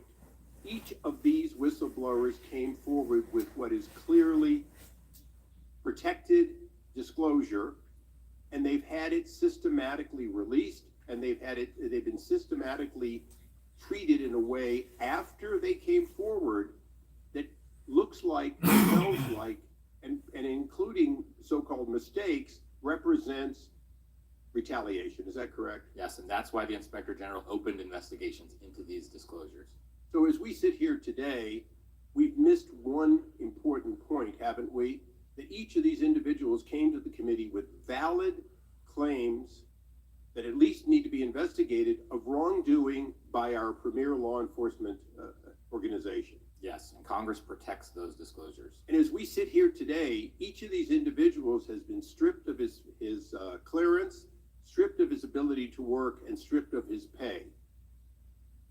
In your background and history, have you ever seen as straightforward a retaliation as current employees being denied their ability to work, their pay, and their benefits after they've made these kinds of claims? No, and this is why there's a problem, because it's their clearance that was used as the means of retaliation. Well, but also in the case of Mr. Allen, he just, and Mr. O'Boyle, they're just also not getting any work. I mean, That's the point, yeah. Once they suspend your clearance, they also simultaneously put you on suspension. But that's not something that's appealable to the MSPB like a normal firing or demotion is. if they were most other workers in government, they'd still have their jobs and be paid even if they weren't working, correct? This is uniquely a form of retribution they're able to do to law enforcement. If you're suspended, yeah, it gets nuanced, but certainly with the clearance, that's a surefire way they can just get them out of the way when they want. Thank you, Mr. Chairman. I yield back. Gentleman yields back. Chair recognizes the gentleman from Virginia, Mr. Conley. Thank you. And I just would point out that I think it's the first time our sympathies are with your staff. I know you had that terrible incident happen, so you'll get your full 5 minutes. Thank you, Mr. Jordan. I really appreciate that. I must say, my friend from California, I don't know where this concern for whistleblowers and protecting whistleblowers was in the Ukraine episode in that perfect phone call Donald Trump had with President Zelensky, in which a whistleblower, Colonel Vindman, was in fact subsequently punished for reporting on that phone call, which led to the impeachment of the President of the United States. So wouldn't it be nice if we were consistent on our concerns about whistleblowers? Would the gentleman No, yield? I will not. Mr. Levitt, I have 5 minutes and I haven't got time. Mr. Levitt, you represent an organization, you're president of the organization called Empower Oversight, is that correct? Yes. And Empower Oversight represents an FBI agent or a former FBI agent, Mr. George Hill, whom we heard from a little earlier. Well, no, actually. Mr. Hill did not have counsel for his transcribed interview, so my partner, Jason Foster, agreed to sit in on his interview just for procedural. Okay, so you were sort of like a surrogate counsel, but not formally. You have no formal relationship with Mr. Hill? Correct. But why did you choose to help it in a deposition? Well, I didn't. Again, my partner, Jason Foster, we were informed that he didn't have any counsel, and both of us have experience sitting in many congressional transcript interviews. And your view is he is also a valid whistleblower? Again, he's not my client. I can't speak to his claims. I do have the view that going out and, again, the idea, attacking someone saying you haven't yet been given the magic wand of whistleblower status, I believe that's inappropriate. I'm not familiar with all of the substance of his personnel actions. Well, might it cause you some concern? Let me show some tweets on the screen from Mr. Hill. This one, he had theories about January 6th that it was instigated by the deep state, not by insurrectionists who were up to no good, seeking to hang the Republican vice president, I might add, of the United States, or other depredations. It was the deep state that led to this. Are you familiar with that tweet? No. Here's another one. Are you familiar with this tweet? In which he talks again that the deep state is real on the January 6th insurrection. Just to be clear, I'm not familiar with any of his tweets. We just believe that it can be helpful for people to have counsel, and we were willing to assist in that. Well, but isn't it also helpful to kind of know a little bit of background when you are providing counsel? We were there for the procedural counsel of the interview, not to represent him in all his interests. I understand, but wouldn't you want to be curious about his status and what led him to be? I'm sure it's quite possible that my co-counsel, Jason Foster, is familiar with these. I literally wasn't even an employee of Empower at that time. I was still sitting on the Merit Systems Protection Board. And what's your view? Do you believe that January 6th was instigated by the deep state? Define the deep state, sir. I don't know. I sure don't either. Oh, good. All right. Great question. Because it is a phrase frequently used by the former president of the United States, so it's out there. But you don't know what it means. Obviously, at the Merit Systems Protection Board, we dealt with people at all layers of bureaucracy. Well, I actually kind of share that with you. I don't know what it means either. I think it's kind of made up, like a boogeyman, so that we can use it as a catch-all. I must say, on this hearing, y'all have employment grievances. That doesn't make you whistleblowers. And maybe those grievances are legitimate, or maybe some aspects of it are legitimate, and all of you have careers, and I'm sorry for the situation in which you find yourselves, but this is not a forum for individual members of any agency, federal agency, unless there's a broad pattern of discrimination or violation of law, to air their grievances, their employment grievances. And I must say, listening to this hearing, I don't walk away convinced of anything other than we're listening to sad tales of certain individuals about their situation. And the enumeration of grievances does not constitute whistleblower status. And I'm not quite sure why we had this hearing. I certainly don't think it proves some consistent pattern of wrongdoing by the Federal Bureau of Investigation. And I've heard some things here that run counter to the history of the FBI. The gentlelady, I think, from Florida said, like a new idea that they got in the intelligence business, that would have come as news to J. Edgar Hoover. who loved intelligence and in fact preferred it over some forms of law enforcement. Had a whole network in South America he had to dismantle when President Truman told him he had to get out of that business. So thank you for being here. But I must tell you, I leave more skeptical and with more questions about the nature of this hearing than I began. I yield back. Gentleman yields back. Mr. Chairman, if I could say a very short point of privilege. For the record, I left Congress in 2019 and returned in 2021. I believe the gentleman saw an absence of conduct by me when I wasn't in Congress. I must say, I'm so fond of my friend from California. It was like he was still here. And I thank my good friend from Virginia. Yield back. Yeah, and I would just point out before I recognize the gentleman from Louisiana that just for the committee's benefit, Mr. Vindman was not the whistleblower.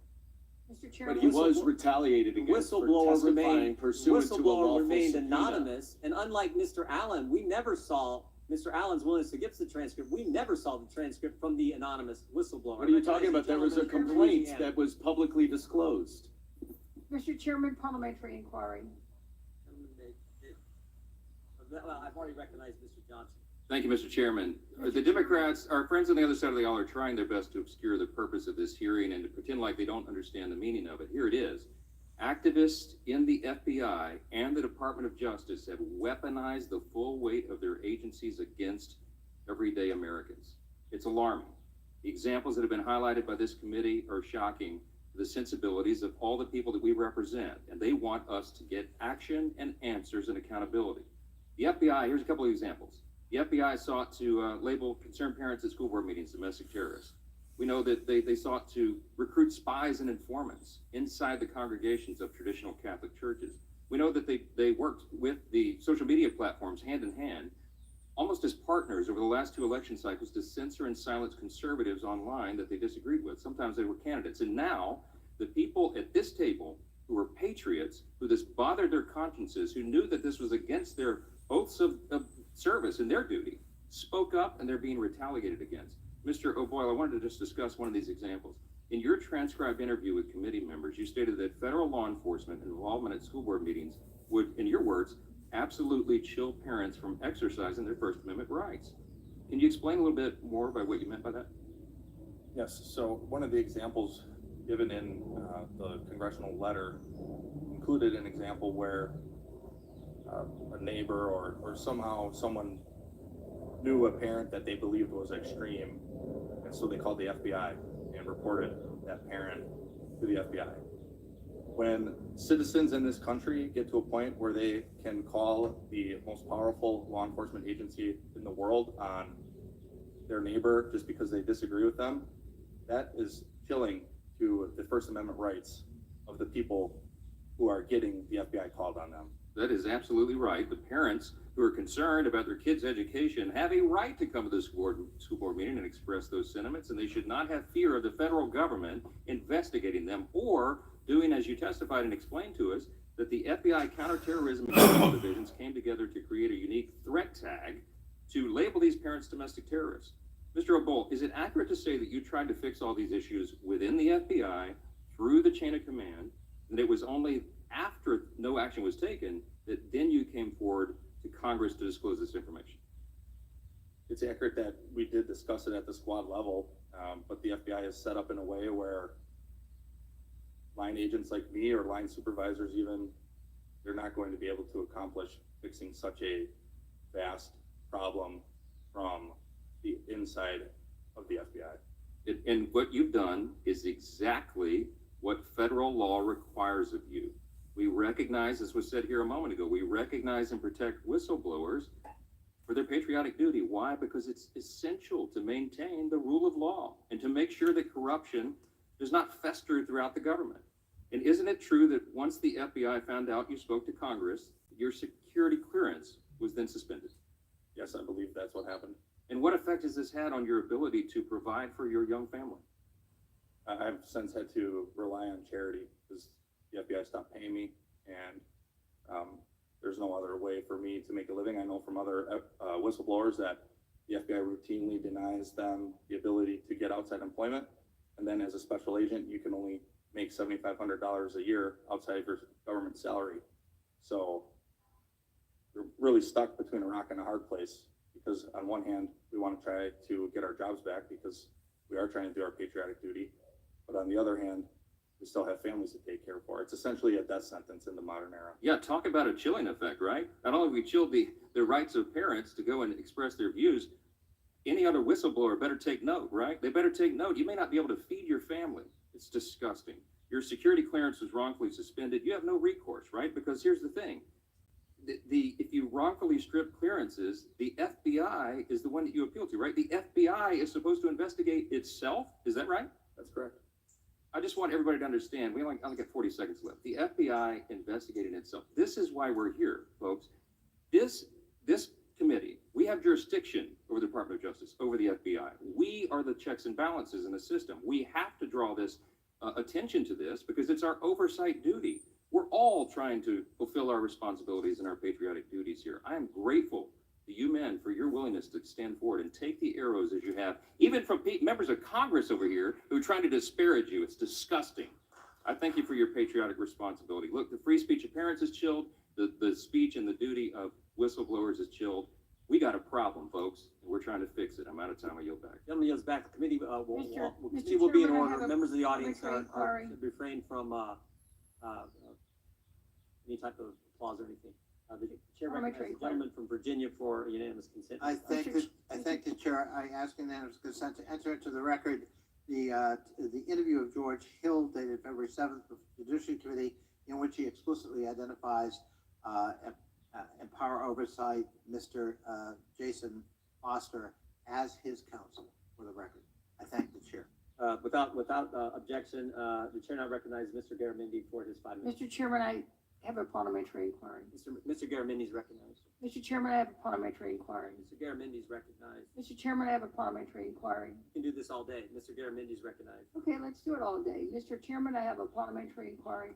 You're not recognized. Mr. Chairman, there's a member in the side of the dais who has not been waived in on committee. Would like to know, is he asking to be waived in, or is he going to send the audience, or is he joining somebody's staff since he's against the wall? Mr. Garamendi is recognized.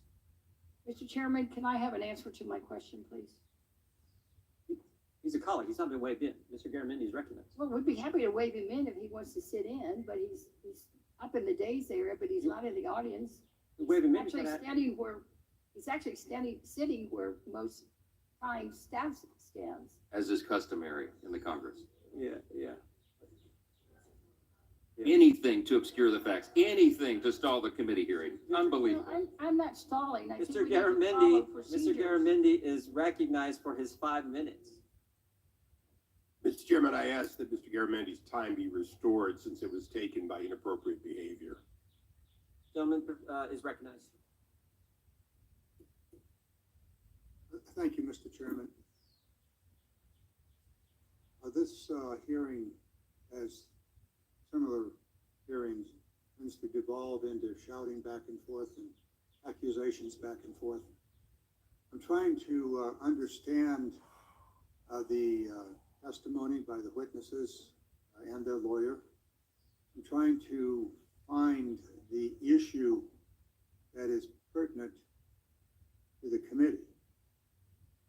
Yes, we do investigations, presumably to write law to address problems.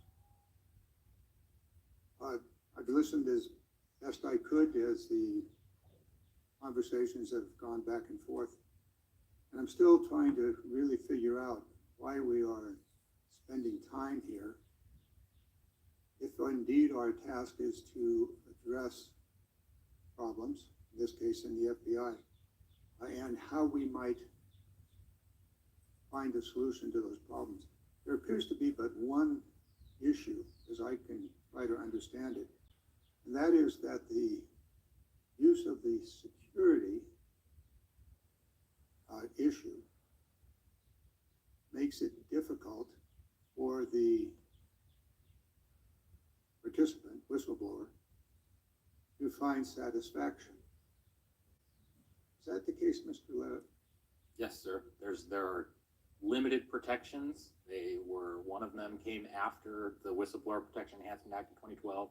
just an Your executive. recommendation is a change in the whistleblower law as it applies to, suppose, all federal agencies. Yes, because as it is right now, for DOJ employees, they have to wait a year after being suspended before they can go anywhere to appeal as a whistleblower, the suspension of their clearance. See? Well, have you made a specific recommendation to the committee as to the change of law that would address the problem that you have identified? That's why I'm here right now. I just made it. So you believe you have, other than, I would appreciate in writing your specific change to the law. Would be happy to, and to the extent that it's helpful. No, it's my time. There are other things going on here. Mr. Freed, you have a very interesting background, obviously in the FBI and beyond. But you've also had a very interesting tour on Twitter. I find it most interesting during our break to go and vote. The majority, including some Democrats, voted to express support for law enforcement officers and condemning efforts to defund and dismantle local law enforcement agencies. Specifically condemning, this is the joint resolution, House Committee Resolution 49, concurrent resolution, condemns and calls to defund, disband, dismantle, and abolish the police. Mr. Freed, have you ever put a tweet out to defund, disband, dismantle, and abolish the FBI? I have. And the FBI is a police agency, yes? The FBI is my contention that they're a domestic intelligence agency with law enforcement capability. They are a police agency, thank you. I suppose consistency is the hobgoblin of a small mind. But nonetheless, at least one of the witnesses here wants to disband the FBI, which would be counter to what we just voted on the floor of the House of Representatives. There are plenty of problems. There is a formal process for whistleblowers to have their issues adjudicated. 2012, members of the committee voted for it. I certainly voted for it in 2012. And there appears to be a glitch. It seemed to me that we would be useful, use our time to delve into this glitch. If we determine that it is a problem, then the appropriate thing to do would be the chairman of the appropriations, of the Judiciary Committee, put forth a bill to address the problem. The shouting back and forth has done little to illustrate, provide information on the details of it. And definitely, Gentleman's time I agree with those who say Gentleman's we time has ought expired. not fund the police, including the Gentleman's time expired. Mr. Chairman, I ask for unanimous consent to allow Mr. Briggs to sit on the bench. Without objection, the chair now recognizes the gentleman from North Carolina, Mr. Bishop. Thank you, Mr. Chairman. I will say I've sat struggling to figure out what I think the Americans who may watch this hearing are to take from it. And it is troubling. An aspect of the ranking member's opening statement was interesting. I heard this part of it that really stuck with me. It sort of suggested, this is not what she said specifically, but it was sort of a paraphrase of what I heard her saying to you witnesses, especially the three who've been serving the country as FBI agents and before. It's sort of like, so your lives have been turned upside down by the FBI in retaliation for raising questions about abuses of the rights of Americans? Good. How do you like it? It's kind of what I heard. It seemed that her perspective, she went on and talked about how people have been victimized by police all across the country. ACAB is the idea. And it's almost like since she thinks they're victims of plenty, it's okay if you're victimized. There's a supreme irony in that, isn't there? I mean, you have one of you was concerned about the improvident use of a SWAT team. And that's been ridiculed. Another of you has been concerned about about the investigation of people by the preeminent law enforcement agency in the country for nothing more than being on a bus to travel to a place where there was a speech by the president and so forth, and a couple of people on that bus were subsequently looked at. That your concern was whether the investigation was adequately predicated for those people. And that's ridicule. It's astonishing. One of you was concerned about about the FBI sending people out to interview persons who were going to a school board meeting and expressing their views, because all they were engaged in was First Amendment activity.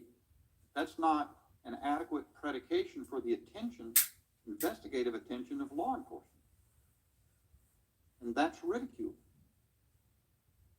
I don't quite get it. I will say this, in this process, fair cross-examination and even the impeachment of the credibility of witnesses is appropriate. Now, I will say the things that have been attempted as impeachment of credibility here, no court in the country would allow, because they are not fair mechanisms for attempting to do that. But what has struck me is that these whistleblowers have your comportment, your demeanor, your poise, your articulation, your discipline has been exemplary at every point, even as the members on the dais beclown themselves. It's quite a testament, and it deepens something. I worried, to be candid, about this hearing, because many Americans, it is my impression, and we're continuing to investigate, many Americans have been victimized by the distortions that have occurred in the leadership of the FBI. And I worried that we might have that. If you ever heard the quote, it's sort of used in athletics, never tell anyone your troubles, half the people don't care, and the other half are glad it happened to. And that's a supremely pessimistic worldview. I don't really subscribe to it, but you've heard that out there. I think this is making a clear point, and I commend each of you for what you've done here, coming here and demonstrating who you are, and letting yourself be attacked in this way, because you've borne it really remarkably well. And I think Americans need to hear it, because there are other glimpses of just how the victimization is going on and how it's victimization at scale. This is one fact that's struck me. The Bank of America record, the story that Bank of America turned over the credit card transactions, whether for an aircraft or a lodging or the purchase of a cup of coffee, for everyone who decided to come to Washington, to be in Washington area, the Northern Virginia area.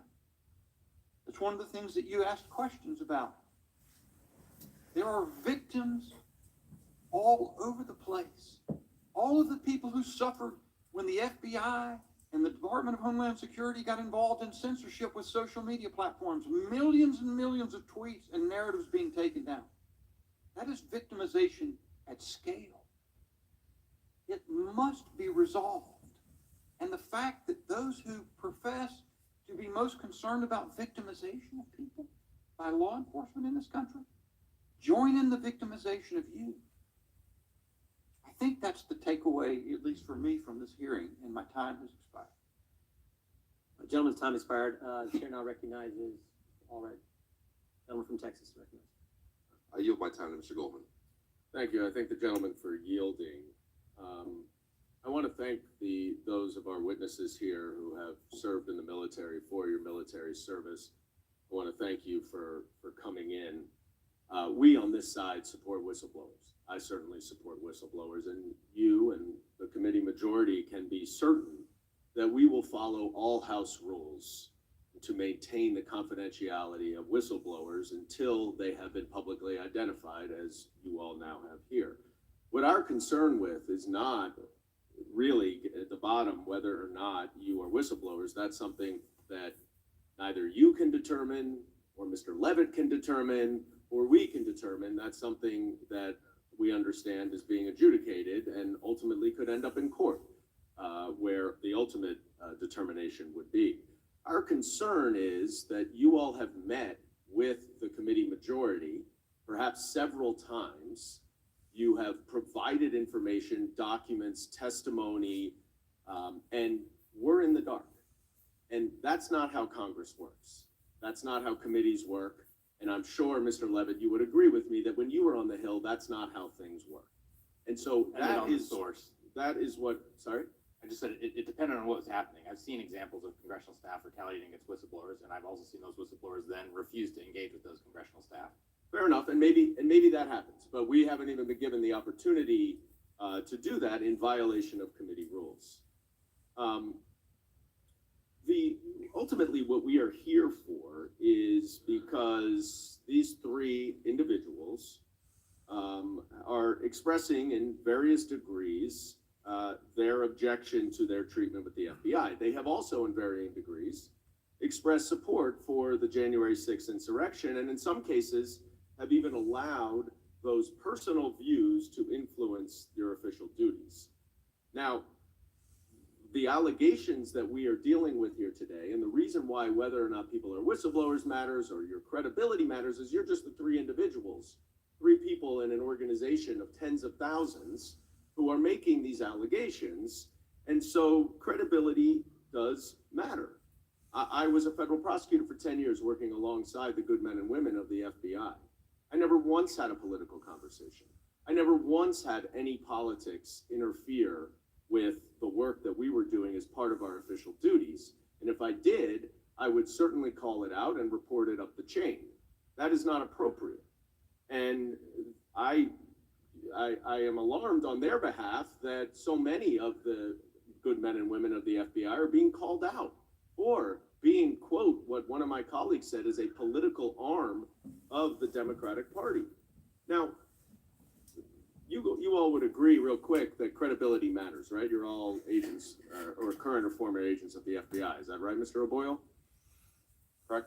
Yeah. Mr. Friend? Yes, And Mr. Allen, right? I'm a staff operations specialist, sir. So you don't believe credibility matters? Credibility does matter, sir, but I'm a staff operations specialist. My official. But let's take the chairman's opening statement for a second. He said in his opening statement about the John Durham report that Mr. Durham found that there was no predicate and no basis to open the investigation. I'm going to read you a paragraph from page 295 of the Durham report. It says, under the FBI's guidelines, the investigation could have been opened more appropriately as an assessment or preliminary investigation. FBI investigations opened as preliminary investigations, short of full investigations, if necessary and appropriate, may be escalated under the guidelines by converting to a full investigation with supervisory approval. Mr. O'Boyle, does that sound like Mr. Durham determined that there was no basis at all to open an investigation, as the chairman said?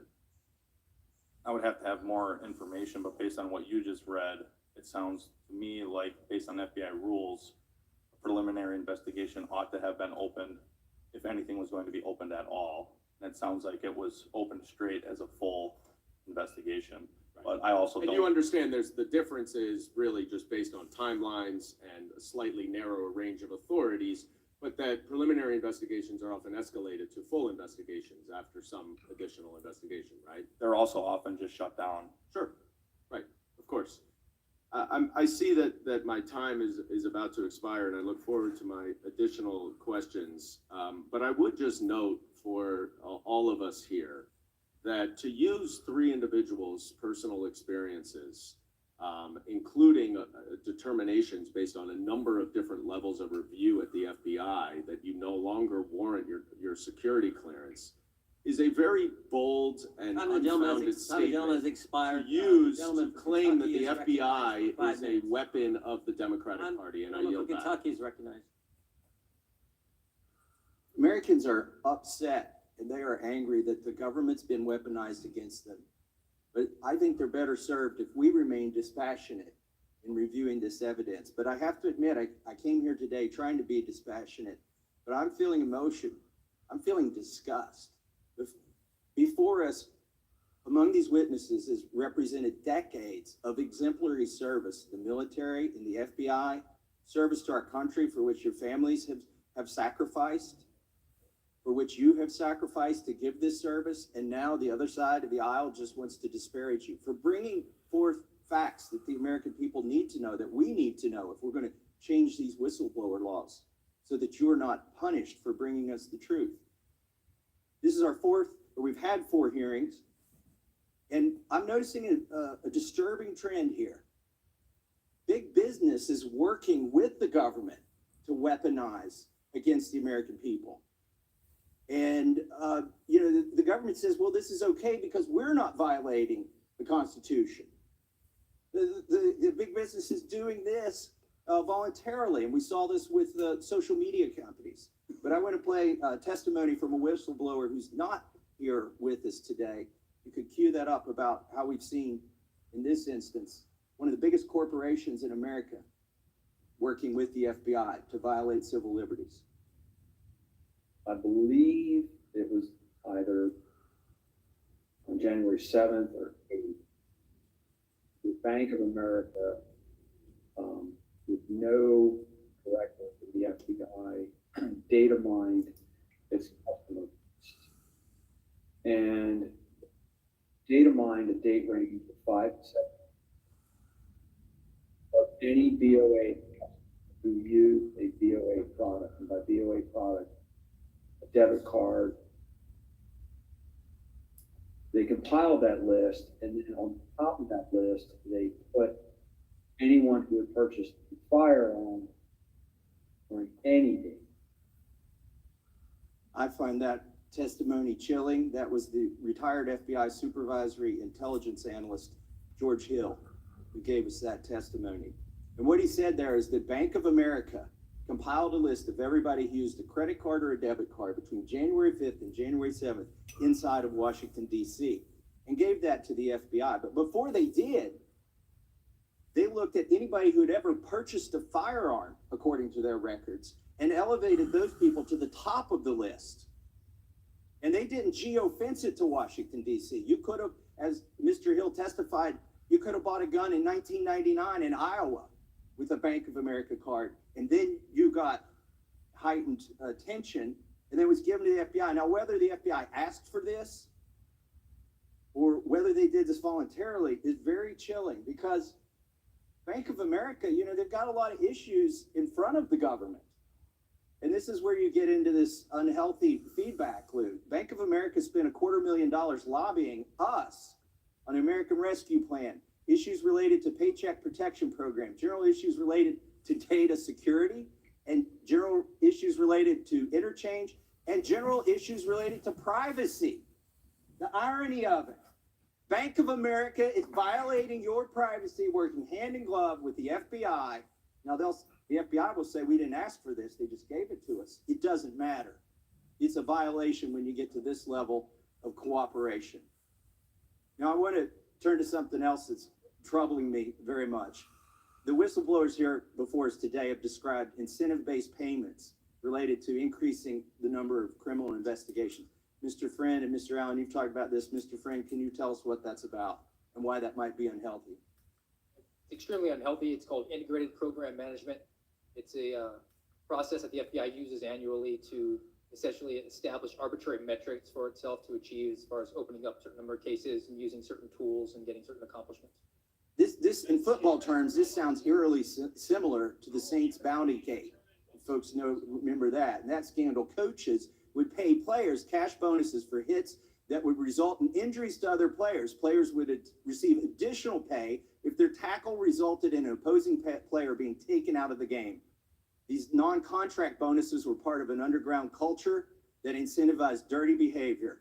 When the activity was exposed, the Saints organization was widely condemned. The defensive coach was initially suspended indefinitely, and the head coach was suspended for an entire season. Somebody at the FBI needs to be suspended for the dirty tactics that they've used. If we recognize it in sports, it's not hard to recognize it here in government. And I yield back to balance my time. Gentleman yields back. Chair recognizes the gentleman from New York, Mr. Goldman. Thank you, Mr. Chairman. I'm going to move quickly through a couple different questions. We established earlier credibility matters, certainly for witnesses who appear before us. Mr. Boyle, do you know who Kash Patel is? I do. Have you received any money from Kash Patel or his organization? I have. When you previously met with the majority members and or majority staff of this committee, was Kash Patel present for that meeting? No. To your knowledge, has Kash Patel ever spoken to the committee members on your behalf? Not that I know of. Not that you know of. Was anyone present for your previous meetings with committee members and staff on the majority that were not members of this committee or staff of this committee? My counsel? Your counsel? Anyone else? I don't think so. Is Kash Patel helping you finance your counsel? Not that I'm aware of. Mr. Friend, what about you? You know Kash Patel as well? Yes, And did you receive any money from Kash Patel? yes, he gave me a donation last November. A donation? Yes. Are you a charitable organization?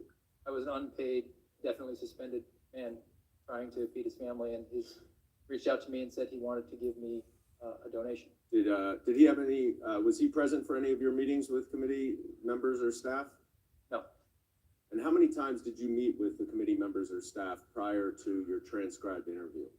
I never met with them prior to my transcript. Did you speak to them on the phone? Yes, Okay, all right, so you spoke to them on the phone. yes, I spoke to him on the phone, corresponded. Did you provide documents? Yes, I gave them my written declaration. Did they ask you whether they could share that with the minority? I don't know. At the time, I don't believe they were actually in the majority.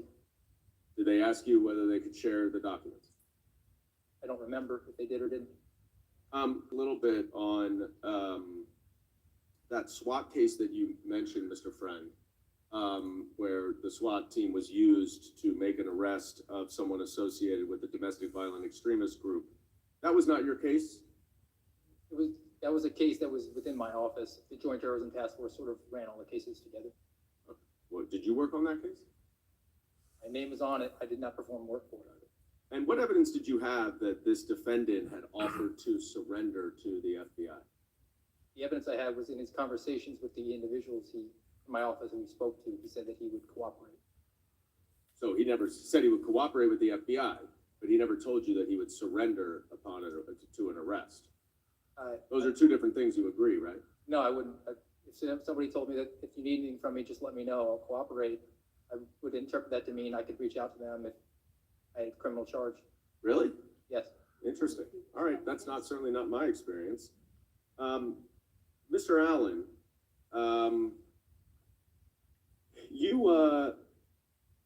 you passed around information to other members of the FBI related to January 6th, is that right? Yes, sir. And you were admonished by your supervisor not to do that, is that right? I was not, sir. You were not. So when it says here in the FBI's letter to Mr. Jorman of yesterday that your supervisor admonished you to stop circulating these materials on multiple occasions, you're saying right now that the FBI is lying to this committee?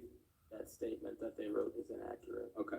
Did you write to your colleagues to, quote, exercise extreme caution and discretion in pursuit of any investigative inquiries or leads pertaining to the events of January 6th? Yes, I corresponded with my teammates. Did you write that? Yes, I wrote those words in the correspondence. And that was after you had been admonished not to send information about January 6th, right? I was not admonished to not send information. But you do agree that your personal opinion should not influence your official duties, don't you? No, you should be objective and analytical in all the, decisions and information. No, that was my question. Your personal views should not influence your official duties. No, you should be objective in doing the conduct of your job. And now, Mr. Friend and Mr. O'Boyle, I don't have much time, but you agree that you were field agents, correct? Correct. And you understand chain of command, do you not, Mr. O'Boyle? I do.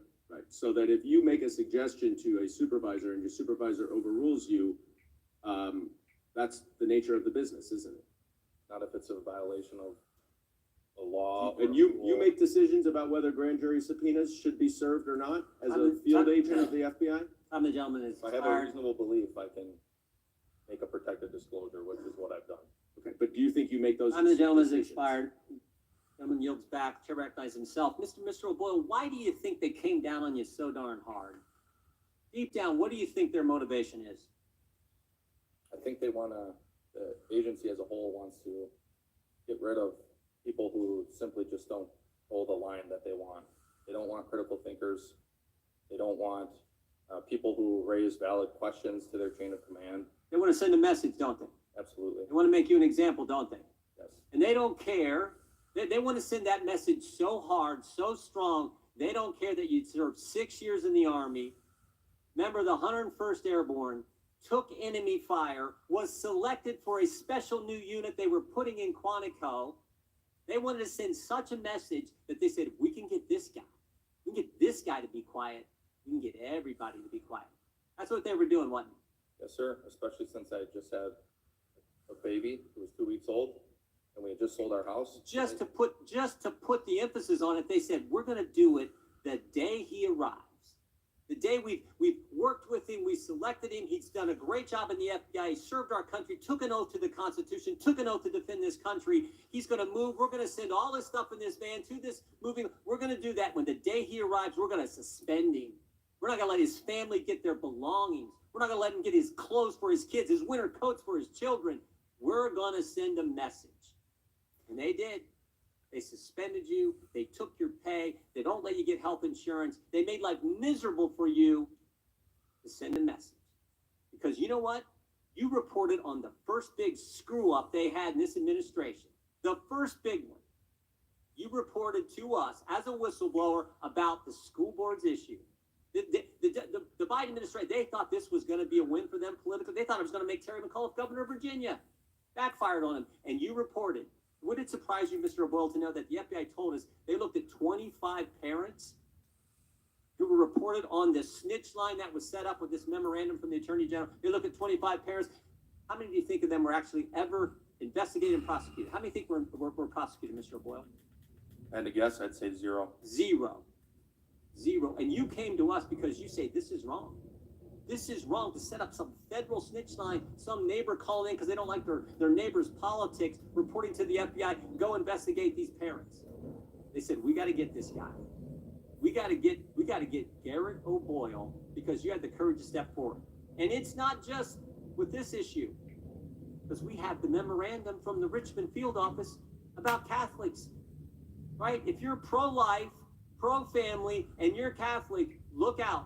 The FBI wanted to put people inside the church, inside the parish, to spy on fellow citizens.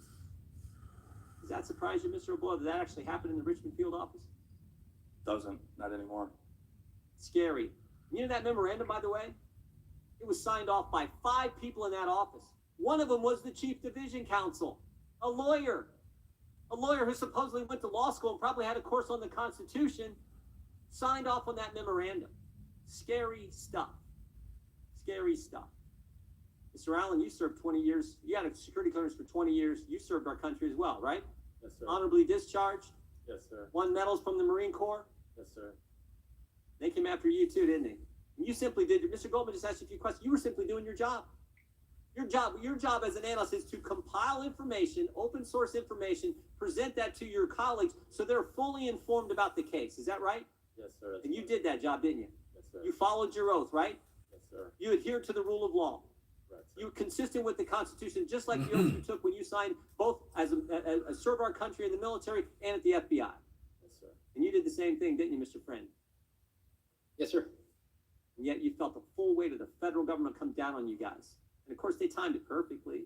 They sent the letter to us yesterday. We knew they would. We knew it was going to happen that way. And as Mr. Boyle said earlier, he's getting his hearing tomorrow, right, Mr. Boyle?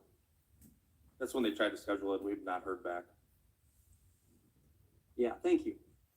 Thank you for your service to the country. Mr. Bishop was right.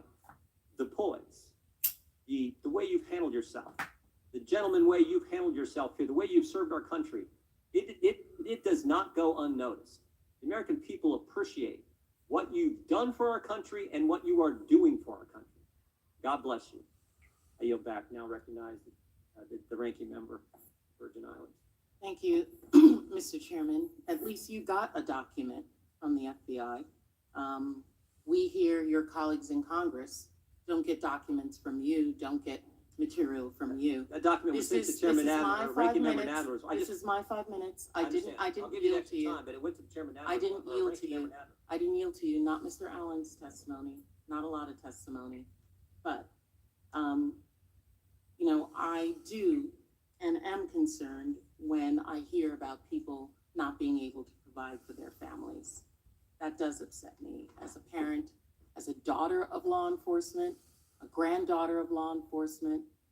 I don't come from a place where I do not respect law enforcement. And I understand the sacrifices that they and their families make. Mr. Allen, do you know who Brian Reagan is? What, is the name Brian Reagan? Yes, do you know who that is? I'm not aware of. Okay, Brian Reagan was an Air Force individual, an Air Force airman who sold classified information to China, Iraq, and Libya.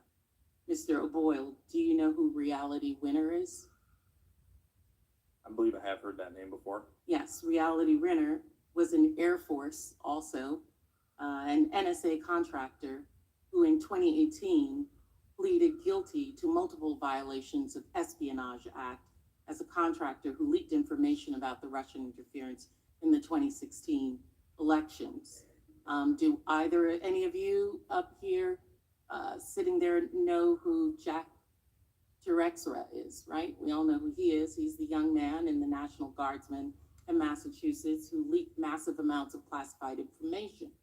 So because someone served our country in the military and that they do work for a federal agency does not exempt them immediately from being someone who could potentially commit espionage or lose security clearances. We give everybody a pass just because they serve our country. We respect their service. But if they break the law, then that means that they have to face the consequences. If individuals do things that they're in the process and it determines that they are in fact have to have their security clearances removed, then that's what happens. So, my father served, all of my uncles served, people in my family served in the military, and we all respect that. But that does not give individuals a pass and means that they cannot be questioned about their security clearances and their allegiances later on to the country. You know, my colleague, Mr. Goldman, asked questions about Pasha Patel, his engagement, his involvement with some of the witnesses here. Even another one of my colleagues brought up a testimony from Mr. Hill. He was just in awe and could not believe, he was chilled by what he said about Bank of America. I'm chilled by that same individual saying that the FBI are brown shirts, that they're Nazis, that the law enforcement agency are in fact Nazis. That's a more chilling component to me. But, this is more of the same that we see each and every time that we're here. First, just was demonstrated in the process that we're in right now, an unwillingness to follow precedent, follow the rules. The rules don't apply when it comes to the Republicans. They want different set of rules for themselves than everyone else. They want a different set of rules for their political beliefs than other individuals have. Individuals who are espousing their beliefs on the job where they're not supposed to, it's okay when it's their beliefs. But if it were somebody else, then a different set of rules would apply to them. Hiding information, it's all part and parcel of the Republicans' attempt to make Americans distrust our rule of law, so that when 2024 comes around, and should their candidate not win, more and more people will not believe the truth. The truth matters. The truth matters. And hiding information and stating a lie over and over again does not make it true. And we will continue to, yes, be concerned. And Mr. Chairman, I continue to say that there are, I believe, areas that I think that we can work on. I have not had a discussion with you. I've sent you letters about what I believe those areas are. No response with regard to that.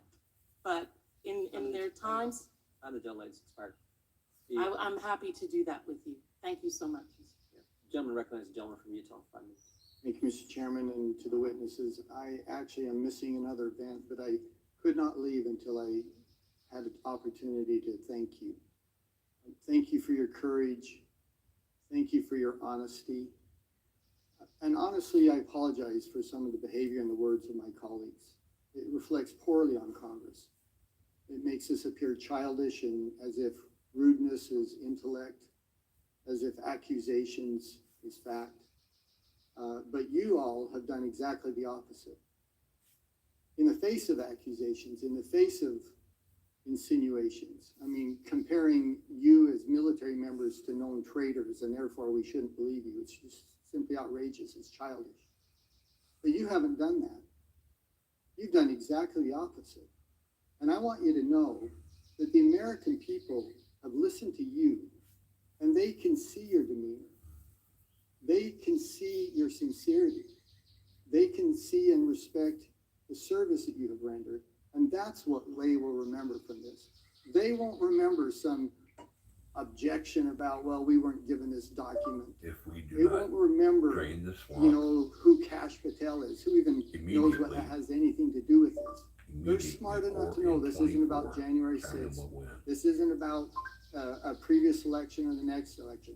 They're smart enough to hear your words and to measure your sincerity and to know whether you're telling the truth. And I'm telling you that as someone who sat on the intelligence committee for years and used to be a defender of the FBI, and to watch their activity over the last few years, I completely believe you because I've seen it again and again and again. And probably the most concerning thing I've seen in Congress is this weaponization of federal agencies. We give them enormous power.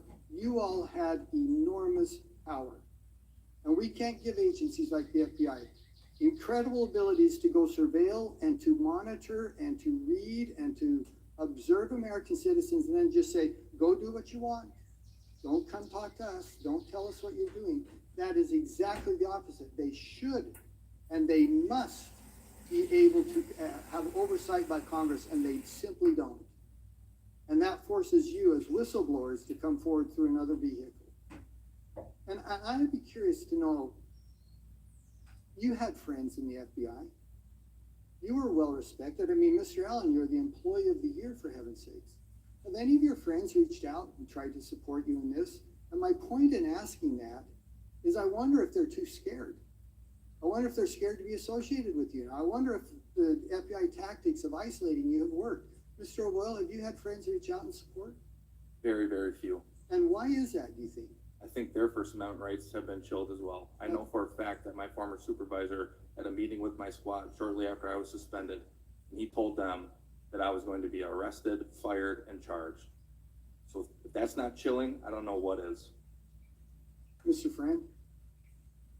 Echo what Mr. O'Boyle said. I've had very few reach out to me, and those who have used encrypted ways to do it because they fear retribution. They're afraid to reach out to you. Respected colleagues, people they've worked with for years, and they're afraid to reach out to you. It's very clear the FBI has been able to achieve that goal. Mr. Allen, your experience? Former employee of the year? I've had a few colleagues reach out who are no longer with the office, just to check in periodically, which has been appreciated. But other than that, I've been pretty much like ghosted by everybody. So, and honestly, shame on those agents who respect you and know you and don't have the courage to reach out and support you. There are members of my family who are FBI agents. I love and respect them. But we have deep concerns about the agency you used to work with. And I want to read you something. This should frighten people. This should get their attention, I would hope, but it doesn't. The East German Stasi, one of the most effective suppressive agency in the history of the world, this is what they would do. They devised the strategy and tactics to disintegrate a target's personal circumstances.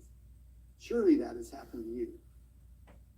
Their career, surely that has happened to you. Not only your career as an FBI, but it precludes you from working anywhere else. For heaven's sakes, you have to ask others to help you to maintain just the food on the table for your families.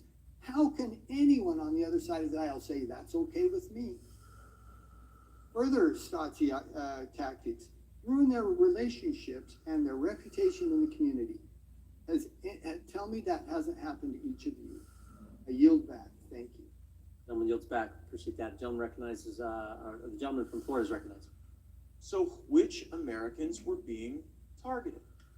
Now, August 2nd, 2022, a media organization attained a copy of a document which whistleblowers subsequently authenticated to the committee that is styled the FBI's Domestic Terrorism Symbols Guide on Militia Violent Extremists. Mr. O'Boyle, are you generally familiar with that guide? Yes. And that guide identified certain things that made people more likely to be deemed a threat or terrorists, didn't it? Yes. And wasn't one of those things just the number 2 and the letter A next to each other?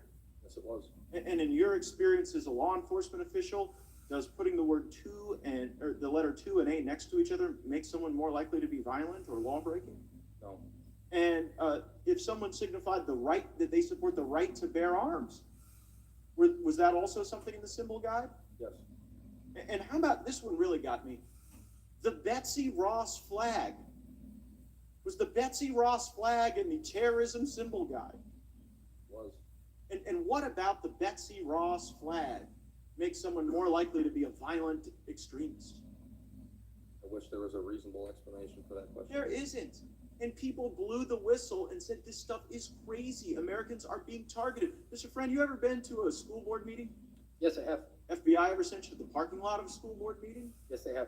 And in the parking lot of a school board meeting where the FBI sent you, you were taking down information regarding people's license plates. That's correct.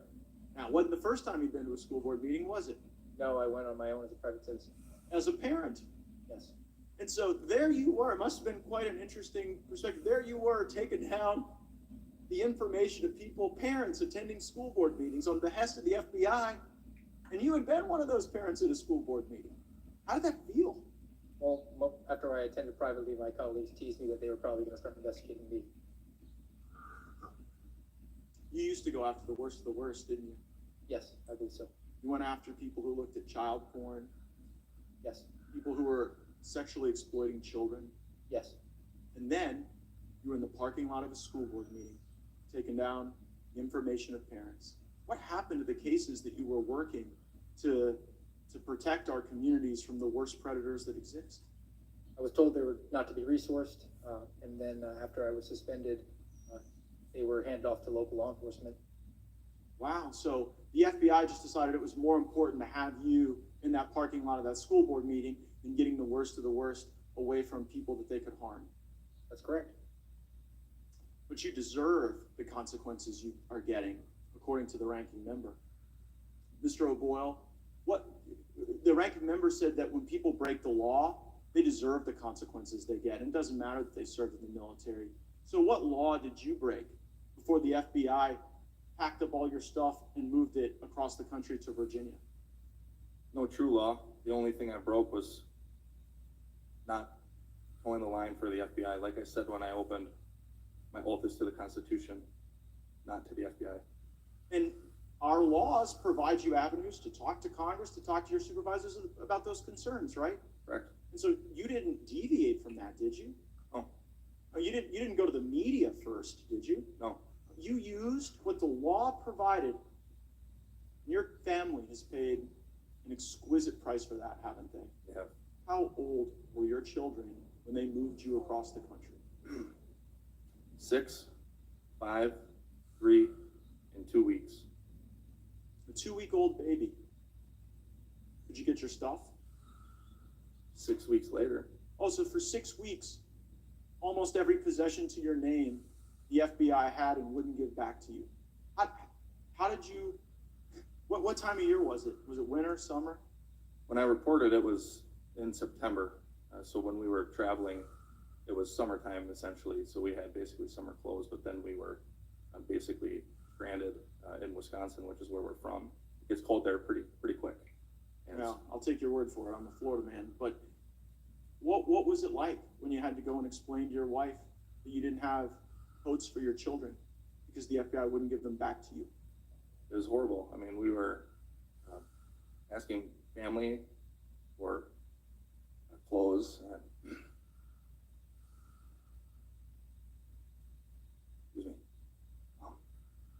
was a difficult time.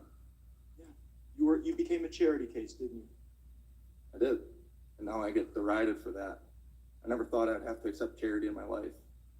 I thought I would be able to take care of my family, but I'm grateful for everyone who has provided charity to me. That even includes a former colleague's church. I would name the church to give them recognition, but I'm too worried that the FBI would send informants to infiltrate that church as well. Yeah, well, they've already done that with the Catholics. Now you're back. Gentleman looks back. The gentleman from North Dakota is recognized. Thank you, Mr. Chairman. The Durham report dropped this week, and it's an absolute, the politically motivated misconduct by the FBI and the DOJ is outlined in very, very specific detail. And it's an absolutely damning indictment on the FISA court. And the response from DOJ and Director Wray continues to be that all of the people engaged in that conduct are no longer with the DOJ or the FBI. Director Wray has emphasized the importance of doing things the right way. Essentially, it's all in the past, nothing to see here, just trust us. Mr. Allen, do you think the FBI leadership does things the right way? No, sir. Mr. Friend? No, sir. Mr. O'Boyle? No, sir. And the Durham report detailed that submitted warrant applications to the FISA court without interviewing witness, failed to correct warrants after learning more information about a witness's reliability, failed to disclose exculpatory evidence to a secret court, omitted information that contradicted what they had told the court previously when they were trying to get extensions, and in one case, they actually fabricated an application for the warrant. And in a letter dated on May 15th, the DOJ informed us that we don't have to worry about it anymore because they revised some forms, issued a whole bunch of new guidance. They promised us that they have a better way to maintain files. They implemented more training. The FBI loves training. Bureaucrats love training. They have more internal oversight. They have a rigorous and robust oversight program. They instituted technical updates and they automated workflow. You know what's not mentioned anywhere in that letter? Consequences. There are no consequences, no penalty, no punishment. So if there's no consequences, if there's no prosecutions, then there is no incentive for the DOJ or the FBI to hold themselves accountable. And the single best way for the American people to learn about the abuses carried out by our government is by whistleblower testimony. And so the single most effective way to keep these things from coming to light is to make sure it is known that dissent will not be tolerated and speaking out will be dealt with severely. And just this week, the IRS whistleblower was removed from a case at the request of the DOJ in a clear case of retaliation and violation of the law. So, Mr. Allen, when we're talking about this and what you all have gone through and your families have gone through is just heart-wrenching, and Congressman Gates just walked through it. But what are the consequences moving forward for your colleagues on whistleblower? I mean, I think in light of what's happened to us, what's happened to all the people involved with that investigation, I think it definitely has to send a chilling effect across the agency, and there's just an incongruence in how personnel at a high level have been treated and how we've been treated. Mr. Friend, this is a public setting word of testimony, but can you tell the American people what has happened in your life since you have come forward and given this information? Thank you for that. Beyond that, leaking my medical information to the New York Times and insinuating that I was under disciplinary action for shooting a firearm in my backyard inappropriately. I was also denied the opportunity to seek outside employment on 2 occasions, denied my training records, which in essence is denying me outside employment. The Inspector General is now aware of the illegal and improper gag order that was issued on me that basically told me that I was not allowed to speak to my family or my attorney about the existence of an investigation. So if one of your former colleagues is looking at this and watching this, and they have information that they think is subject to being shed light on with the American people, do you think how you've been treated would give them pause? It has, and that's why they laundered the information to me, and that's how I've been able to expose more things now from the outside. Mr. O'Boyle, we just heard from your interaction with Mr. Gates and how all of this occurred and all of the hardships you've gone through. If one of your really good friends, former colleagues, came to you and said, I have this thing that is being covered up, and I think the American people need to know about it, what advice would you give them? I would tell them first to pray about it, long and hard. and I would tell them I could take it to Congress for them, or I could put them in touch with Congress, but I would advise them not to do it. You would legitimately try to protect one of your colleagues from doing what you have done. Absolutely. And how do you think that solves being able to shine light on corruption, weaponization, any kind of misconduct that exists with the American people? It doesn't solve it. But the FBI will crush you. This government will crush you and your family if you try to expose the truth about things that they are doing that are wrong. We are all examples of that. I can't think of a more sobering way to end a hearing. I yield back. Gentleman yields back. I want to thank, we say this every hearing that we thank the witnesses, but, and I mean it every time, but I really mean it. Thank you for coming forward, sharing your story, and standing up for the Constitution, doing your duty. We appreciate it. Mr. Levitt, thank you for your representation of these individuals. We thank you for the powerful testimony that you gave and the way you gave it, and the way you've conducted yourselves. With that, without objection, all members will have 5 legislative days to submit additional written questions for witnesses or additional materials for the record. Without objection, the hearing is adjourned.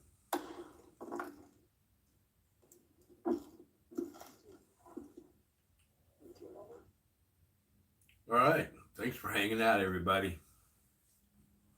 See Mickey in the crowd in there. So, God, do I really want to go over to Jeff's? I really don't want to go to Jeff's. Is Wizzy still on the board? I don't want to go over there. Thanks, Ziggy, Linda Lou, everybody, anybody that I'm missing, sorry. Thanks for hanging out. I really thought this was important, so I think it's just called Jeff, isn't it? Called Jeff. Thanks, Mike.